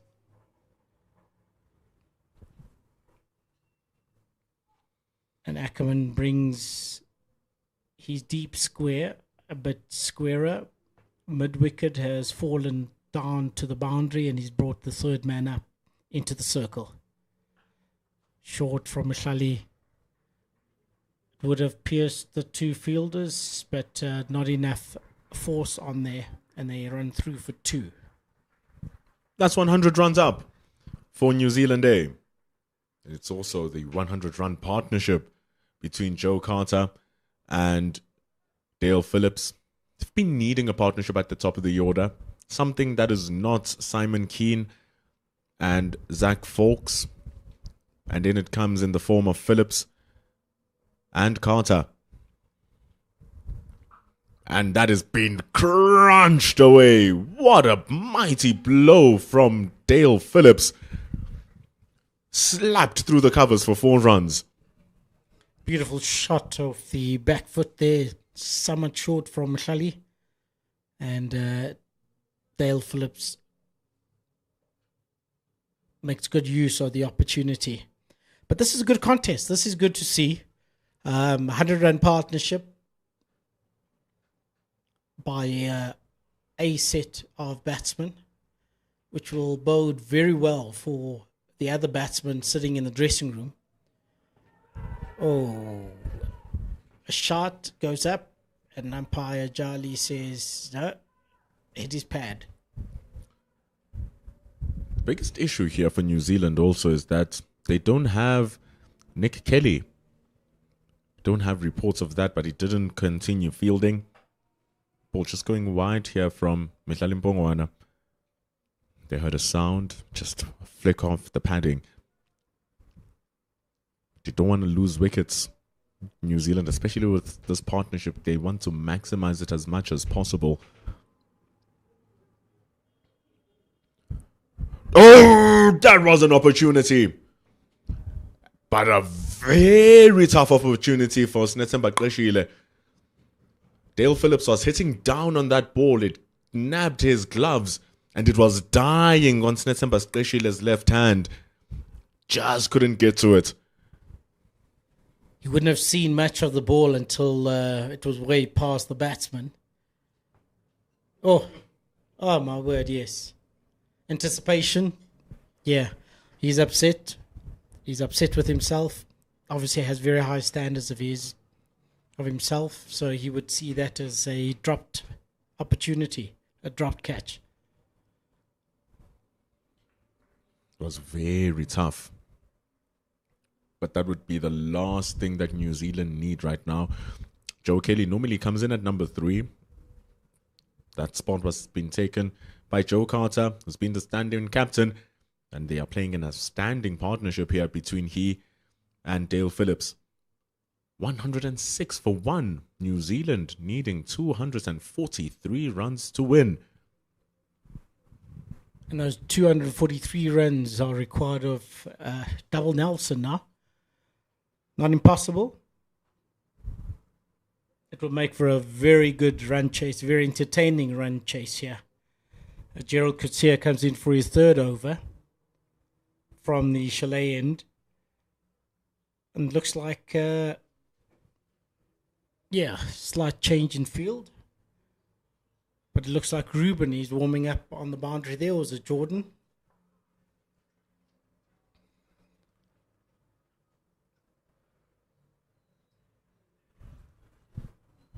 I'm not too sure what to make of the body language of the South African players. See, this is the test that they just needed to have. Especially here, the competition is yourself and making sure that you can take that next step into the international stage.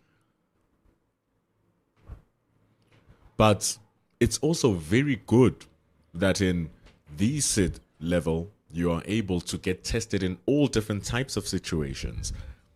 Like we said, the top order of New Zealand hasn't tested any of the South African batting lineups that they've put up so far in this series.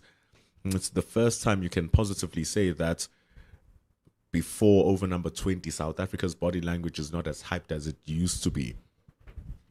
So a 100-run partnership with 9 wickets to go. You need something to break, but it's the shackles of more boundaries coming through Dale Phillips that is breaking. It's a very good shot, just leaning back and humping it over the backward point boundary. Making use of the pace of the bowler and getting the boundary over the fielders that are in the ring. Beautifully played. Gerald Coetzee is really hitting the deck hard. We want to be a little bit straighter, touch more fuller. Way too straight.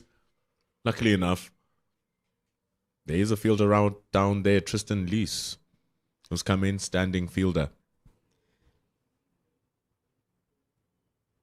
Gerald Coetzee actually followed Dale Phillips there. Dale had backed away to the leg side and Gerald followed him. And he just worked it off his body, off his hip, down to the fine leg boundary where it was fielded.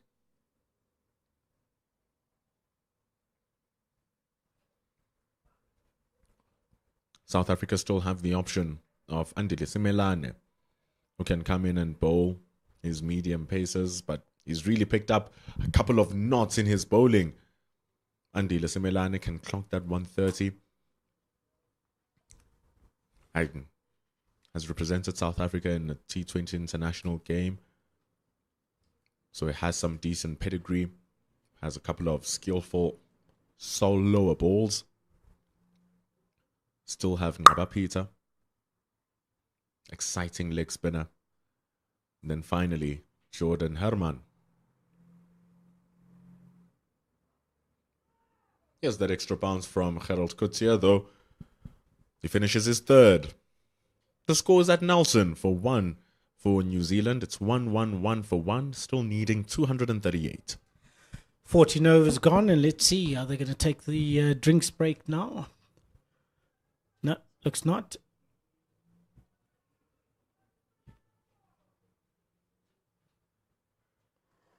And Jordan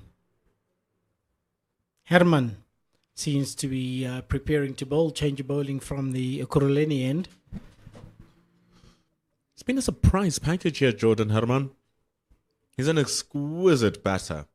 We have seen that firsthand. We've seen that if you just look at his record.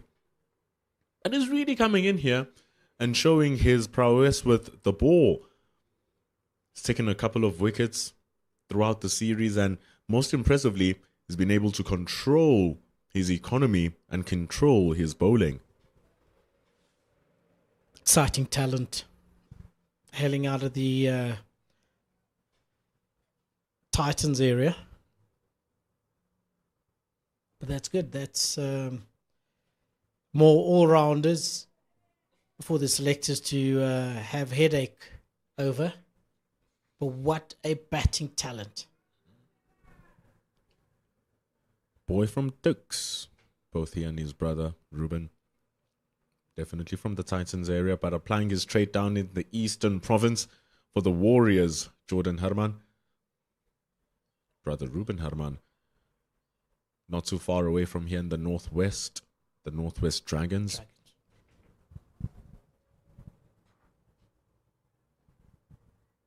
But again, starting well, Herman. But with the platform that has been set by these two, they can allow themselves to play in the new bowler, or they can allow themselves to go at the new bowler. They can control the tempo of the game. That's what a good start allows you to do. This is going to be 2. If they want to, they can really try and push for 3. Unless if the ball goes past Tristan Lees. He says he stopped it. And so it's going to be triple. Yeah, good running between the wickets there by Phillips and Carter. Keeping your eye on the ball and not taking it for granted. And getting the extra run. Yeah, indeed, Pendulo. Play yourself in. See what Jordan has to offer. And then make up your mind as to how you're going to attack him. But Jordan bowling a very tight line as well. Not allowing the batsman any sort of space. And his over went rather wickedly fast. 15 overs gone.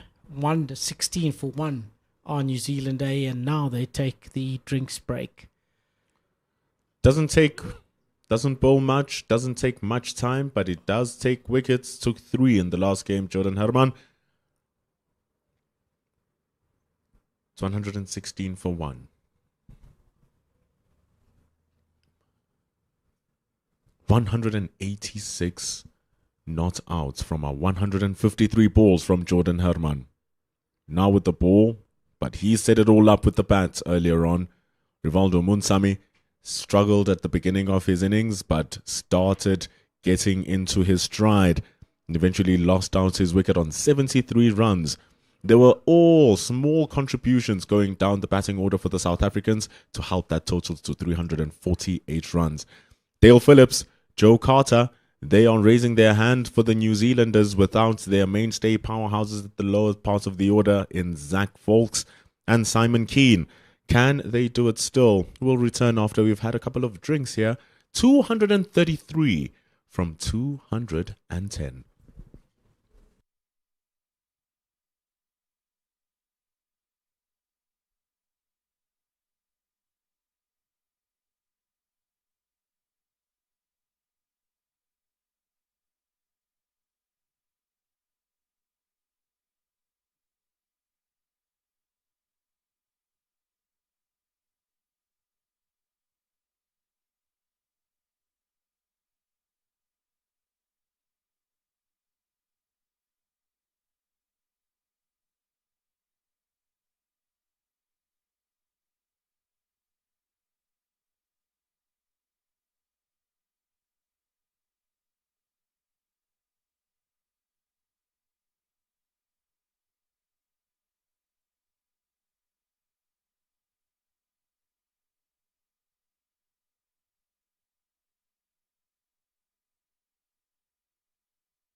Tough going for South Africa, eh?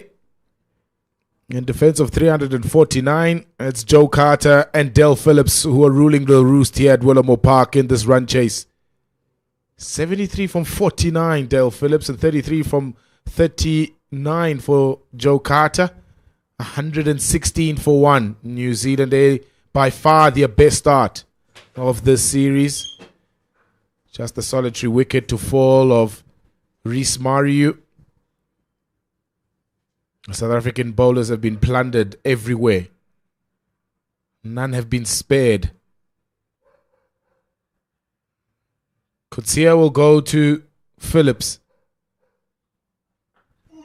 Oh, and starts off with a beauty. Almost yorked him there. Break, as they say in cricket, is as good as a wicket. And South Africa would have hoped for that. Just a break in momentum for Phillips and Carter. Well dug out, that one. Just to break the momentum ever so slightly. Everything was in their favour in the first 15 overs. Wonderful run rate that. Just touching 7, so they're up with the rate. That started around 7.5 before a ball was bowled. So this pair have done extremely well. 116 from just a couple of deliveries. Some good contributions either way. Joe Carter a little bit more circumspect. He's had to watch Del Phillips plunder boundaries at will. 79 he has. Looking at that visual there, the other two batsmen out in the middle. I can't help but the thought that, boundary there as Joe Carter just uses the pace of Gerald Coetzee to have the ball go over the backward point fielder all the way to the boundary. Yeah, but that visual earlier on, unless it's a senior men's team playing, you wouldn't think, or the assumption is that, no, these are all age group players.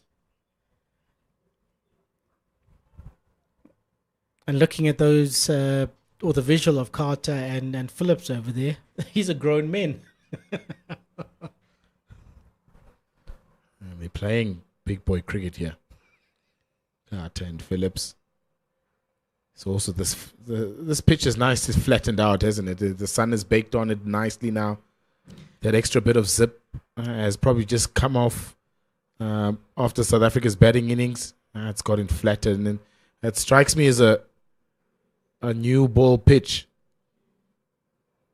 where you have to really utilize the first few overs while the ball is nice and new and shiny and hard.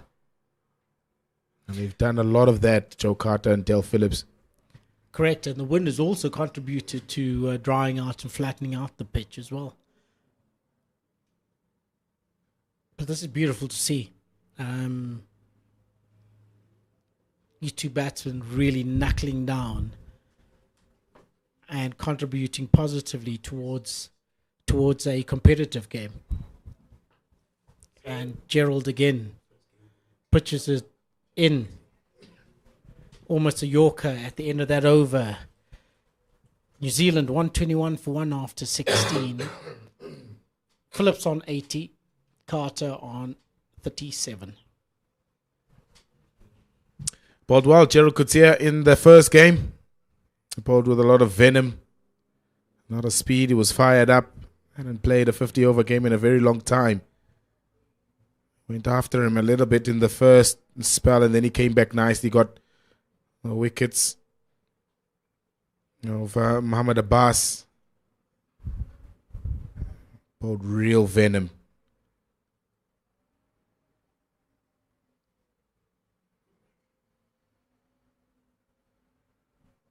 He's got to have to do a job again here in this third game. Let's see the job that Jordan has applied for. Taking the ball and bowling a reasonably good first over. Only going for 5 runs in that over. Very quickly too.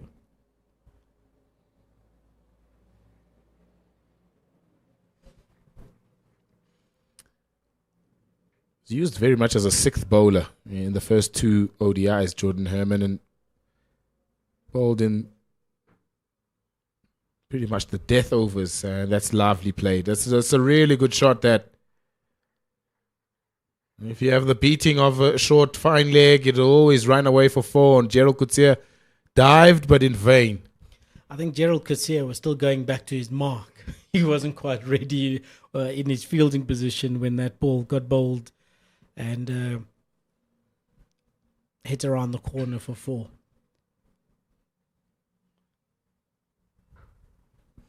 I just was saying that Jordan Herman was employed mainly in the death overs or close to the death overs. I remember he came on in the 42nd or 43rd over in the previous game. He got 3 wickets, 3 for 20.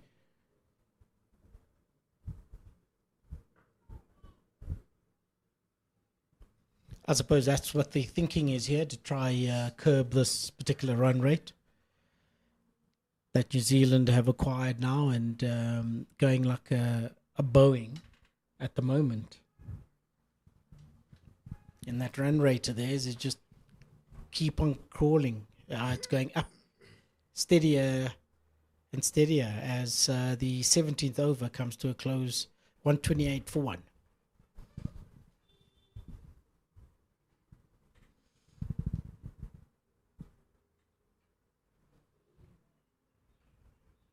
A lot of fire, that 140 plus. You have to be equal to the task when you're facing Gerald Coetzee. Created a couple of opportunities that almost went to hand.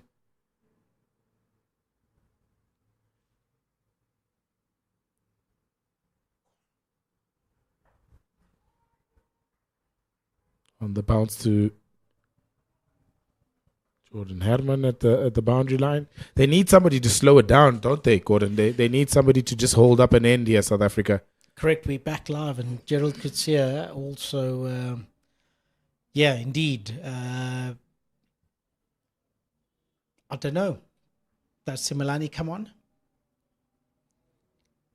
Bowled straight, because anything with any sort of width, these two batsmen, they have got their eye in and they're making use of every single opportunity.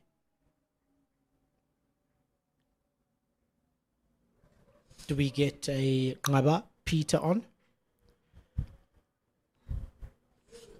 as a leg break? Would he slow it down? Yeah, Probably get the break as well. Yeah, he does have those options up his sleeve, Marcus Ackerman, in terms of bowlers that he can utilize. He's searching for a wicket. He needs a breakthrough from one end. And I think that's why Gerald Coetzee has continued. He has trying to really make sure to open up one end here. Also, the ball is bouncing like it did throughout the match this morning from that particular chalet end. So, yeah, possibly use his pace there. Maybe Gerald should possibly be considering coming around the wicket just to tighten up that angle. Ooh. That stuck a bit as well on the pitch, did it, yeah? He gave himself some room also there, Dale Phillips.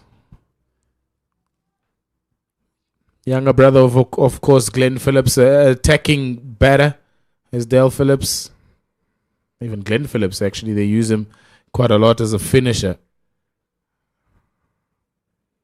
Extremely athletic.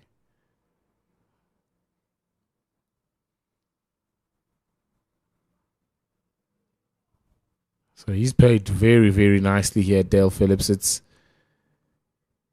one of those innings for him that was much needed after the way or the manner that he got out in that first game.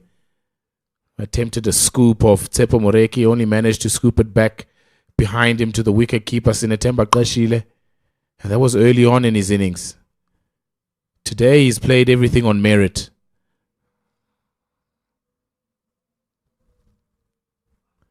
He's hit well down the ground with any bit of width. He's been on top of it. Uppercuts, those cuts were excellent. He's driven well as well. He's got an all-round game, Dale Phillips. beautiful to watch.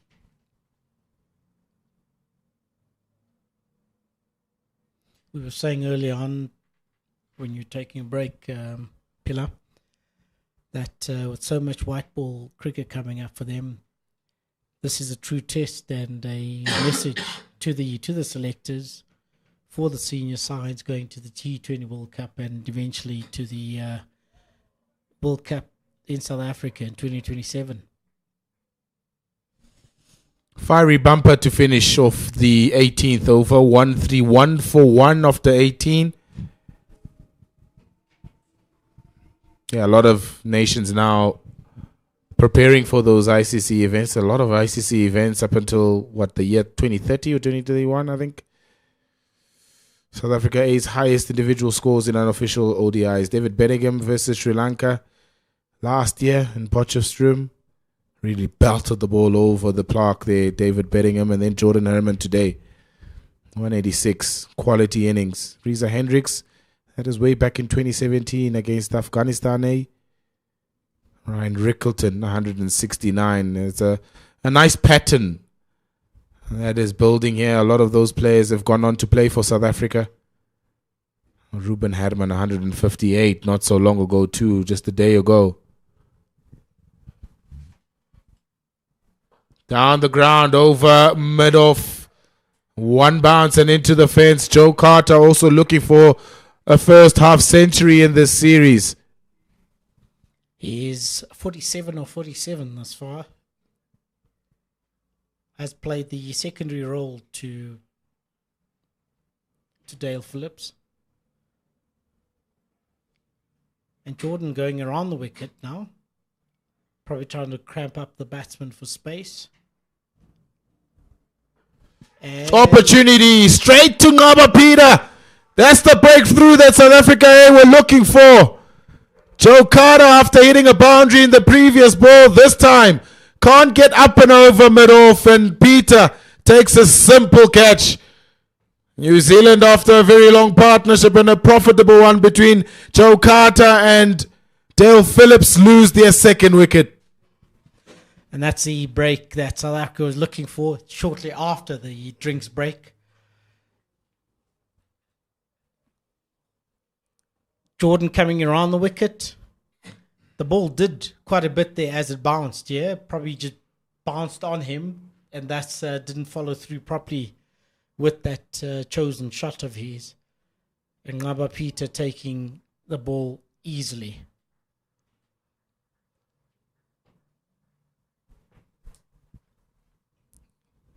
Timely breakthrough for South Africa A. The partnership was ominous.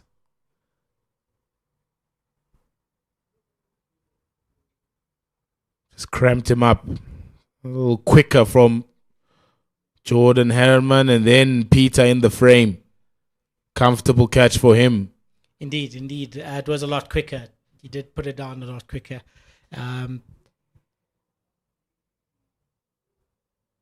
Very well bowled. Right, Mohamed Abbas comes to the crease for New Zealand. Looks like they are playing with a lot of all-rounders. New Zealand are. Talented young man, Mohamed Abbas. Fastest half century on ODI debut against Pakistan a little bit earlier this year. A lot of excitement around him in New Zealand cricketing circles.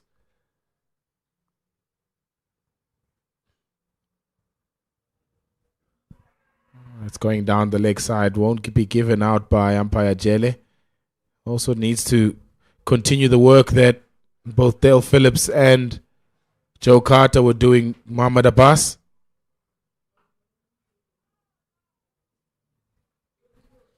And that's exactly what South Africa would be looking for. Slow down the run rate.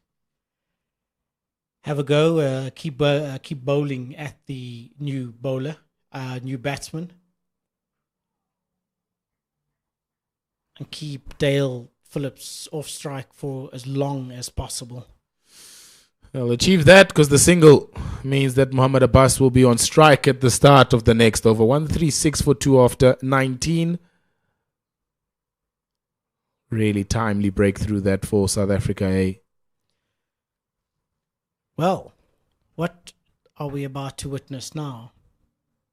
With the fall of that wicket, Jordan Herman coming on from the Ekurhuleni end and getting that breakthrough. Looks like Marcus Ackerman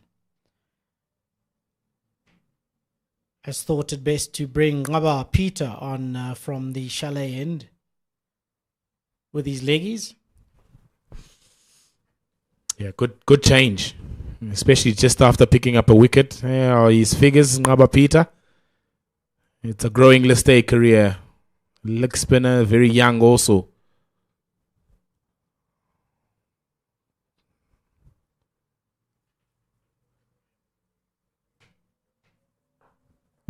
On the money right from the word go is Ngaba. It is actually amazing how television distorts your impression of a player. He looks a lot taller here. In real life, on television, he looks like a short character.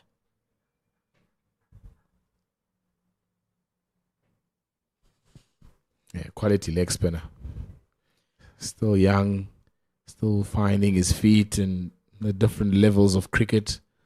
Came from his hometown of East London border, made it to the Lions, and then had a stellar start there.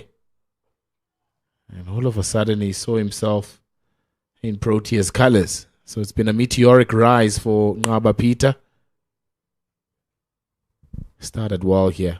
Those balls in the right area first up.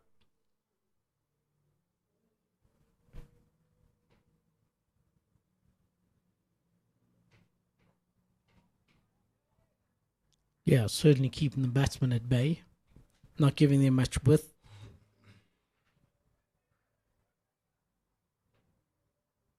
And that should be the approach now. Keep Mohammed Abbas on strike for as long as possible.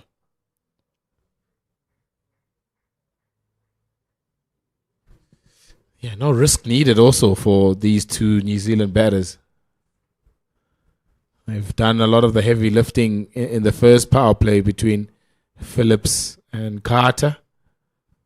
Now it's about accumulation. Make sure the dot ball percentages are very low from South Africa's bowlers. And just like that, hitting the sweepers and then just running hard. It's a tidy start for Ngaba Peter. 139 for 2 after 20. Indeed, it is very, very clean start there.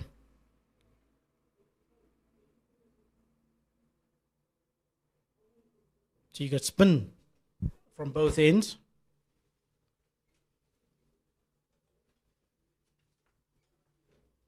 It looks like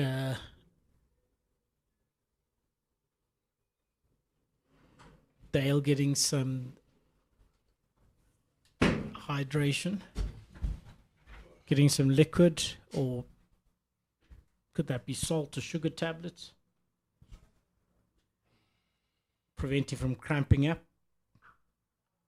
Having spent quite a bit of time at the crease already, accumulating his 85 runs.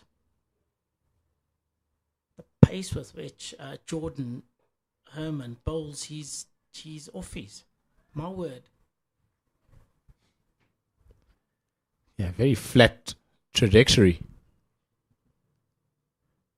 That one just floated up and burst through the hands of Ngaba Peter. He would have had 2, Jordan Herman. And more importantly, it would have been Dale Phillips, who's been a thorn in the side.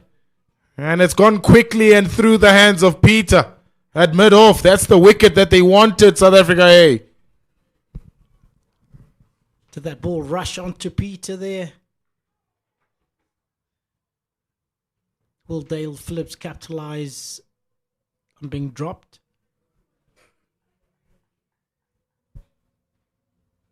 Let's look at the replay. Yes, it flew, didn't it? Ngaba Peter probably didn't have his eye on the ball at that time. Hard catching in the high felt though, because the ball just comes on you quicker than you expect. And maybe it caught out Ngaba Peter on that occasion. Round on this occasion from Jordan Herman. The outside edge from Mohammed Abbas. The man is stationed inside the circle at third man. And it'll beat him with ease and run away to the boundary for 4. End of a very profitable, but also a wicket could have been taken for South Africa A. 147 for 2 after 21. Yeah, most unfortunate. And the prize wicket of Dale Phillips would have been the one had that catch been taken. Let's see if Peter could make amends with the ball this time. Phillips on strike.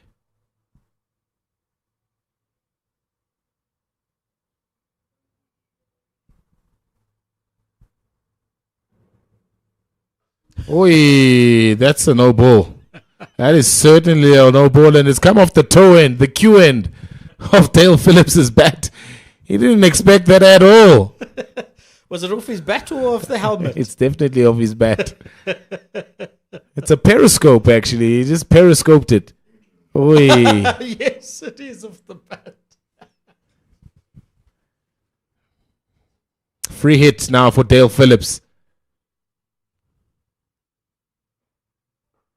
And it's another no ball, and it's gone over Ngaba Peter's head for 6. Difficult last 5 minutes from South Africa's leg spinner. Drop catch, a no ball, free hit being hit for 6, and overstepping.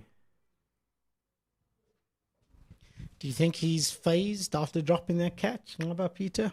2 balls in a row. Yeah? Yeah, must be shaken. Dale Phillips 6 away from his century.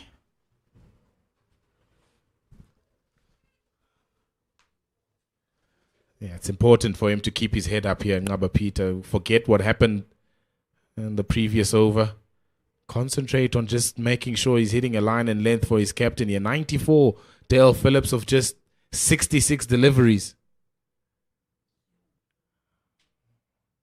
He's on course for a scintillating 100 here at Willamo Park in Benoni. Well, that's if the ball is found. Looks like the fielder is on the side screen stand over there, and the ball has sipped through the black cotton and on the seat, if not lower. Player struggling to get hold of the ball over there.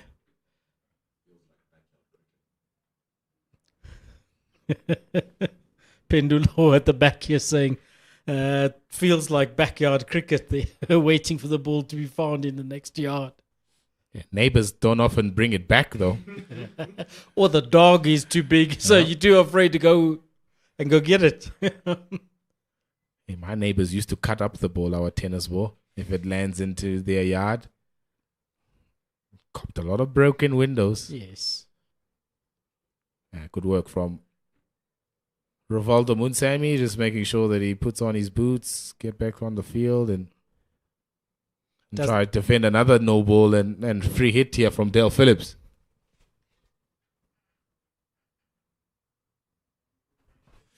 Right then, after a small delay, we're back on the way. It'll be a free hit to New Zealand A and to Dale Phillips. Consecutive no balls from Ngaba Peter.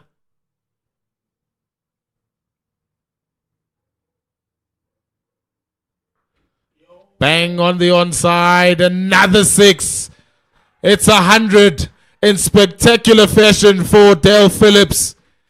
He came into this third unofficial ODI on the back of what was an unfortunate dismissal in the first one, got dropped in the second, and has come back in spectacular fashion and could possibly lead New Zealand to a really famous victory here against South Africa A. What a strike. And that was a legitimate ball. Was that a legitimate delivery? Kangaba. Let's see. You got to get your attention back. You got to get your focus back. and misfield there by Ruben. It's just going a little bit sideways now for South Africa. You would have thought that wicket would have given them the energy and the edge that they needed. But since then, this over has been expensive from Ngaba Peter.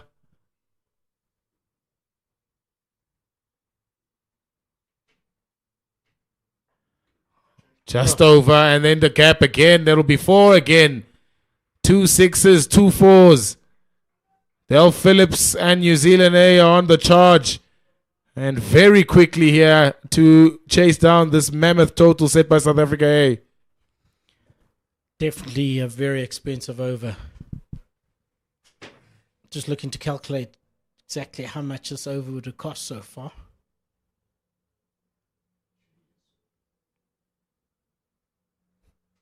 $21 runs. 21 runs so far. Another Let's chase see for Ruben. Ruben. Oh, He got hand to it, and it just ricocheted and hit the boundary. Another 4. So this over thus far, 25 runs with 2 more balls to be bowled. Ngaba Peter not having a good day at all. it's well placed also. A fast outfield there, even though Ruben Harman is quick in patrolling that boundary. It was hit with so much ferocity, but also the placement so good. Good stop from Marcus Ackerman. Dot balls worth gold in this over now for Ngaba Peter. Got that run rate nicely in control now. New Zealand A. Yeah, run rate well above the required run rate. Now, after that, it's the end of the over eventually. 22 overs gone, 173 for 2, New Zealand AR. And that was a very expensive over by Ngaba.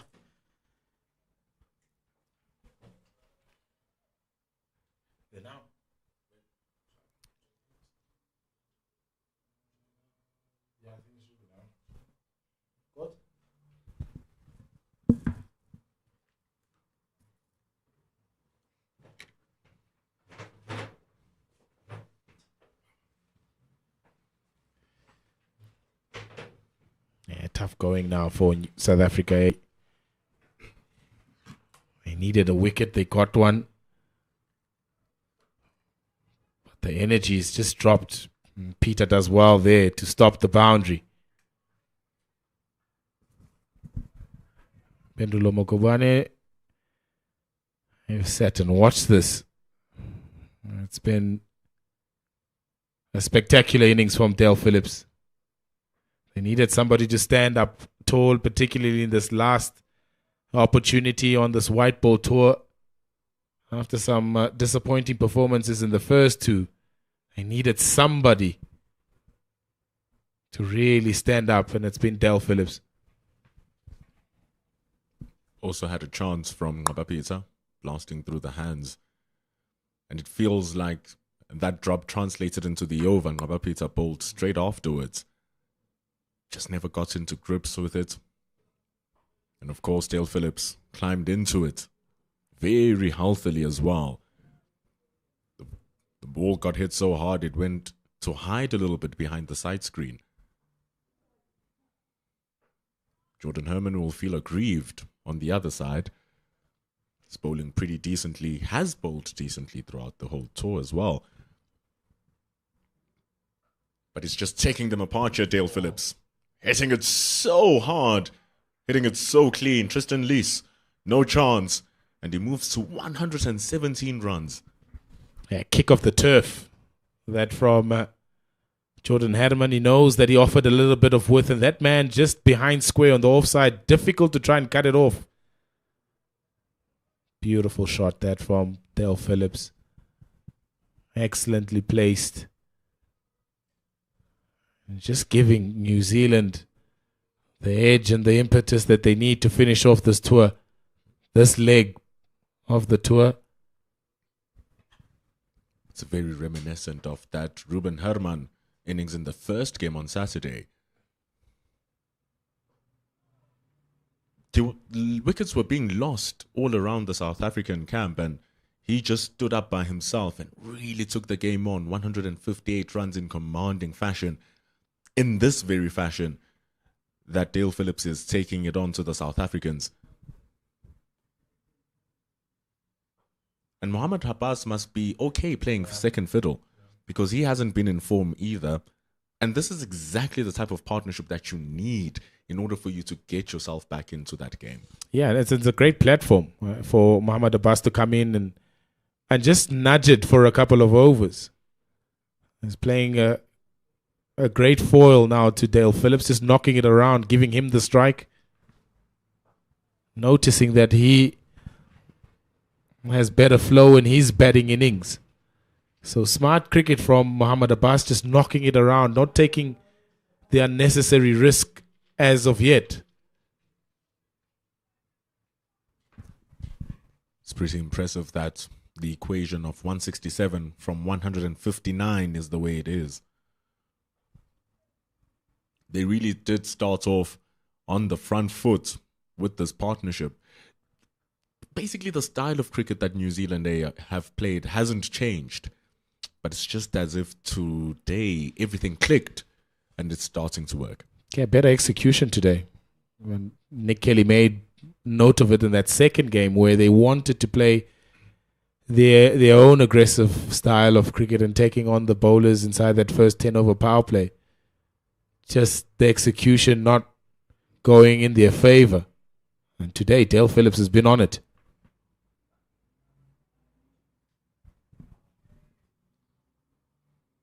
It's also good for him as well. He wants to show that he's an all-round player. And all of a sudden, his T20 and 50 over game in the past couple of seasons has really risen up to the fort. And that's why he's become an identified player, not because of his relation to Glenn Phillips, but because, as Dale Phillips himself, he has the pedigree. He's on 118 now in a fantastically played innings and is helping New Zealand lead the charge. They need 166 from 156. The equation still favors South Africa. Yeah, that's the one thing that they need to try and remind themselves, Marcus Ackerman and his players. We're still ahead of the game. When you put on 300 plus, you're always going to be ahead of the game. Good running. Really good running. The throw was wayward. Had an opportunity if the throw was a little bit stronger.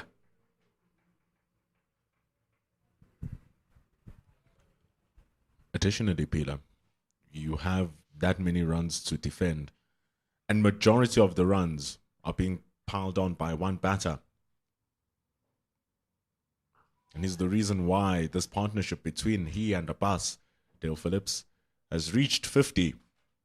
Abbas has only contributed 18 runs towards it. Shows how much of an influence the innings of Dale Phillips has on this New Zealand side. Over 50% of the runs come off his bat. This will be edged. Past Tepo Moreki, who's standing at short third man. It is Mohammad Abbas who gets a boundary in return. 189 runs as he moves to 17.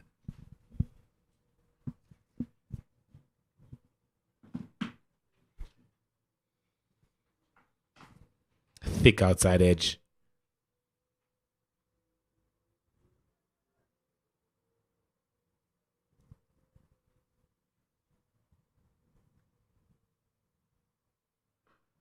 I think that line of attack is a lot better than coming right arm over. It's forcing the right hand batter to hit on the onside and also take a risk to open up that offside. Peters fumbled again. So that line of attack from Jordan Herman bowling off spin is probably better than going right arm over the wicket, because that offside is vacant. It's just one man patrolling the boundary. Make him hit there. It's a very ultra defensive field this for the part-timer. 191 for 2 after 25. The key is that he's bowling to it well. You kind of expect that every now and then there will be that loose delivery, because he really doesn't bowl that much. He didn't even bowl a single delivery in that West Indies tour. But just he adds that bit of variety to the team, because it's only Ngqaba Peter who's the spin bowler, and literally no one else except for Tsepo Ndwandwa comes in with something different. And he hasn't played a game so far. So he comes in with the left arm off spin.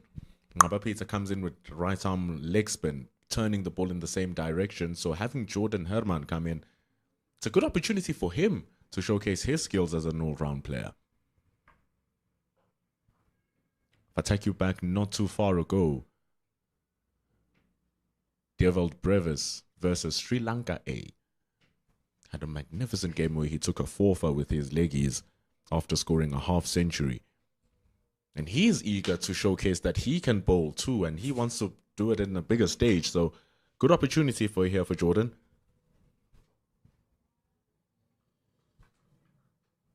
It is, and you got to make use of it. Did well in that second game where he came on and what might have been a very precious situation coming in the 42nd over to bowl. Closed it off nicely. So it's about utilizing the opportunities that get given to you. And Peter's come back nicely here also. The last 2 overs has found his range, has found his rhythm. Apart from that second over that he bowled where he got plundered for 26 runs. He's just come back nicely. It's good skills that from Mabas just to knock it on the onside and find the single. Look, and you're playing against players who are at the precipice of international cricket or who are international players. So you can expect in a 10-over spell, if you're not in full rhythm, to do leak runs. Not 20 plus, but you do expect to leak runs. And your responsibility in the team is to give the overs that are expected out of you. And Ngqaba Peter, as a frontline spinner, 10 overs are an expectation out of him. And so it's not about being hit 24. Sure, that has happened now. Come back for us. Make sure that the rest of the overs are well controlled and well maintained, because they still have the upper hand with the 10-run difference between runs needed and balls in hand.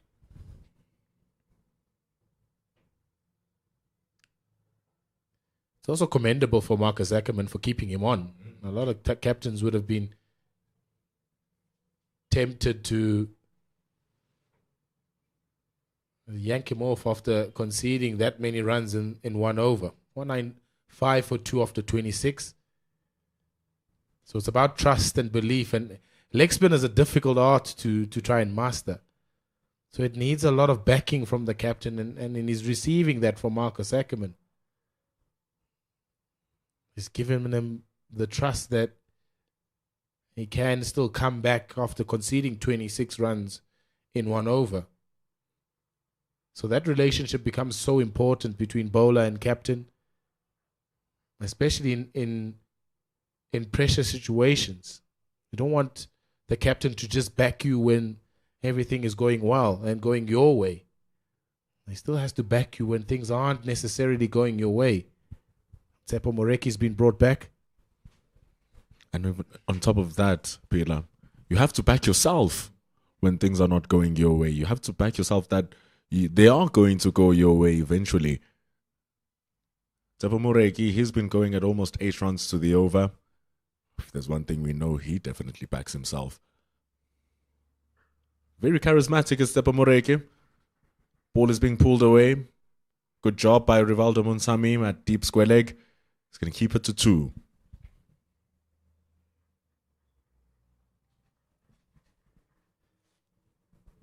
Yeah, also the lengths that the South African bowlers have hit here. Haven't changed much, though, to their credit. They haven't really changed a lot in terms of how they've operated. They've been really hard lengths, back of a length. New Zealanders have found a way to be able to counter-attack that. My only issue, Pila, is just a touch of width. It's just a touch of width more than they should be offering. If you can look back at Rivaldo Munsami's work and even Jordan Herman, there were points where Josh Clarkson, Adi Ashok and Jaden Lennox were bowling and they had to use their feet in order for them to create that width, in order for them to try and get space to make those runs. And the New Zealanders here are being given that width for free.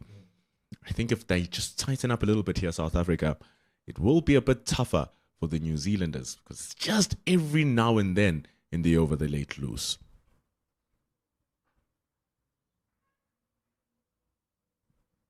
Andile Simelane, he won't want to concede a boundary after dropping Tsepo Moreki in that first game. They come back for 2. Just very good running here as they need less than 150 as they eclipse 200 runs. Yeah, a bit of frustration now from the South Africans. It's the first time that we've seen them really being under pressure in the series. Moreki just asking a little bit more of Andile Simelane. The fumble allowed the second run to come.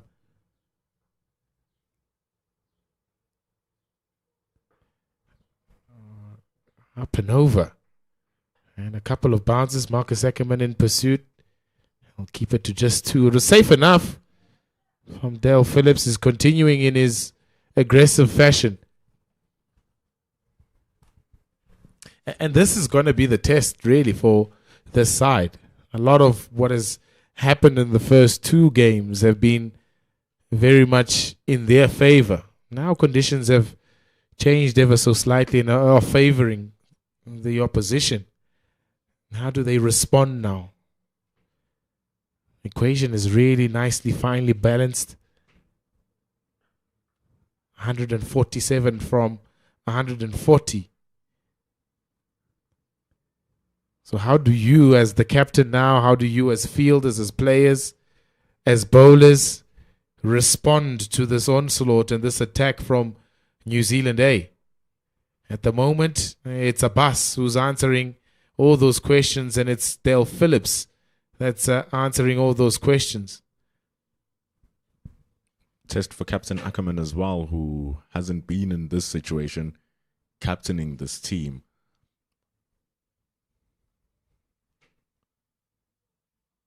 There was a 2-0 victory at the West Indies.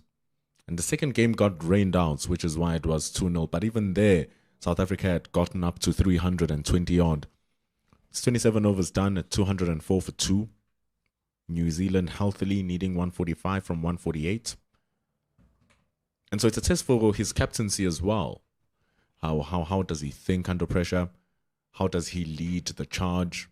Because they are seemingly a little bit flat, South Africa right now. And these are the pressures of international cricket. The higher you go, the margin for error becomes ever so slightly smaller. So how do you respond to these pressures of playing at a higher level? It's ticked along nicely, Abbas here, without really having to get out of second gear. He's moved on to 24 from 27. He's keeping up with the rate and letting Dale Phillips plunder boundaries on the other side.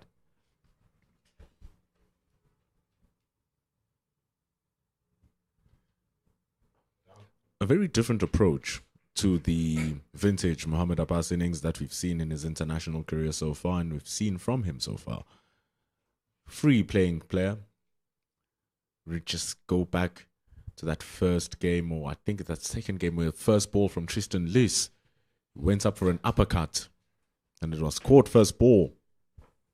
Just shows how free he is in his playing options, Mohamed Abbas. And here he's taking a very different approach. Shows that his game is not just one-dimensional, but it can be somewhat of a support role and allow a player who's more set to do his thing.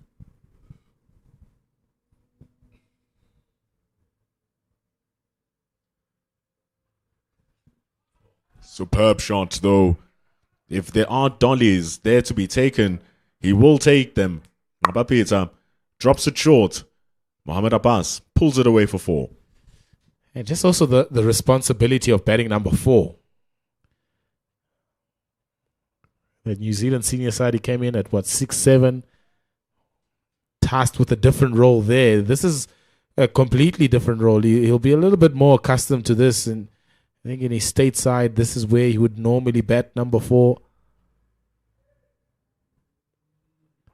Again, drop short by Peter. This time he finds Tristan Lees on the boundary. A fumble, might push for the second. They don't. So that extra responsibility of coming in at number 4, crucial position, even in a big run chase like 349, you still need somebody who's got a calm head on their shoulders. You just lost the wicket. The momentum is still with your side. How do you still continue with that momentum? You need somebody to accumulate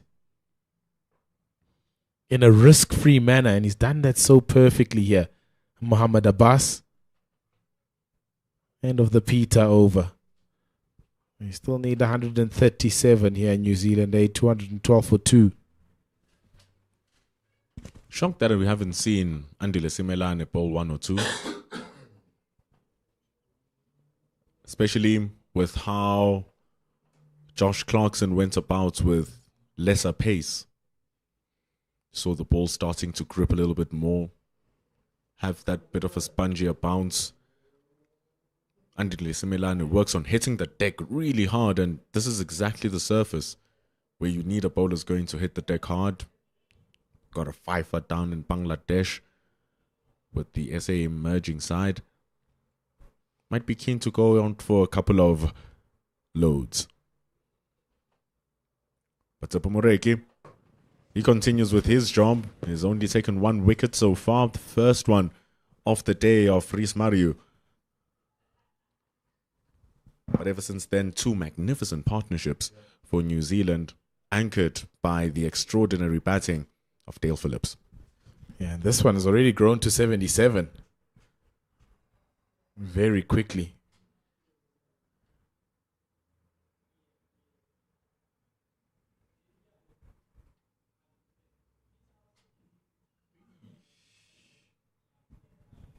A little bit too wide from Moreki. Just a touch too wide. It's not looking good here for the South Africans. The New Zealanders cannot be happier with how they are turning up in this chase. And it's so important, Pela, because we keep raising the fact that we're going into the 4-day series, 4-day game starting on Sunday. And most of these players for New Zealand will probably be there as well.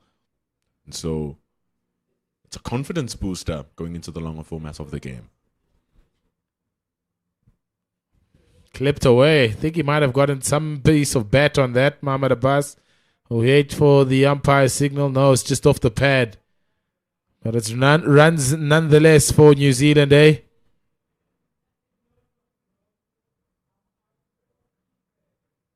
Yeah, you speak about that 2-match unofficial test series that's coming up. They all hope that Nick Kelly's fit for that too. His shoulder injury just making things a little bit concerning for New Zealand A's captain. Change of field now. Long on goes to the boundary. A man at third man comes into the circle. Yeah, and South Africa will bring in a couple of new faces for that 4-day series as well. Zubair Hamza is going to come in for the Lions. He's been brilliant over the past 3 seasons. Ever since the restructure, he has the second most amount of runs in the 4-day series. Second to Jordan Herman. And we know why he's number 1 after seeing his performances today. Cody Youssef also comes into the side, the Lions bowler. Ball popped up, just bounced short of short extra cover.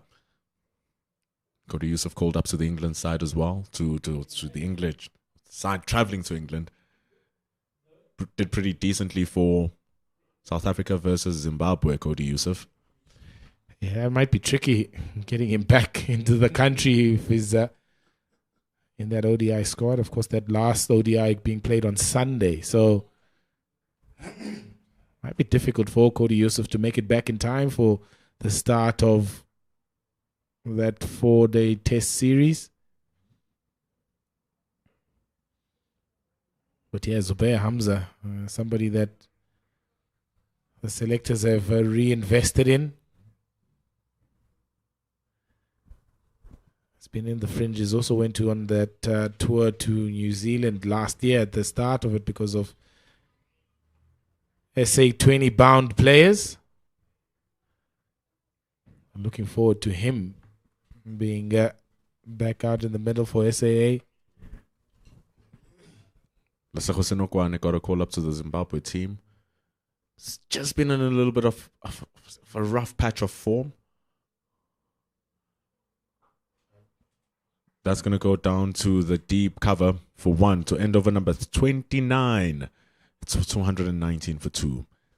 Lesego Senokwane, opening batter, was brilliant for the Knights last season. Is going to move to the Titans this season. He's been called up as well. And a surprise call was Skalk Engelbrecht. But then when you go back and look at his record, Skalk Engelbrecht, young 21-year-old spinner from the Titans, got 4 wickets in that warm-up game versus South Africa emerging, scored a very good 70 in the West Indies in that first-class game. So he's going to be coming into that 4-day side. Zubair Hamza, Cody Yusuf, Lesego Senokwane, Skalk Engelbrecht, in place of Ngapa Peter, Andile Melane, and Ruben Herman. Yeah, strong squad that.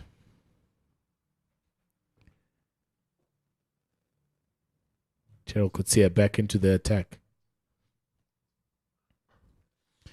Yeah, it's a squad now that they want to go with and give multiple opportunities too. You mentioned Lesego Senokwane, who made a test debut in Zimbabwe.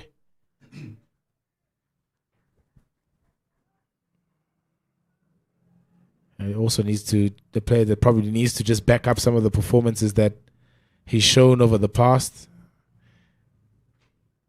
I'm sure he'll be hard at work trying to refine his game. Outside edge, it's too wide of the keeper, too fine of third man. And Muhammad Abbas has a boundary fortuitously, but he won't care. Went with hard hands, Muhammad Abbas. Wide open in that area. It's also too fast for Kashile to even consider diving, such as the pace of Gerald Kutsia. Very welcome runs. Muhammad Abbas into his 30s. His partnership 88 runs. It's warning signs if that runs needed goes to double digits. Especially if you still have these two batting. More so Dale Phillips.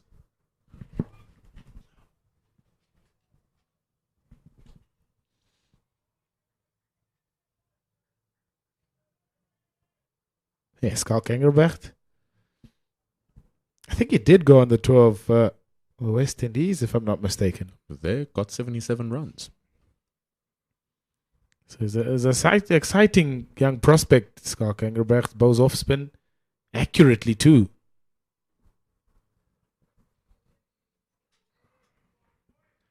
Made his mark in the CSA T20 competition for the Titans. A young man from Tuks. He also captained the CSA emerging side that plays in the Division 2 CSA tournament. It's a very nice initiative that has been launched by CSA to take that majority of the under 19 side and some of the players who are still under 21 to get into that emerging side. And it was Skalk Engelbrecht who was their captain. And in an interview, Paul Adams says, you know, there's young spinners around the country are not that much pushed. You look at the people who are at the top of 4-day series, your Sean van Bergs, your Preliners, your Bryans, your Carl Simmons, all over 30 now. You still look at George Linder, Bjorn Fortuin, even Tsepo Ndwandwe here, all over the age of 30. And so trying to breed the crop of new, young spinning talent.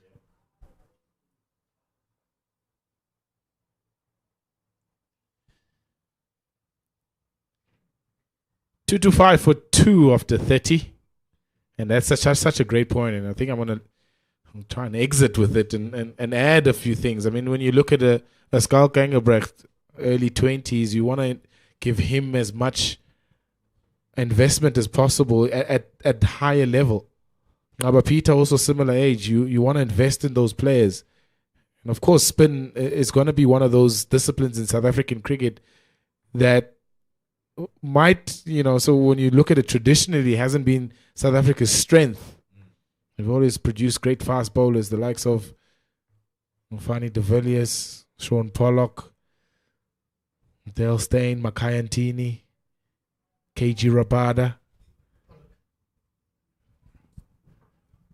So it's one of those things where you want to see spinners come through.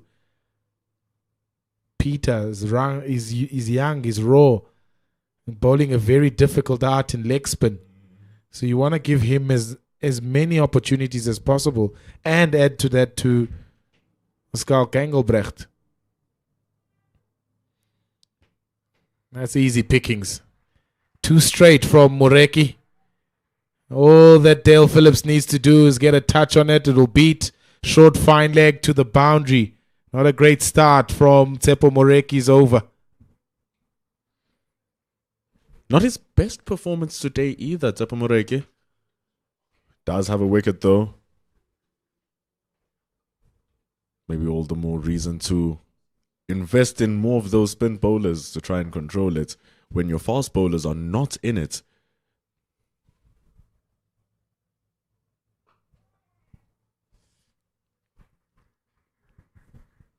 And he's got nice attributes, does Skalk Engelbrecht. He's tall. So he'll get that extra bit of pounce as an off spinner. That's going to be so crucial. If you liken him to some of the other off spinners that are going around in international cricket, is similar to someone like Shoaib Bashir from England. Hartley from England also bowls left arm spin. That height, that awkwardness. So they're very keen on giving him enough opportunities to impress Skalk Engelbrecht. Other small talents going around the country. You have Caleb Seleka of the Dragons, who's also a leg spinner. Young lad. You have Paul James.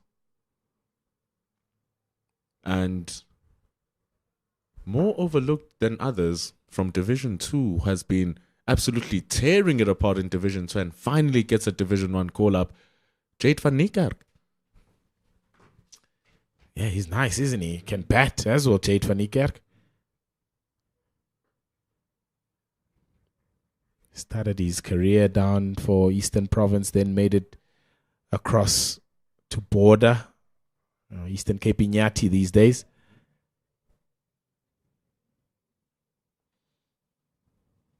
And performances on that emerging tour also help.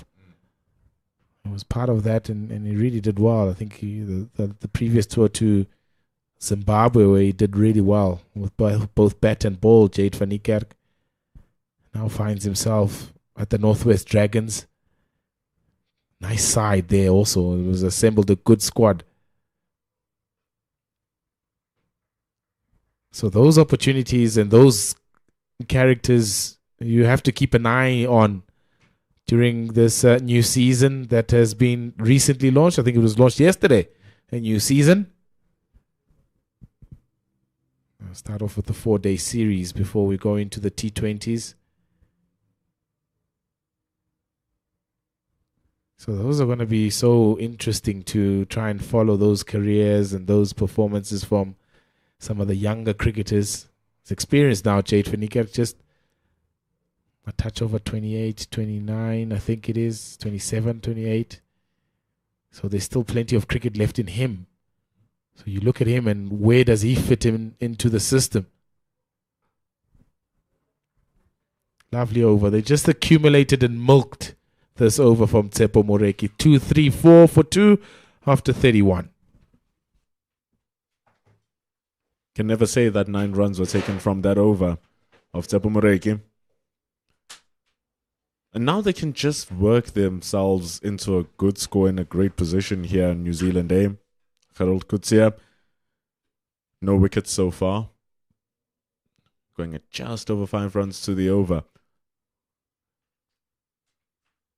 He's going to need to find a way to strike here with Dale Phillips looking imperious on 137.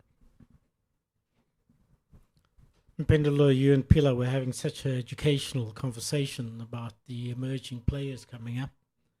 I actually got a call yesterday from a mate of mine that said to me, who are these players watching the South Africa versus England match? So I think there's a generational switch all around taking place. And yeah, New Zealand partnership currently 101, my word. And it's come so quickly between Abbas and Phillips. Really did well in that 80 deliveries, but I'm really interested in this conversation, Gordon. Yeah, so I'd say to him, yeah, look, this is what happens when you have off-season. And he says, please, man, there is no off-season in any sport these days. In football, they go play the World Cup. In cricket, they play all around, depending whether you're in the northern or the southern hemisphere.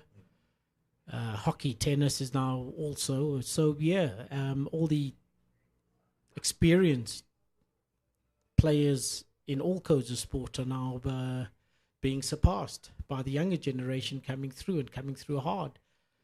And the more they play, as you know, in cricket, the better you become. It's very important to manage the transition of the older generation into the new generation. Just make it a continuous conveyor belt where you keep a balanced squad at all times. Pulled away from Dale Phillips, Tristan Lees. Another promising prospect from the Dolphins. Substitute fielder. It's so important. For that transition, you were saying, yes. Thank you for that, Gordon. You look at the Australian team right now, big news making in the social media space and sports space.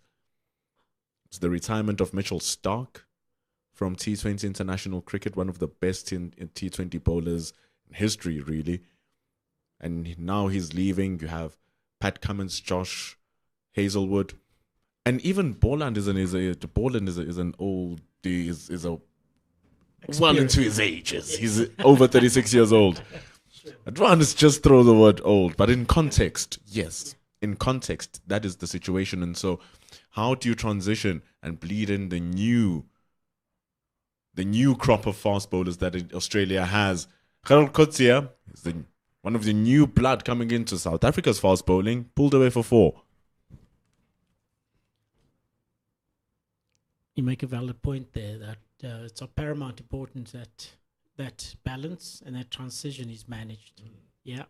And I think the best way is possibly to, from there being picked for the under-19, the Colts, etc., emerging and then SAA, etc., is to keep track of all of these players as Gerald Kutsia gets slanted down the leg side easily for another single after 32 overs. New Zealand 244 for 2, and a partnership between Abbas and Phillips growing exponentially, growing fast.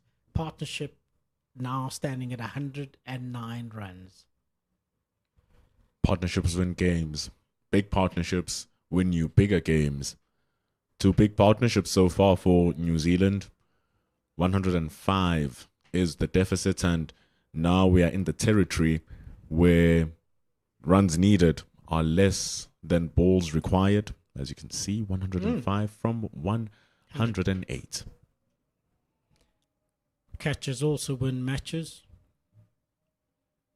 Had Phillips been caught, would that have been the change? Would be having a different scenario now as the sun comes shining brightly.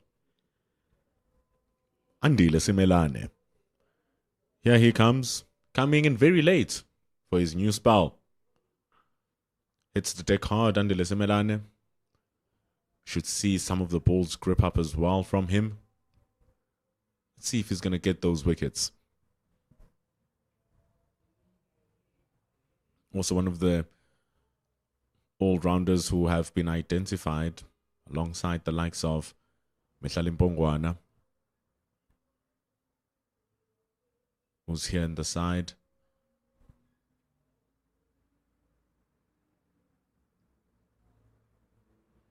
There have been keen looks on Andile Mokhakane as well.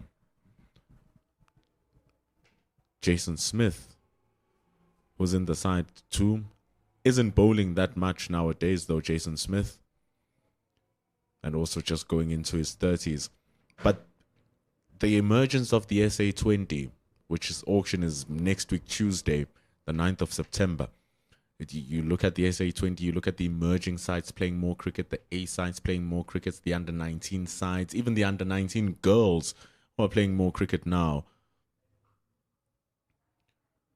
You are bound to see new faces pop up into the national side that you might not have heard of before. But it's these systems that allow to keep track of players who should be up there. And one day when people turn up their screen and they see, who is Jordan Herman? They'll be thinking they're looking at Ruben Herman. But that is what you need. You need depth of talent in your pool. And with the amount of sport being played as well, injuries are also prone. So once you have that sort of depth, as we watch Simelane go in, puts it short and hooked by Phillips to the mid-wicket boundary for one. Yeah, injuries are a big part, and managing player workload is also another part of the game these days. So depth is important, and then bringing in the youngsters as and when. I remember in my days as part of the Proteas squad leading up to the 2007 World Cup, JP Durmini was brought into the squad already in 2006 in order to get acclimatized to the environment. And look at what he did in 2008 down under. Fine player, JP Dumini. Middle order. Accumulator of notes. One of the best accumulators probably South Africa has ever seen in the white ball game. Probably one of the best accumulators in the world at the time he was playing the game. Could bring you a 50 deliveries from only 1-4 in his innings. He was a stunning player, JP Dumini. And a left-hander, by the way. Smashed! Wow. Oh. What a catch from Jordan Herman.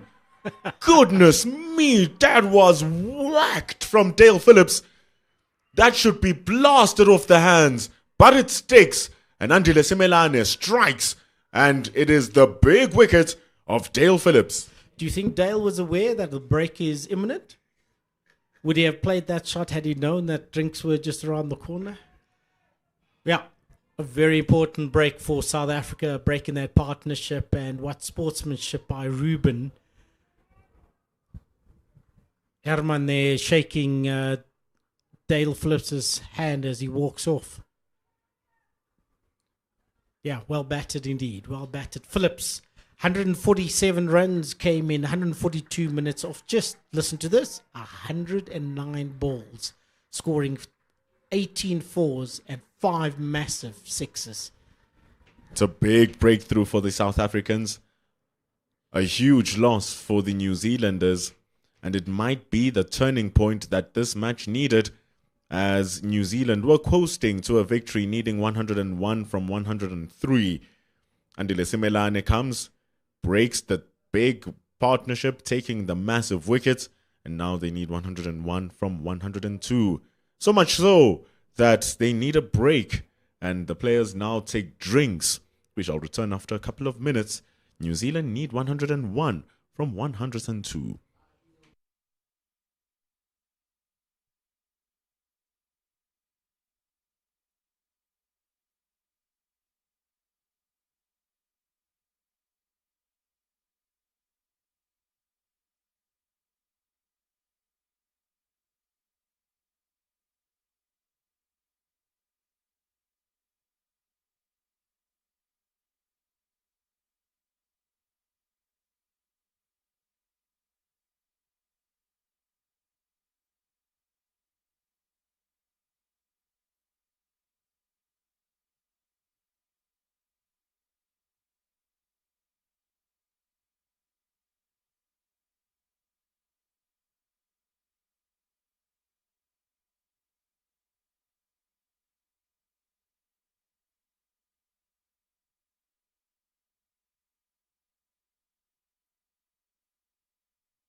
Massive breakthrough.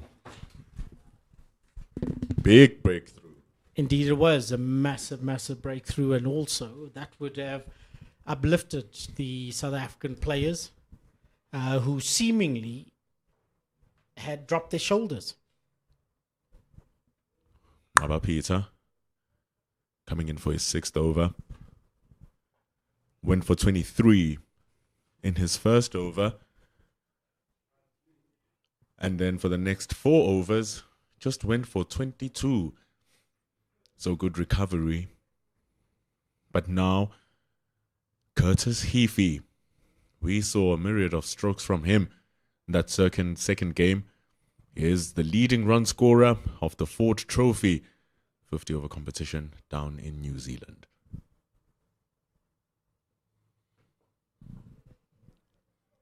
Indeed important the way Unqaba has come back. Pays testament to his temperament and the ability that, may have been hit for 26 in 1 over, but it is everything else that counts after that now. And 22, as you say, in those four overs, is an indication that, he's in for the fight. And it's going to be much better that he's bowling to a brand new bowler, or brand new batter rather. It's a good stop that from Mehlali Mpongwana. So it's going to ease his work back in. But at single also brings up 250 for New Zealand. 250 for 3, needing 99 to win.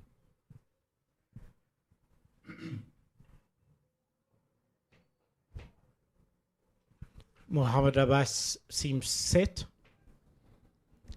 Gradually working as well, scoring at a runner ball, doing extremely well in partnership with Dale Phillips.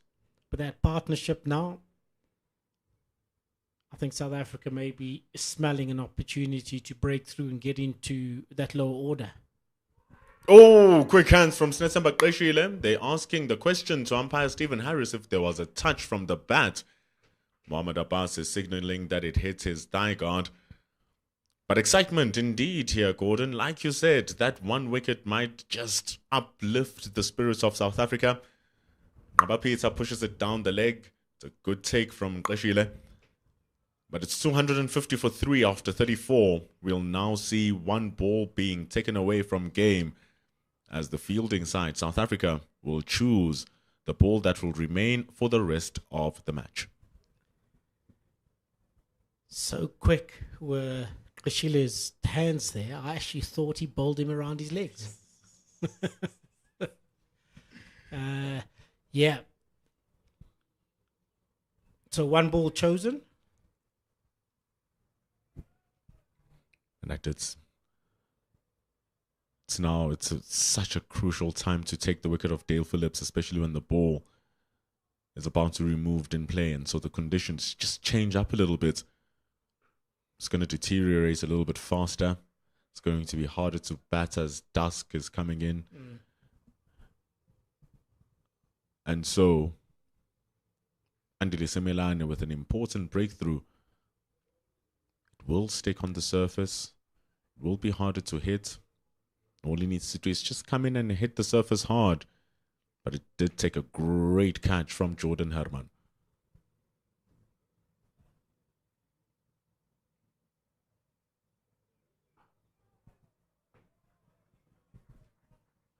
Andile also bowling a very tight line, forcing the batsman to play at every single ball. And I think that's what coerced Dale Phillips in striking a ball, thinking it's slightly wider. He needs to capitalise, and he hit it straight down the throat of Jordan Herman. And he is the slowest of the pace bowlers presented here today. Tsepo Moreki, Lutso Sipamla, definitely Gerald Kutsia. Quicker bowlers than Andile Semelane. And so maybe when he comes into bowl, you feel him out for a first couple of deliveries. You get a sense that actually I can take him on because I've been surviving with the other guys, and that was clear intent to hit that ball over the short extra cover. It's just that I guess Jordan Herman is seeing the ball like a balloon, and he just caught that after scoring 186.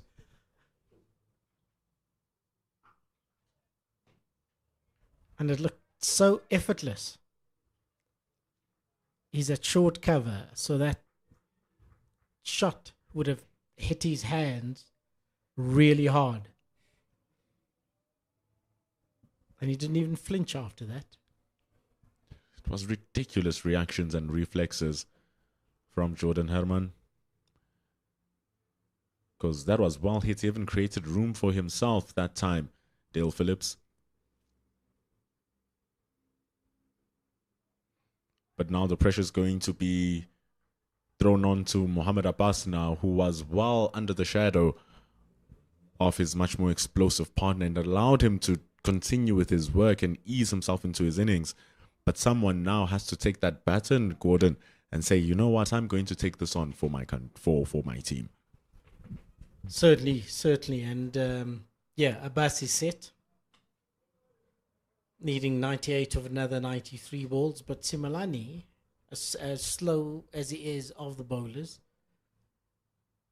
is doing a sterling job here in this particular over, in that I think 5 dot balls have been bowled so far before this single has been taken now. Excellent bowling from the all-rounder. After 35 overs, it's 252 for New Zealand. They need 97 from 90. Now it seems like a long chase. Indeed, the atmosphere has changed in the stadium as well somewhat. I see a lot more spectators have also arrived to enjoy the last few overs of this particular match. The unofficial ODI, as Ngabapita comes back into the attack from the chalet end. When we go to Potchefstroom, it's New University Central. The JB Marks Oval is dead inside the Northwest University. So Would expect some students away from class just taking a walk around, and they find themselves at the JB Marks Oval to just watch some cricket. Some locals around here in the east of Gauteng as well, coming out to enjoy some cricket. Had great attendance on Saturday for game number 1. But it is the middle of the week. It's work week. Hippie using his feet there to Peter, coming down the track and then just darting that ball. Peter cleverly also saw him coming and darted the ball down the leg somewhat as they dashed through for a quick single. Well run.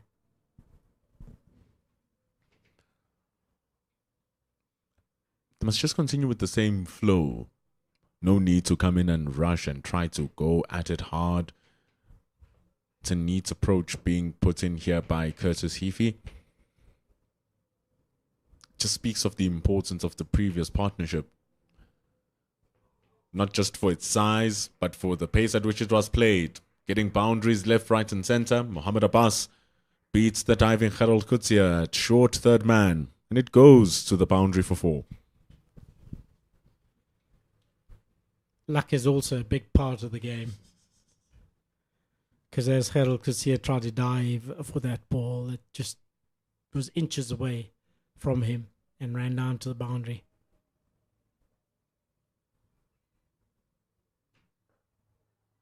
There we go. That's exactly what's needed. Keep on the pressure. Gently build that and let the batsman make the mistake.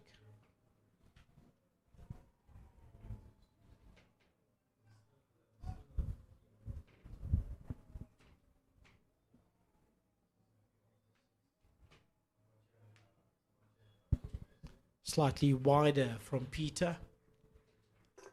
And Mohammed Abbas gets onto it, and it's just a single run as the over ends after 36. New Zealand 259 for 3, needing another 84 runs.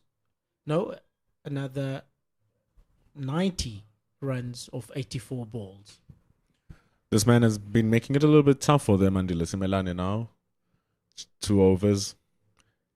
And what's made it tough for them is that solitary wicket that he's gotten, Andile. It's the big, massive wicket of Dale Phillips. It's going to feel good. Nice confidence booster for him. And then came in and bowled a class second over. Here he comes in for his third. Strays in line, strays in length, but he has protection down the deep. Mustn't rest in their laurels here, South Africa, because Mohammed Abbas is playing well. He gets to his half century, 50 from 51. And he's going to need to try and convert that into a much bigger score to overcome the deficit. As well as building a partnership with the wicketkeeper Heafy. As you saw in the South African innings, as well as the partnership between Carter and Phillips. Partnerships are key.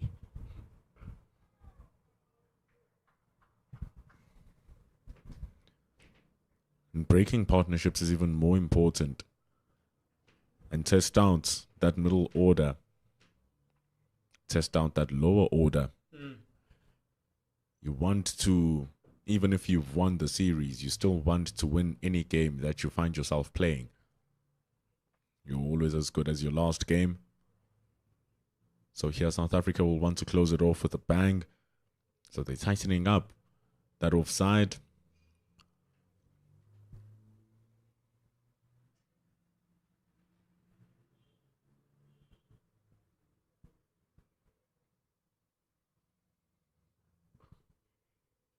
Taking on Tsepo Moreki. And an easy single. It's good running there because as they bloated the offside there and fielding, the gaps on the leg side opened up and cleverly played by Heafy, moving to the offside and just darting the ball onto the leg side, and they threw for a very comfortable single. tightening up the field for Curtis Heafy, who's still new onto the crease, loosening it up a little bit for Mohamed Abbas and being a touch more defensive. An extra man goes onto the leg side at mid-wicket for Mohamed Abbas. Ball's going to be squirted down to the fine leg. It's going to have to hurry. It's going to have to hurry fast. Mohamed Abbas. The New Zealanders down at the dugouts are happy with his efforts, and they come back for 2. That would have been interesting if the throw was good and over the wicket. Would have been interesting to see if Mohamed Abbas would have made his ground. But he scurried back for that second run. Good running. It's good cricket all around. Much the same as Munsemi. He's 50, his half centuries come almost unnoticed. That's what happens when you are playing with someone who's hitting the ball out of the ground and everywhere.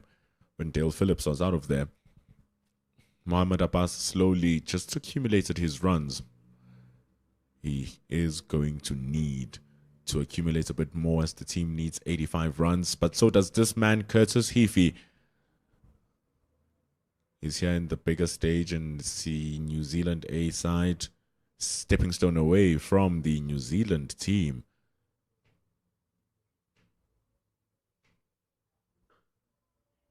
Good looking drive. Pressurized single to Marcus Ackerman.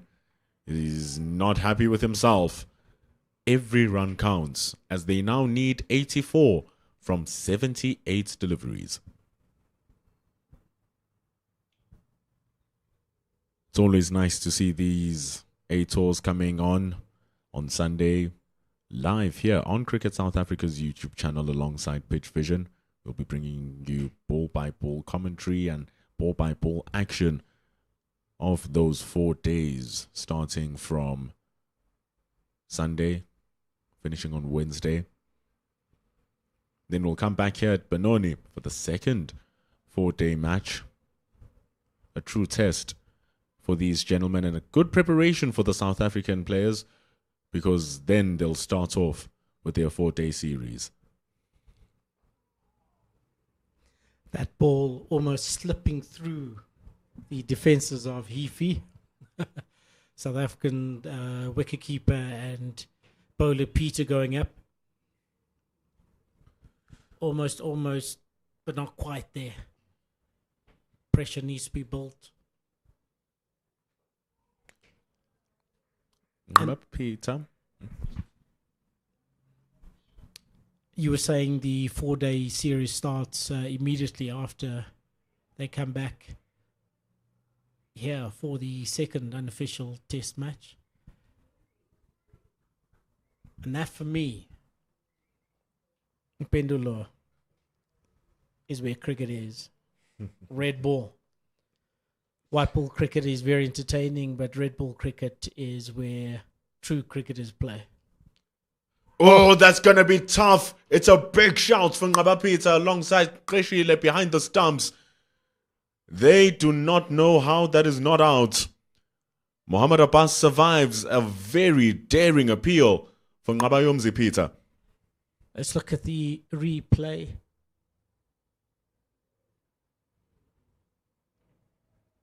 Looks like it hit him outside leg stump or bounced outside or on leg stump. I was actually thinking, we haven't had a single LBW this match yet, have we? A little bit tough. When they were trying to bowl to the stumps, to Herman, they were getting hit out of the ground. When they were trying to bowl straight at the stumps to Dale Phillips, the treatment was exactly the same. So trying to get those catches, I guess, is the best way to get those wickets. But it is interesting indeed with that ball, Ngabapita just bowling it a little bit quicker and beating Mohamed Abbas for pace. But it is the extra pace that removes that more spin that he needed for the ball to turn back. He did remove Mohamed Abbas in that first game with a peach of a delivery. It was much more slower through the air, drifted in towards the right-hander, pitched and removed his wickets. Very close. But then sometimes he just can't get it a little bit loose, Peter. But much more controlled in this over. It's 38 overs completed. New Zealand A, 268 for 3. I would not have thought it would have been as close as this early on in the day, especially when Munsami and Herman were going. So it's rather interesting. It's rather interesting that we find ourselves in this position right now. But the run rate, though, is dropping steadily. So the bowlers, Simelane and Peter, have done a good bit of work so far. Simelani's 3 overs, taking 1 wicket, going at 4 to the over.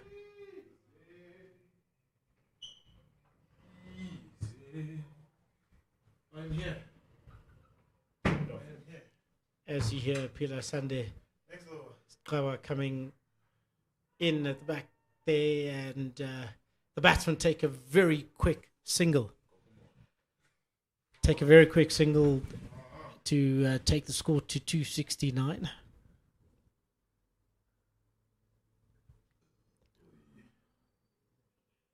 Ball has gotten much softer. Oh, it will become even softer the more they use that singular one. Andile Simelane doing nothing expensive, doing nothing that is out of the ordinary. Just coming in, hitting those hard lengths. Captain Ackerman is having a conversation with him on what needs to be done. He has a deep mid-wicket, has a deep square leg on the leg side.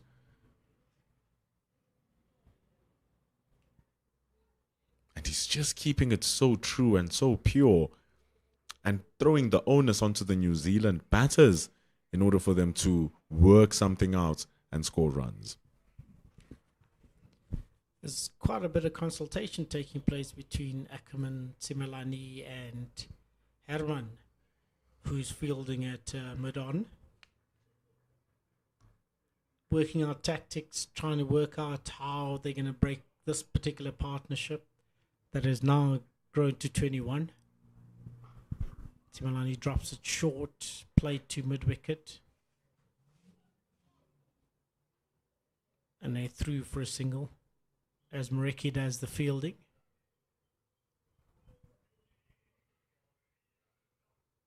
Dolphins players on Dolphins players here for the South Africa A side. They did win the 50 over competition, the Dolphins. So it's no surprise to see some of their players here, Tristan Lees, Andile Simelane, and Marcus Ackerman. Who played in that first game, all coming from the Dolphins. Pulled away and is controlling this very well, Andile Simelane. It's really good bowling for this phase of the game. This would have been a much more different active. Dale Phillips are still out there, but he's not there because of Simelane. A previous ball, Simelane ball came at the back of his hand. Short and fooled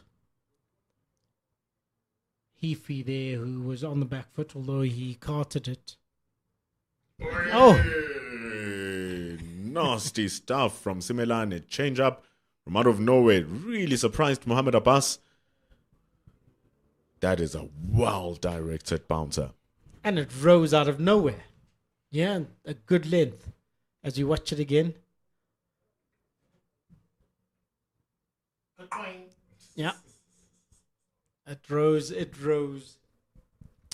Time for the ding-dong test.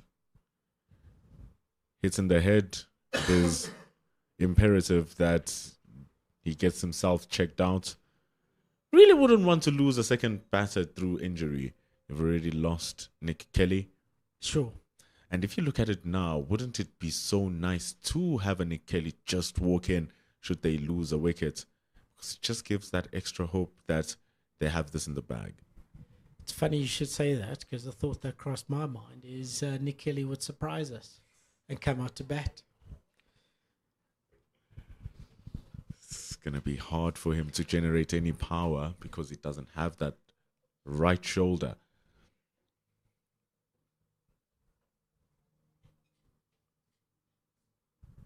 So Helmet being checked. conversations. Muhammad Abbas is smiling. Gives a game a little bit of a break. Heafy having a conversation with BJ Jacobs. But it's going to be so important for both these teams because right now it's absolutely balanced. Can't say that South Africa are going to walk away with this. You can't really say that New Zealand are going to walk away with this. Simply because now the run race has slowed down a little bit. It's really being pulled back. And unless this partnership starts really increasing their gearing, to win and balls remaining ratio might grow further and further away from New Zealand. The umpire is paying close attention to the ding-dong test being done on Muhammad Abbas. Monitoring that very closely. Yeah, green light being given. Abbas putting back his helmet. It looks like he'll continue batting. Simelane having a big smile on his face. Well, he's not smiling because he caused pain to Muhammad Abbas, joking around with Ngaba Peter.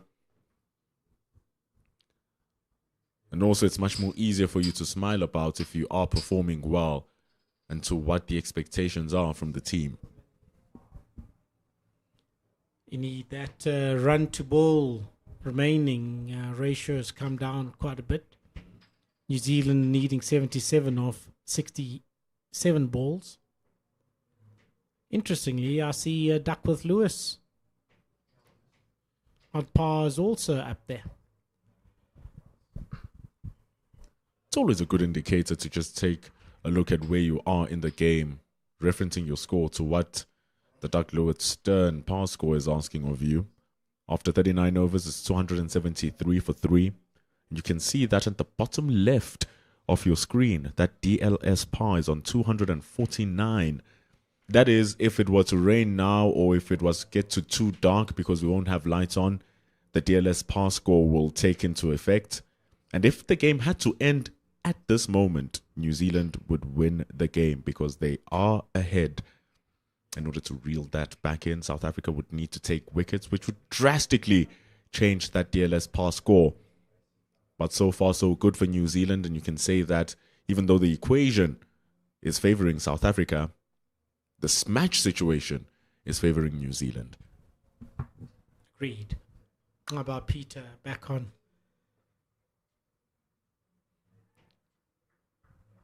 If he just defends it, for defense. Back to the bowler. He wants to end his spell well here, Ngaba Peter. His last 2 overs. Boy, oh boy, has he returned well. Metlani Mpingwana had a chance to put Curtis Heafy into loads of trouble. It's a long way down for the tall man. Couldn't get there, but he did stop the ball. Batsman only managing to run through for a single. Yeah, there would have been business there. Umpires would certainly have been called into play. All the singles, like little fickles of fairy dust, they all just accumulate and pile up to something that's so valuable. But if they don't get boundaries in this over or in periods of overs, those singles won't be enough. Yeah, the pressure would definitely build up. And as much as they're rotating strike and getting those singles at the back of their heads as well, they were saying, we've got to relieve pressure, we've got to get a boundary, and that will build up pressure on the New Zealand players as well. So that's why Ngqaba Peter needs to just continue in the way he's doing here. Doesn't need to change much and allow the New Zealand batters to free their arms. What he's been doing there is been congesting space for them. So the only way that they can score off him is by just pocketing the balls into little spaces and running between the wickets.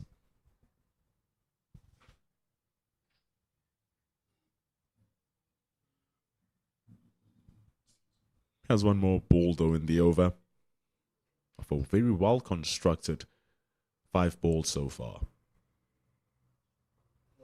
Make that 6 well-constructed deliveries. They're going to come back for 2 here, Curtis Hifi and Mohammed Abbas. They're asking the question of Ampa Bongani Jele. That speaks of how well Mohammed Abbas and Curtis Hifi are running. Despite the throw, its accuracy and quick hands of Qashile, they make it home for 2. Very good running between the wickets by these 2 batsmen. He would have been in. He would have been well in. Yeah, had it been a direct hit, we would be having a different story to tell totally.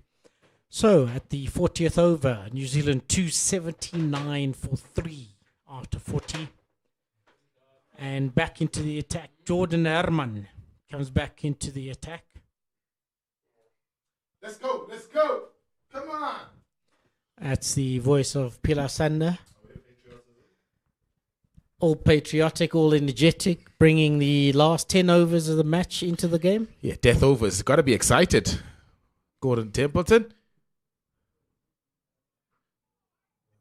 What South Africa's been smart at doing here after the 34th over, Gordon, is that they've bowled hard lengths into the pitch and protected the boundaries. Softer ball, harder to get away to the boundary. They've really dried them up. Asking the New Zealand to take that extra risk. 69 needed from 58. It's still a very comfortable position for New Zealand. Wickets in hand, 7 of them. You'd feel that they are the ones that are ahead of the game, but South Africa just keeping things in check, making sure that the boundary count is low. Very good again, slowed it up. The Jordan Herman. And this period is very crucial. The next sort of 2 overs are going to dictate where this game goes.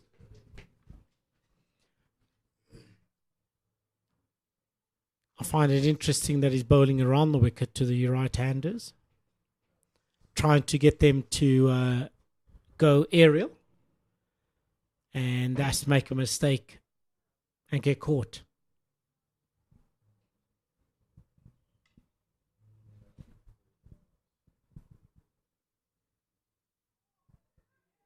Smart bowling again, slowed it up. Maybe saw that Curtis Hifi just turning around too quickly before executing that reverse or switch hit. Field is stationed on the boundary on the leg side to these 2 right-handers. There's 3 of them. Just pitched outside leg stump. And he's bowling around the wicket as well. Very good over though from Jordan Herman, 283 for 3 after 40, 10 to go. And it's New Zealand, they still need 66 from 54. Very finely poised this game. It's going to be interesting, and the shadows are growing as well on the field. So that Duckworth Lewis Stern calculation may just come into play. Should the light meter come out? Or possibly the declaration that it's too dark to bowl. Well ahead though also, New Zealand, Yep. of that pass score, 264 that pass score, and they're already on 280.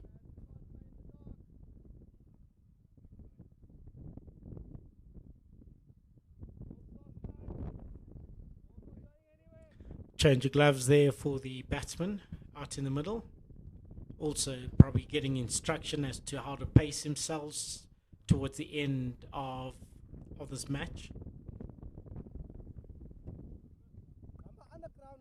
Right, so this is Ngqaba Peter's last over. Going at 7 runs and over. It was that 3rd over that caused the damage. At 26 he went for. Well bowled. Very well bowled. Giving a bit of flight. And then it dips right to the end there. Important last over this from Ngaba Peter. Look for 2 here. It's in the gap as men are quick off that boundary line and they keep it to just 1. So good fielding from South Africa. Indeed, also tempting the batsmen to go aerial as well if they want to get boundaries. In the 3 fielders on the leg side, well, 4 on the leg side with fine leg in short in the circle, and they run 2. Yeah, nicely placed by Abbas this time. Softer hands made Jordan Herman difficult to get it or cut it to just 1, just outside the ring.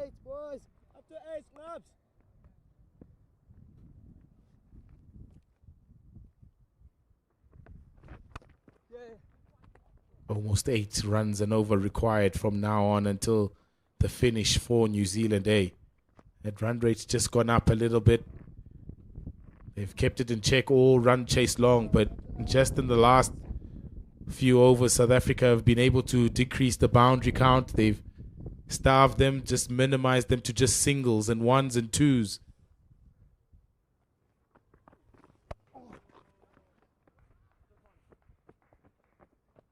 Keep it to just 1 again. Indeed, the tactic is working. The fielding is sound. As you said, the ball's softer, which requires greater attempt to really get it away and off the track.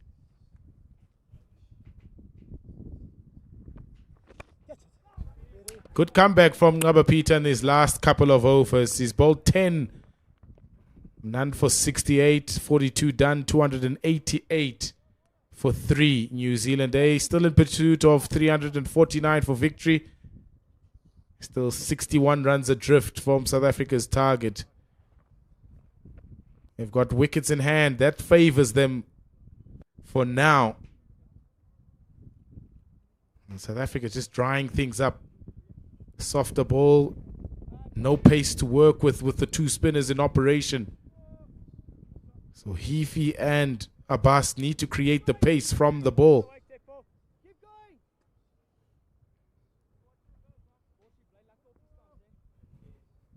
Jordan Herman starting his 8th over as Curtis Heafy gives himself a bit of space, bit of room outside the leg stump.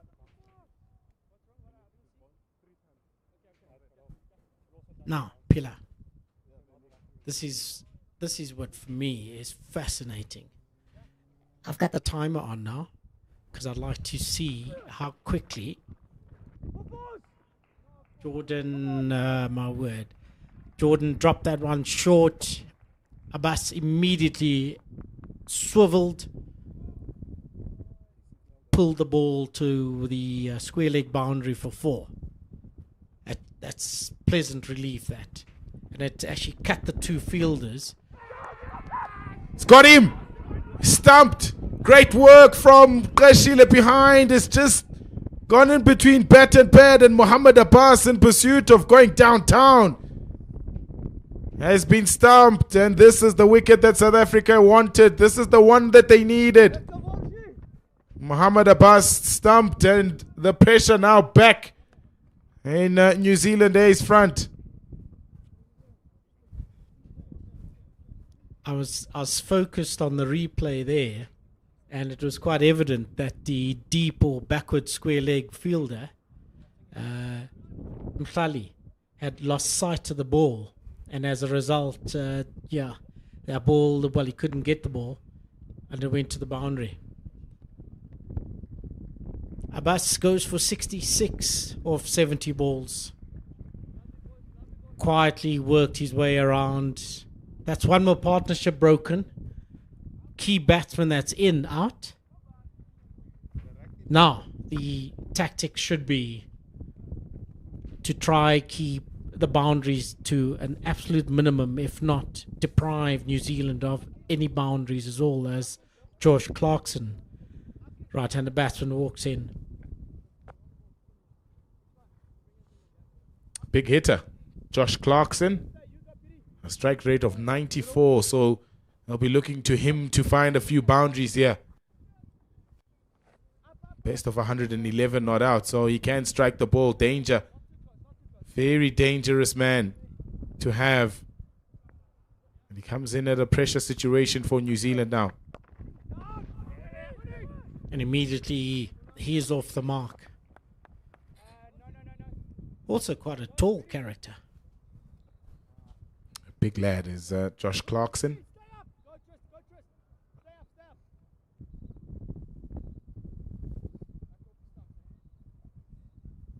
Yeah, it's going to be interesting. It's just got a little gloomier now. Straight to the man. It's good fielding, good field placements these from both Jordan Harriman and his captain Marcus Ackerman. So asking the batters to go up and over the fielders that are placed on the boundary rope.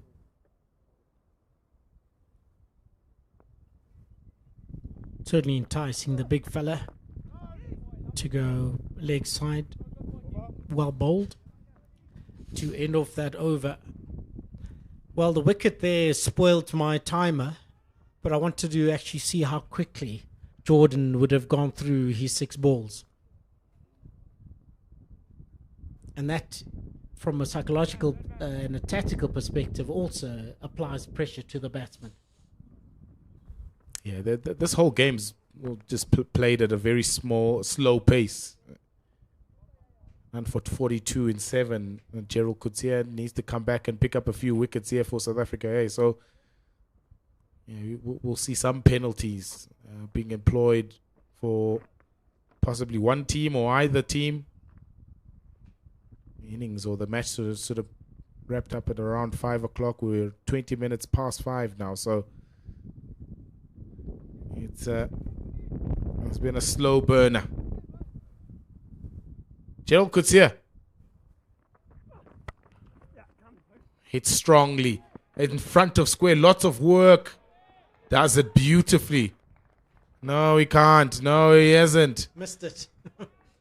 It's gone for 4. Good start. Good strong start for New Zealand, eh? This time it's Curtis Heafy.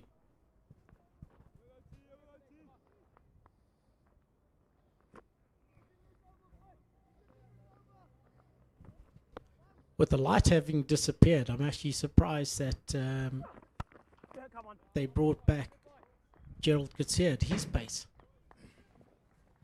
But evidently not as dark as we would think it is out there.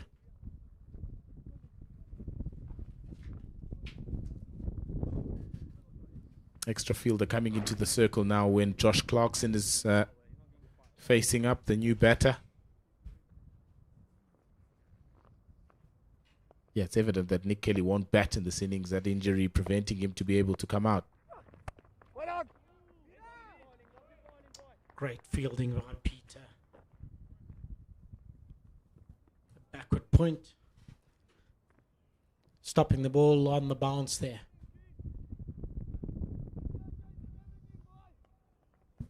And the Karate Kid doing all that he should to try curb all these runs. Bowling short of length, hitting the deck hard as well.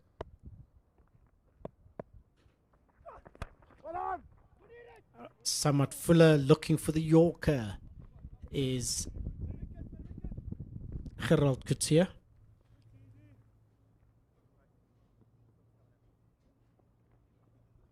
Field changing again. Mid-wicket going into place. Inside the circle. Only fielders outside the circle are deep square. Or Carl's corner. Sweeper on the offside. And fine leg. And it goes to deep square for a single. Gerald Coetzee certainly making sure that he follows the script, although he's gone for 6 runs already in this over.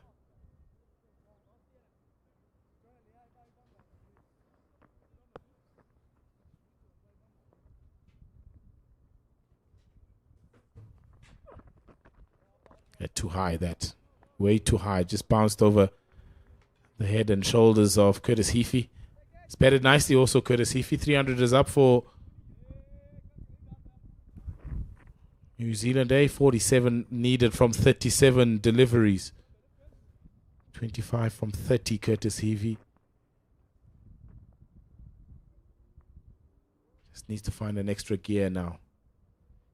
The game's getting tighter. It's going to go down to the wire. Wickets have been hard to come by for either side.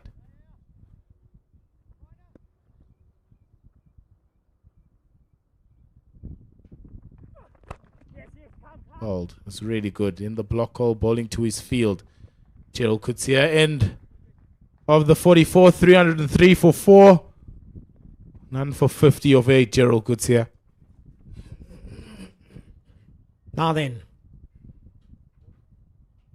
Jordan's penultimate over. Herman's penultimate over.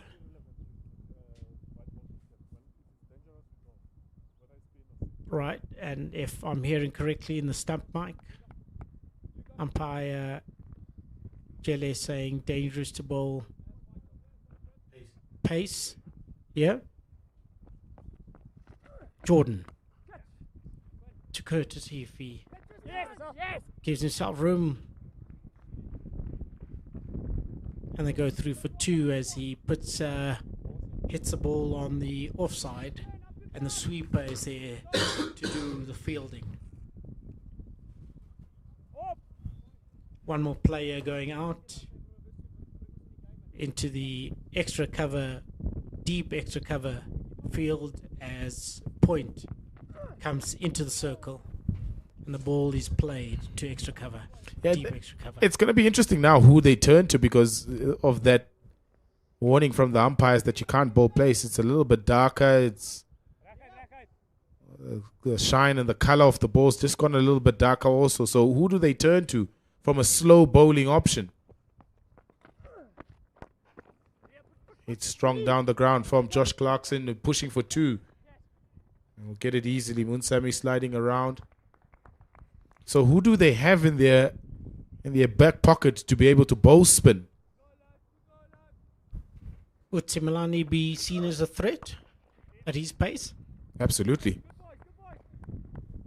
Absolutely. Can't bowl Simelane. Won't be able to bowl Gerald Coetzee, who's still got 2 overs left. Won't be able to bowl Mihlali Mpongwana as well. He's got some overs under his belt. Moreki still can't bowl 2 as well with it being so dark.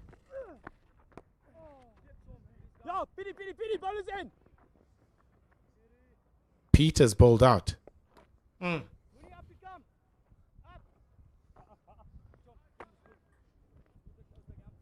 just looking around the field, trying to see who's possibly warming up.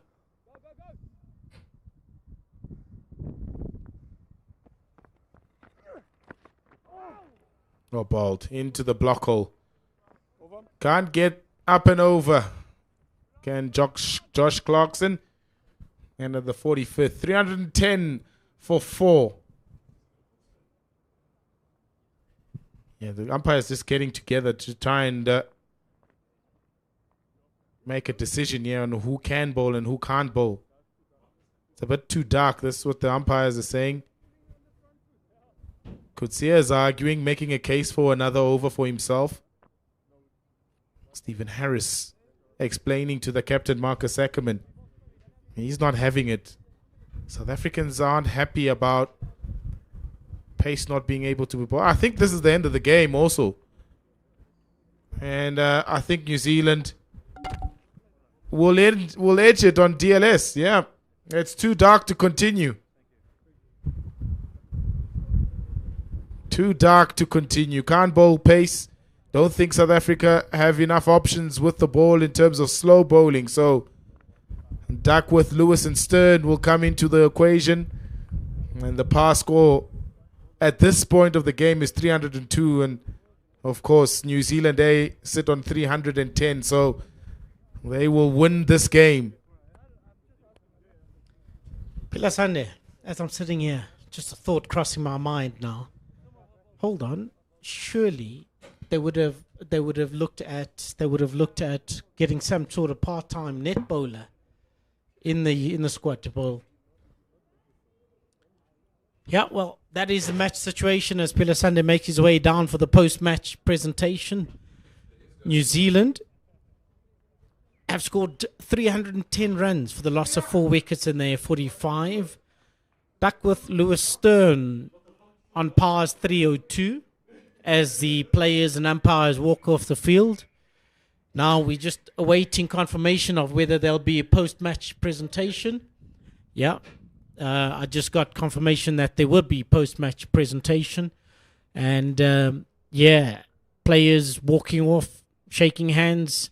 So South Africa have won the unofficial ODI series. South Africa A against New Zealand A in the unofficial ODI series 2-1 in the 3-match series. They now move to Potchefstroom, to the JB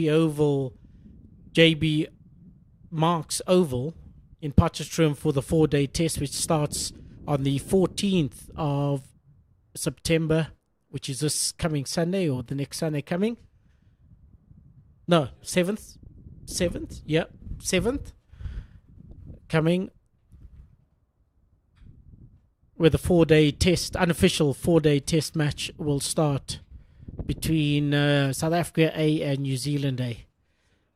It's been an interesting day, fascinating day of cricket and commentary from me. And as we await the post-match presentation, I'm now going to ask Mpendulo to come join me and just to sum up the match. It's a fantastic series that has come so close here at Wilmore Park in Benoni. You can see the dark skies in this A series. There's no floodlights that can come on. It's not in the regulations of the game. So it comes to a close here. New Zealand winning by 18 runs due to the Duck-Lewis-Stern method. Game called off due to the darkness. South Africa lacking any spin bowling options to come on. Gerald Coetzee was never going to drop down his ego and bowl at a meager 80 kilometers an hour as a big express fast bowler. And so, Curtis Heafy, unbeaten on 30 from 34, but a mighty innings from Dale Phillips, which was the key to sending the game in New Zealand's favour.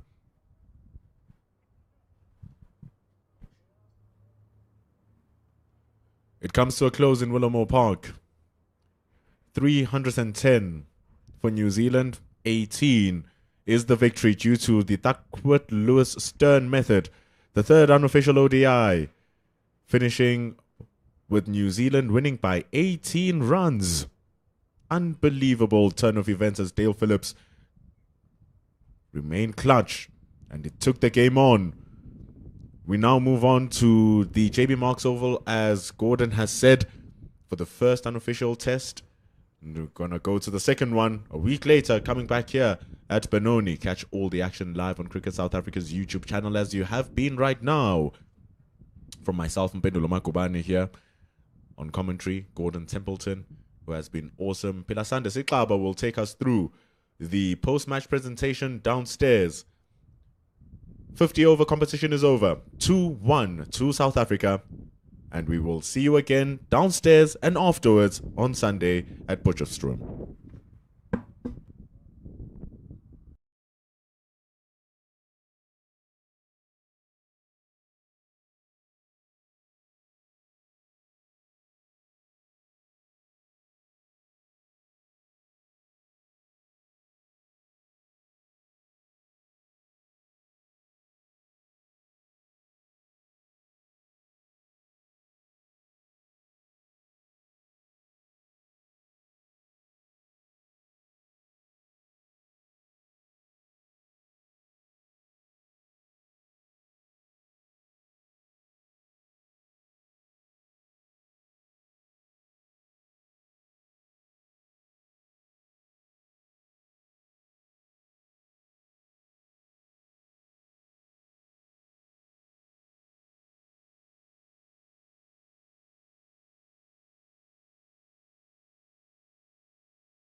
Welcome to the post-match and post-series press conference here at Willamore Park in Benoni. We've got a couple of awards to give out, but before that, of course, this third and final unofficial ODI won by New Zealand A on Duckworth, Lewis and Stern by 8 runs, with the umpires deeming it a little bit too dark to continue. We'll start off with the player of the match, and for a stunning innings of 147 from 109, 18 fours and 5 sixes, the player of the match for this third game goes to Dale Phillips. He'll receive his player of the match trophy from match referee Mr. Gerry Pinar. Wonderful batting from the get-go, Dale Phillips. Dale, that must feel nice. Yeah, definitely. It was nice to get a bit of flow and spend some time out in the middle. After that first game where you unfortunately tried to ramp one, and it felt as if the conditions were suitable for batting today. Did you find that you needed to sort of make up for that first game? No, not necessarily. I think obviously we batted first in those first 2 games and took us just a little bit longer to get used to the conditions, and I think it was just about actually giving ourselves a bit of a chance and taking the game deep, which is what we did well today. Did you guys think going into the change room half-time that 349 was a chaseable total on the surface like this? Yeah, I think that we were pretty happy in terms of, we think that the facilities was, it's a fantastic pitch, and probably 350 was probably a good score, but definitely in the right ballpark for what we were expecting. How much momentum can you take from this game going into those 2 unofficial test matches? Yeah, definitely lots. Similar thing happened in our last tour where we kind of picked up momentum on the last one day and took it all the way in through the 4 days. So hopefully a bit more of the same of that. All the best then for that. Thank you. Dale Phillips, our player of the match for a brilliant 147 from 109 balls. On to our player of the series, and a man who got 200s in this series. Also contributed with the ball, 5 for 90 through the series, 287 runs at 259 balls. He plundered 38 fours and 5 sixes. Our player of the series goes to South Africa A's Jordan Herman.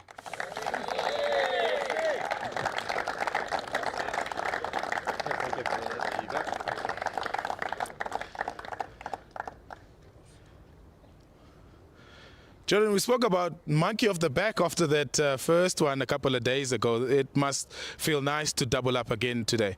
Yeah, something I've always felt I wanted to do. I've never gone back-to-back professionally. I've got a 90, 100 and a 90. But so this is quite special to back it up with another good performance. Just on the surface, it looked like a really good surface to bat on, but a little bit difficult to try and hit the older ball after the 35th over, 34th over. Did you find conditions changed a little bit at the back end of your innings? Yeah, I think it's with the new ruling, it's quite different. Something to get used to, but I don't think it was that bad.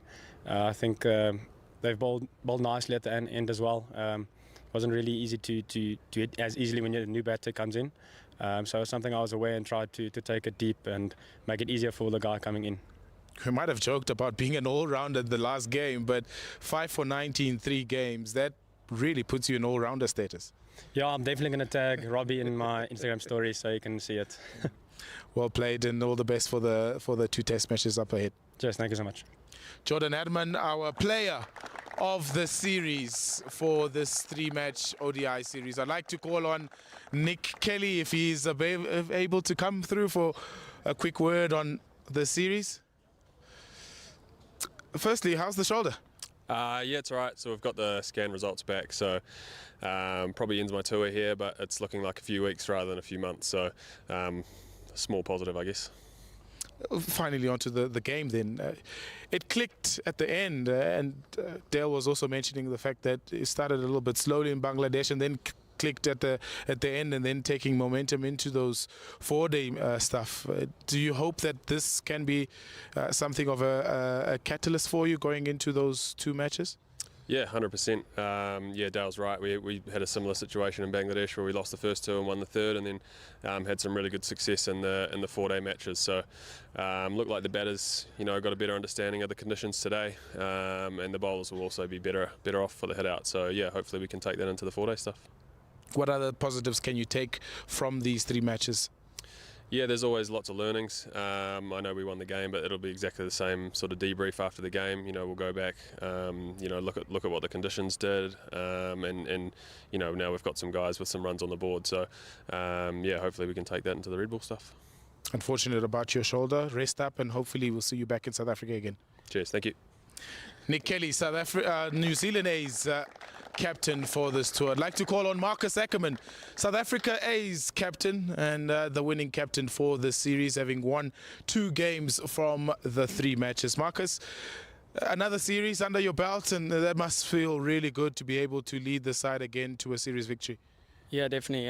It's a special group of guys, and we've played some really good cricket. And yeah, I think we truly deserve to win the series. Looking at the total today, 348, did you feel like when you chose to bat first, that would have been a total that would win you most games? Yeah, I think it was an excellent effort by Geordie and the batting unit. I think it was more than enough on that wicket. Yeah, unfortunately, I still think it was enough. A pity that the game had to finish the way it did. I think we were in with a shot there, but credit goes to those boys. They made it nice and competitive, and it was a good knock by Phillips. Looking at the overall series, runs from key members of the side with the bat and some really key performances with the ball from the fast bowlers. Overall, what do you take out of this series? I think there's a lot of positives to take out of the series, both with bat and ball. I keep saying this is no surprise to me, watching these guys playing with them and against them in domestic league, seeing how they perform, and they're the top performers all the time. So it doesn't surprise me that they come here and they do well.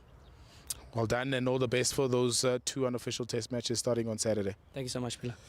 Well, Marcus, don't go away. I'm going to ask you to come fetch the series trophy and call your team for an official photo as winners of the 3-match unofficial series.